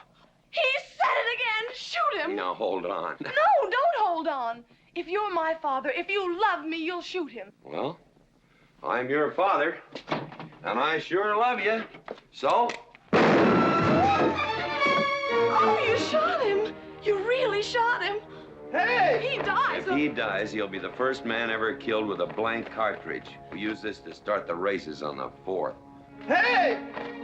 I'm on fire! Oh, you poor dear. Poor dear? You'd have had me shot in cold blood. But it didn't happen. Yelling I insulted you and all. What you need is a good spanking. Deb! Daddy! Leave me out of this. I think I'll give you what you deserve. You wouldn't dare! Oh, wouldn't I? You'll think next time before you have someone shot. And this kicking and yelling isn't gonna help you. Don't you! Oh, Daddy! Wait a minute! Daddy! Oh, oh, Daddy! Help me! Don't! Daddy, boy, I hate you! Mommy! Mommy! Oh, G.W., was that a shot?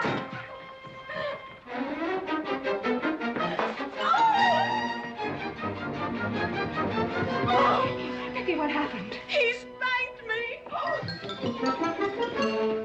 You spanked my daughter? Dev. You mean you stood there while that brute beat our daughter? G.W., what's happened to you in the last 2 years? Part of valor, son. Oh, isn't it enough that you've always treated me like a squaw without subjecting dear, sweet Becky to this crude, vulgar way of Catherine, life? you women are always raising hell about one thing when it's something else you're really sore about. Oh. Don't you think it's about time you told me what put the burr under your saddle about me? I don't intend to stand here and hold a midnight conversation with an intoxicated man.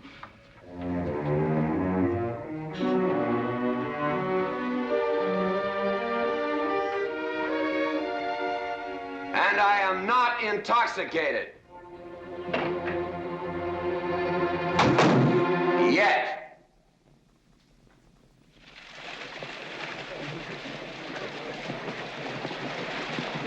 Hello, Governor! Hello, Governor!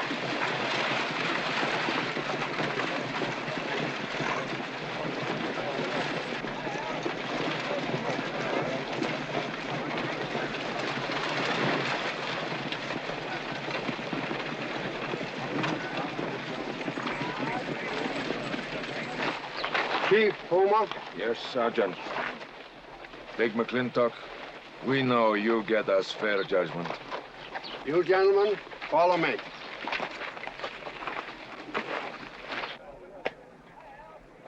Well, Jake? G.W.?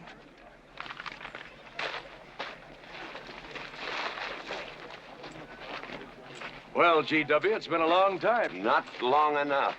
Cuthbert. Your husband is a rude man. Yes, Cuthbert, I know.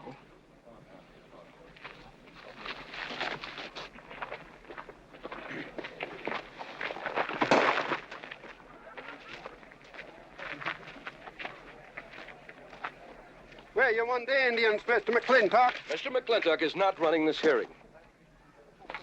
Sergeant, seat those Indians. Yes. Gentlemen, be seated.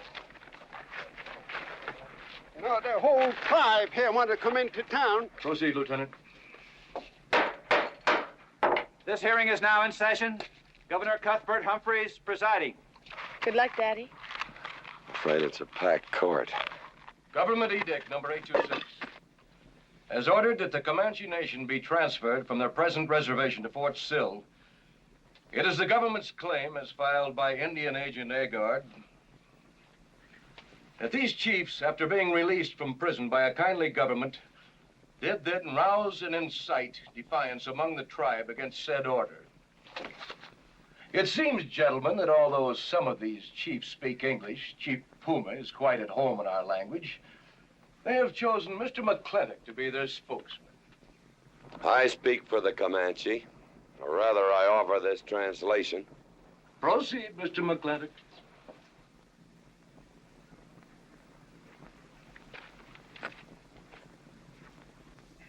The Comanche say, we are an old people and a proud people.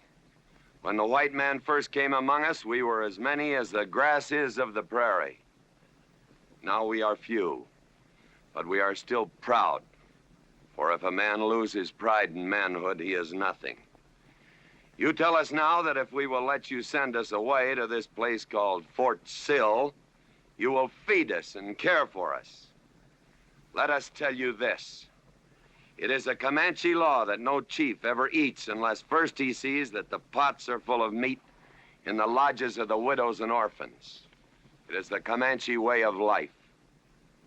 This that the white man calls charity is a fine thing for widows and orphans, but no warrior can accept it. For if he does, he is no longer a man. And when he is no longer a man, he is nothing, and better off dead. You say to the Comanche, you are widows and orphans. You are not men. And we, the Comanches, say we would rather be dead. It will not be a remembered fight when you kill us, because we are few now and have few weapons. But we will fight, and we will die Comanche.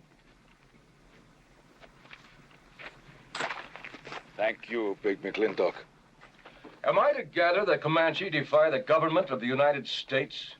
Yes, you may gather that the Comanche defy the United States government, or at least this commission. Gentlemen,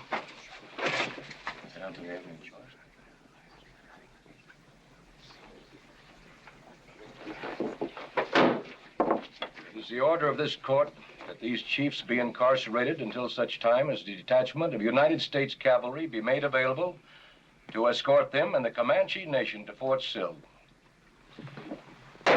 This court is adjourned. Oh,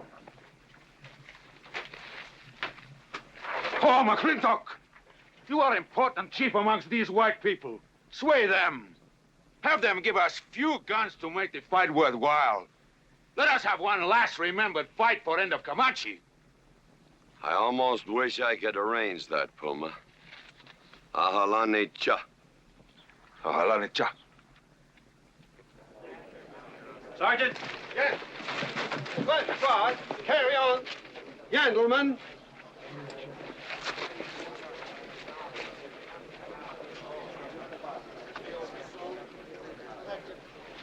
It's sad, these changing times. It isn't the times that are changing, Mama.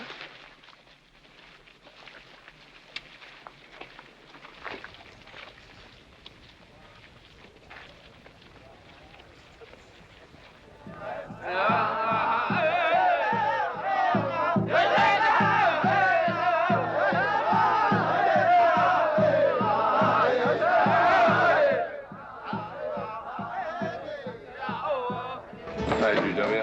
Hello, Lem.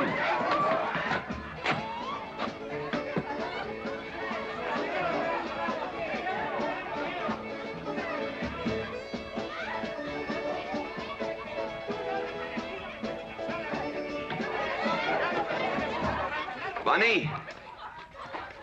Oh, howdy, McLintock.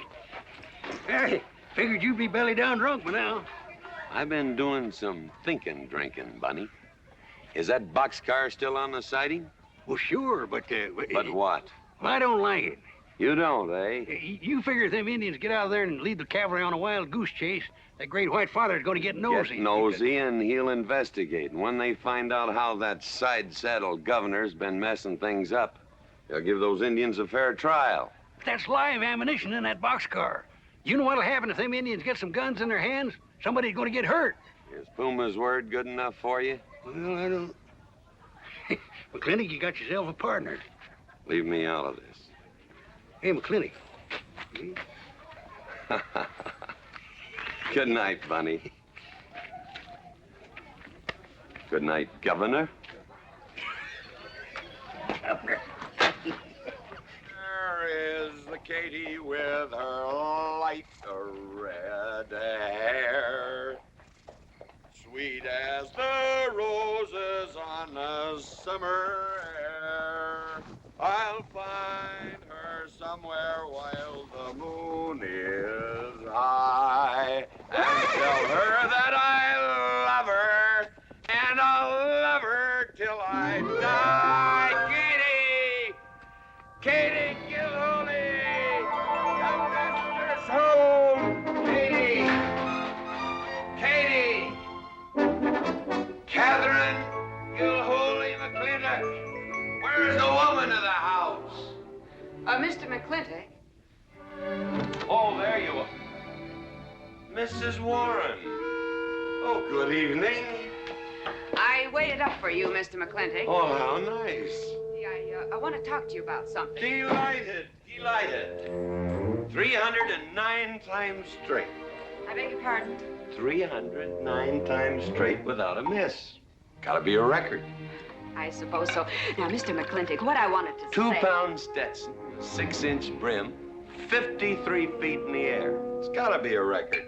I'm sure it is, but the reason I waited up... Dagnammit, woman, can't you hold that glass still? Of course, sir. Now, down the hatch to my world's record. Down the hatch. Yes, sir.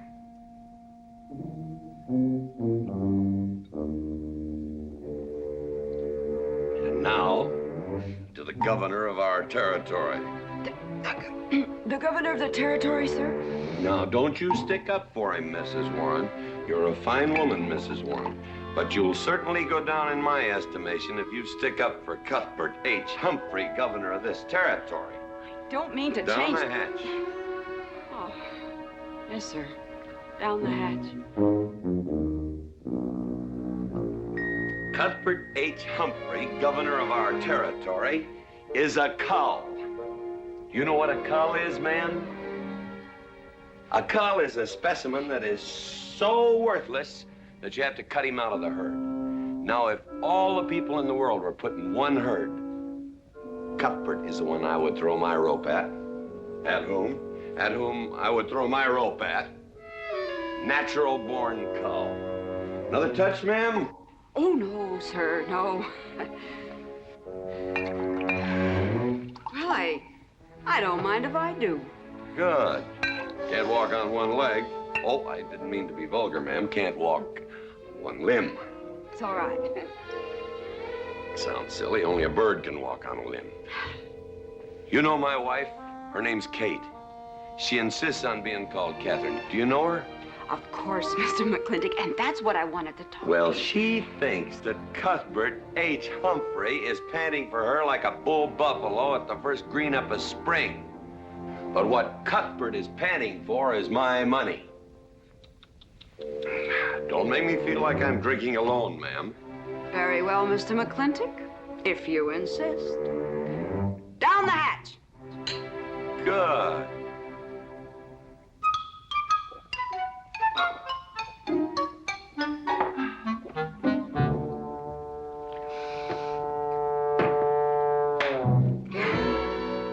Mr. McLintock,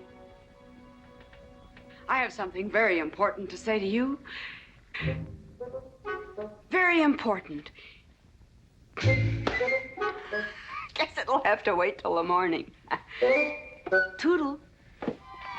Oh, it's all right. It's all right. Betty, bye-bye.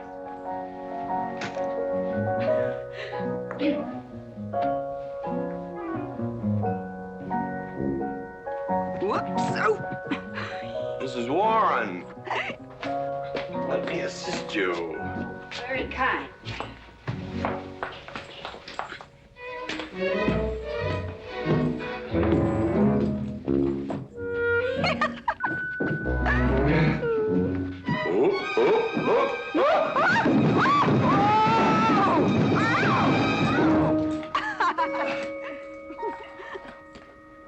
Whoops. What's going on here? Now, Catherine, are you going to believe what you see or what I tell you? Mrs. McLintock, hope you won't misunderstand.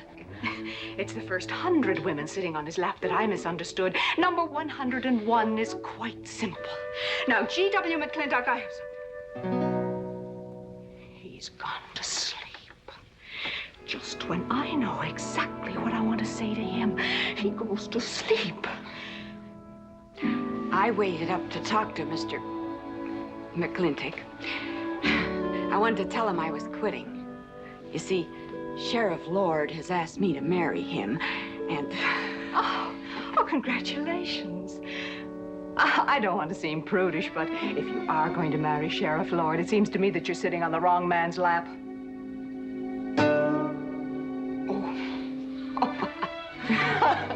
Come on, I'll help you upstairs and we'll have a long talk about men in general. Ladies, one moment.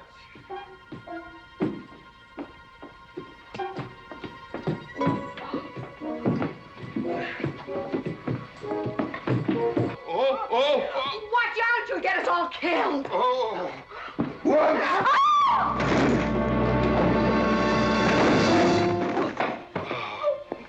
Wait a minute, ladies, till I catch my breath, and I'll get you up those stairs as sure as my name is George Washington McLintock.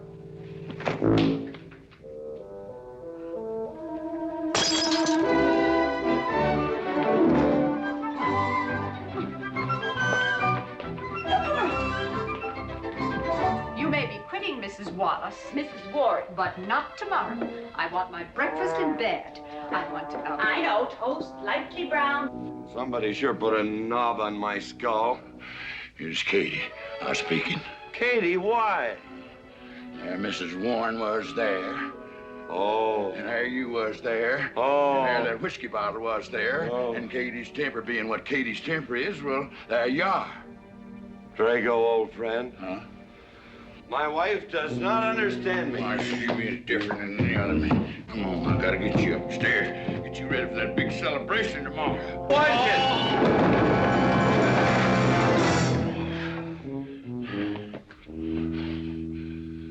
Drago, I am sleeping in the den.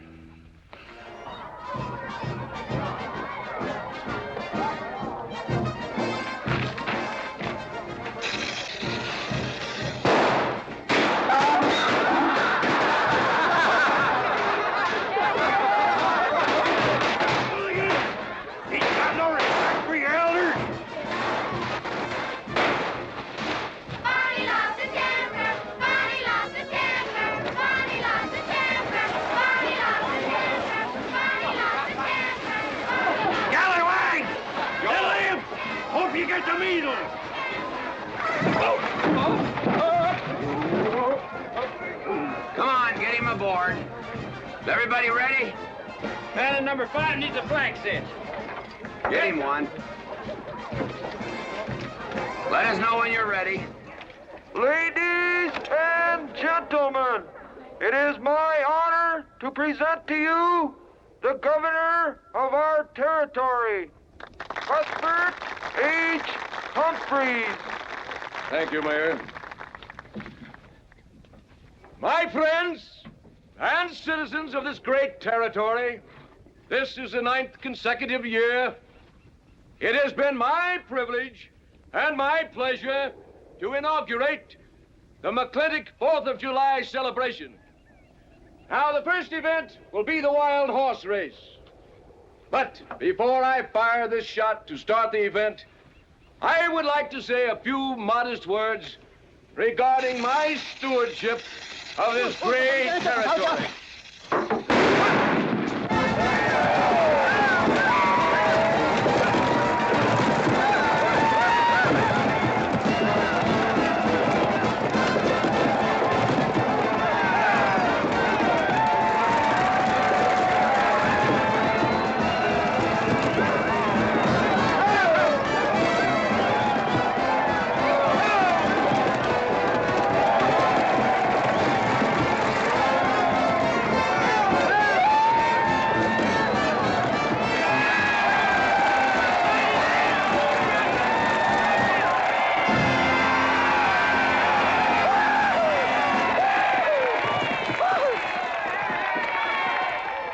Professor Birnbaum.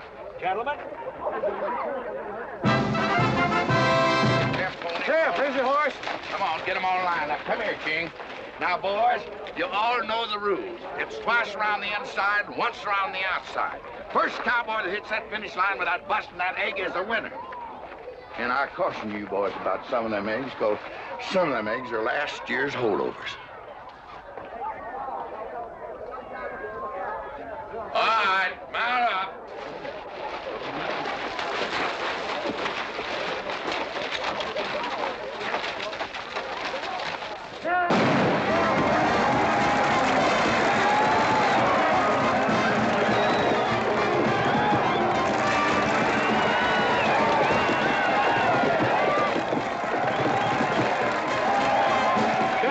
dear.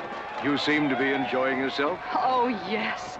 This is wonderful. It's the only thing I really do enjoy about this barbaric country, the 4th of July celebration. Well, Catherine, I've been here for 3 days. I haven't heard from you. Is anything wrong? Wrong? Well, I just hope that it hasn't been necessary for you to say anything to GW. What are you talking about? Well, Catherine, you see, I'm in a rather delicate position, being governor of the territory and all. I just hope you haven't found it necessary to say anything about... About what? About you and me.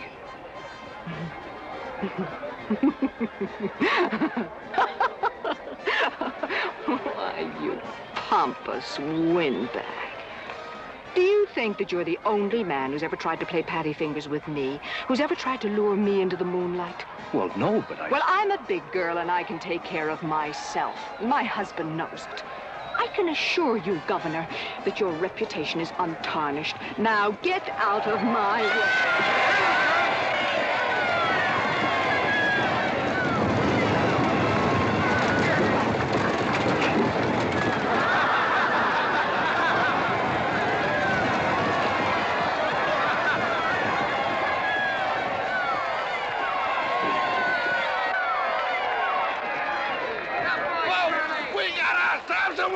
Curly Fletcher!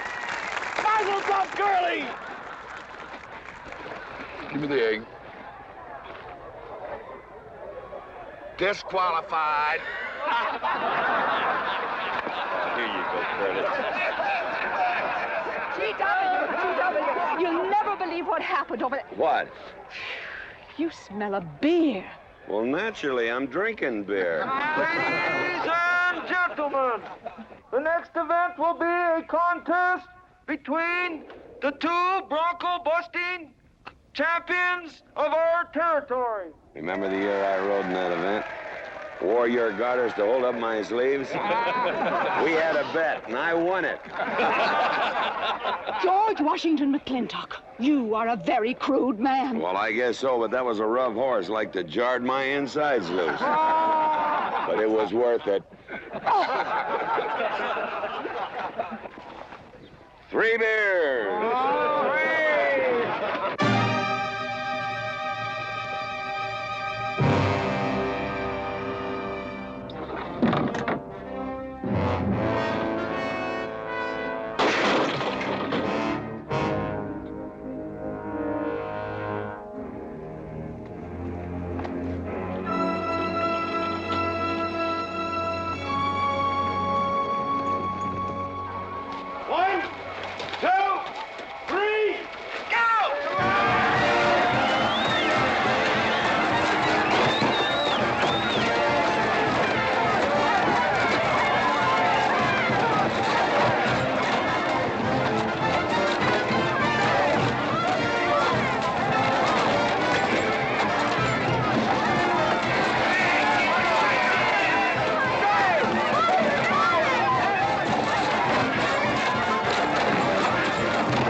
So, nothing busted but my pride. Well, that ought to even things up, Farmer. For what? Well, that sore nose you gave me the other day. Well, that ain't what's sore on him.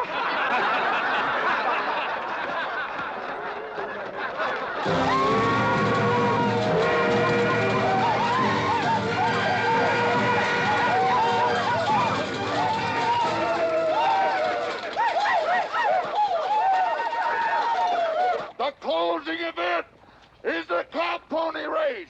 The finish line is at the barbecue. So start meandering. Come on. Now, what is that, false courage? Why, you know a Douglas doesn't ever use a thing like that. I want you to get on that horse, get out in front, and stay out in front. I'll be out front, Dad. All the way. Good boy. Now remember, stay out in front. That Agamemnon's a good horse.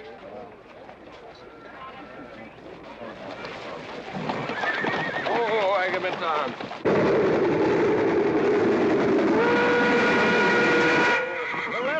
saying she's on your side. Oh, boy.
Whose idea was this stunt? God doggone it, I'm a real book.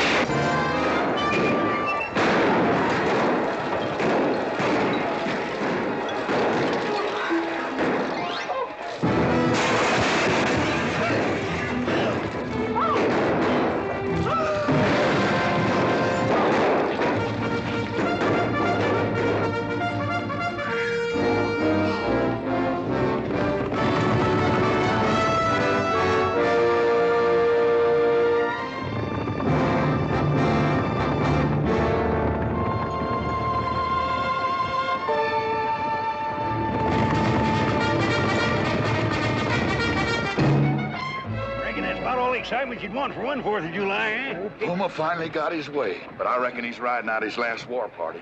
He won't get very far. But one thing still has me puzzled. Where did they get the guns? I was wondering the same thing. My kidney's been bothering me. Bunny? GW!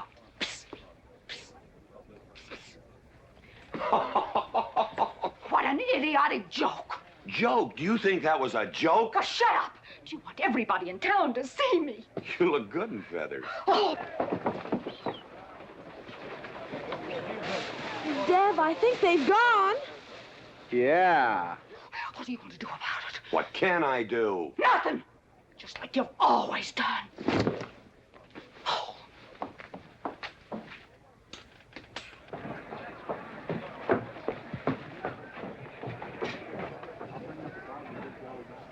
How long, GW? How long what? Catherine. She's been riding herd on you for 2 years now. I'm a peaceable man. But my father used to say, you raise your voice, it doesn't do any good. It's time to raise your hand. Well, I've been planning to do something about it. I'll have another talk with her. Talk to her? Talk to her? Talking won't do any good. Becky, have you seen your... What's been happening around here? You've got hay all over you. Been some mighty sneaky goings-on here during that raid, Mr. McLintock. Who was it said only a trollop could kiss a man before they were formally engaged? Oh, but we are engaged, sir. You are? That is, with your permission. Well, you've got it. Oh, Mrs. Warren? I think it's wonderful. I guess this is the only engagement that ever started off of a spanking. Mm-hmm. I reckon Birnbaum was right. All right. Lord bless us, this is gonna be a great day. Doggone it, folks. Let's don't let a little old Indian raid break up a good barbecue and a rodeo. The meat sound. Let's go. You contestants get ready for the cow pony race.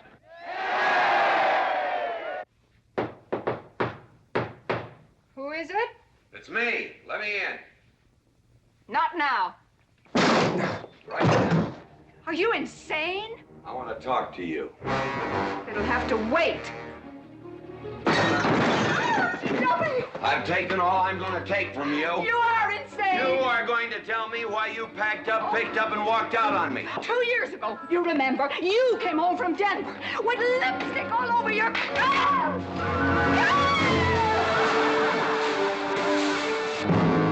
Lipstick on my collar. I've got the shirts to prove it! Who cares? Why, you big...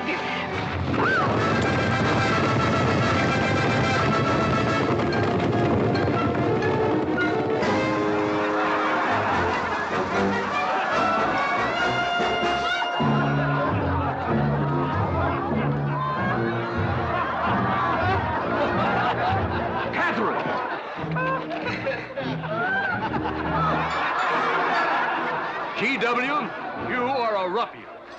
Cuthbert, you are right.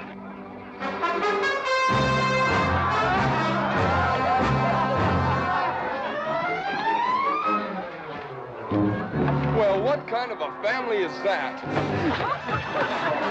The best! And dangerous, son. Who won the race? Who cares, Agard? History's being made.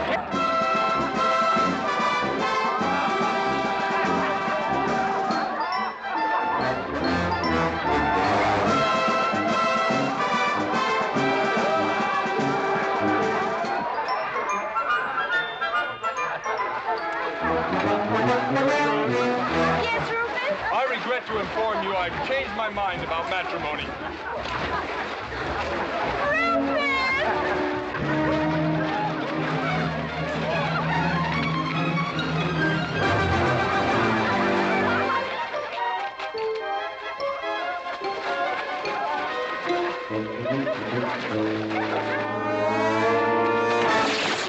Hey, Mrs. McLintock!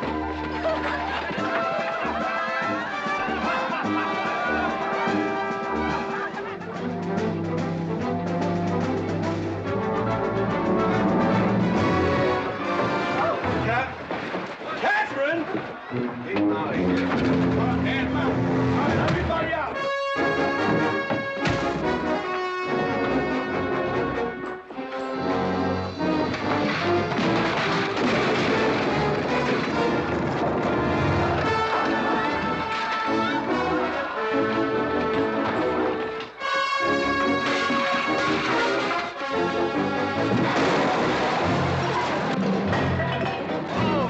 Looks like GW is buying out the whole store. I'm afraid you're right.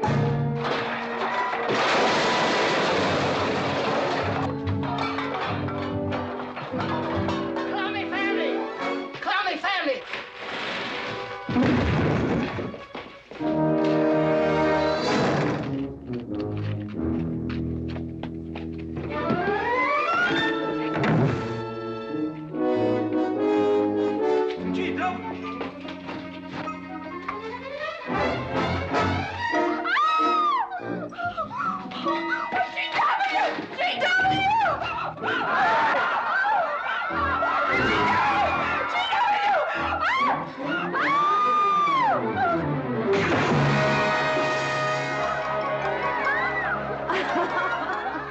Oh, Mrs. McLintock, you're all wet.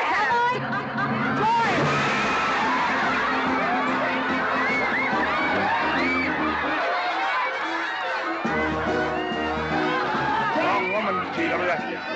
Oh, pardon me.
all you want. It won't do you any good. You've been digging those burrs into me for 2 years. Now you're gonna get your comeuppance.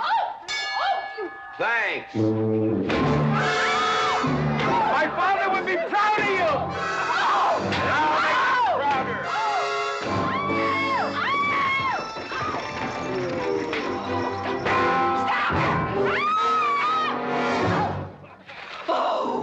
Keep it. You may need it. Now get your divorce. Home. Don't spare the horse. Home, you heard me. Don't think you're going to get rid of me that easy. Yeah.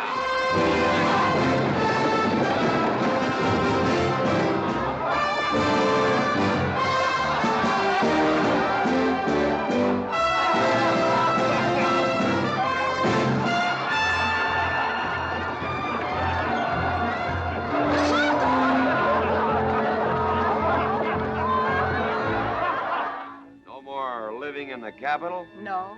No more Newport in season? Nope. No more dancing at the governor's ball? No, GW. Happy day! 310 times without a miss. That's a record.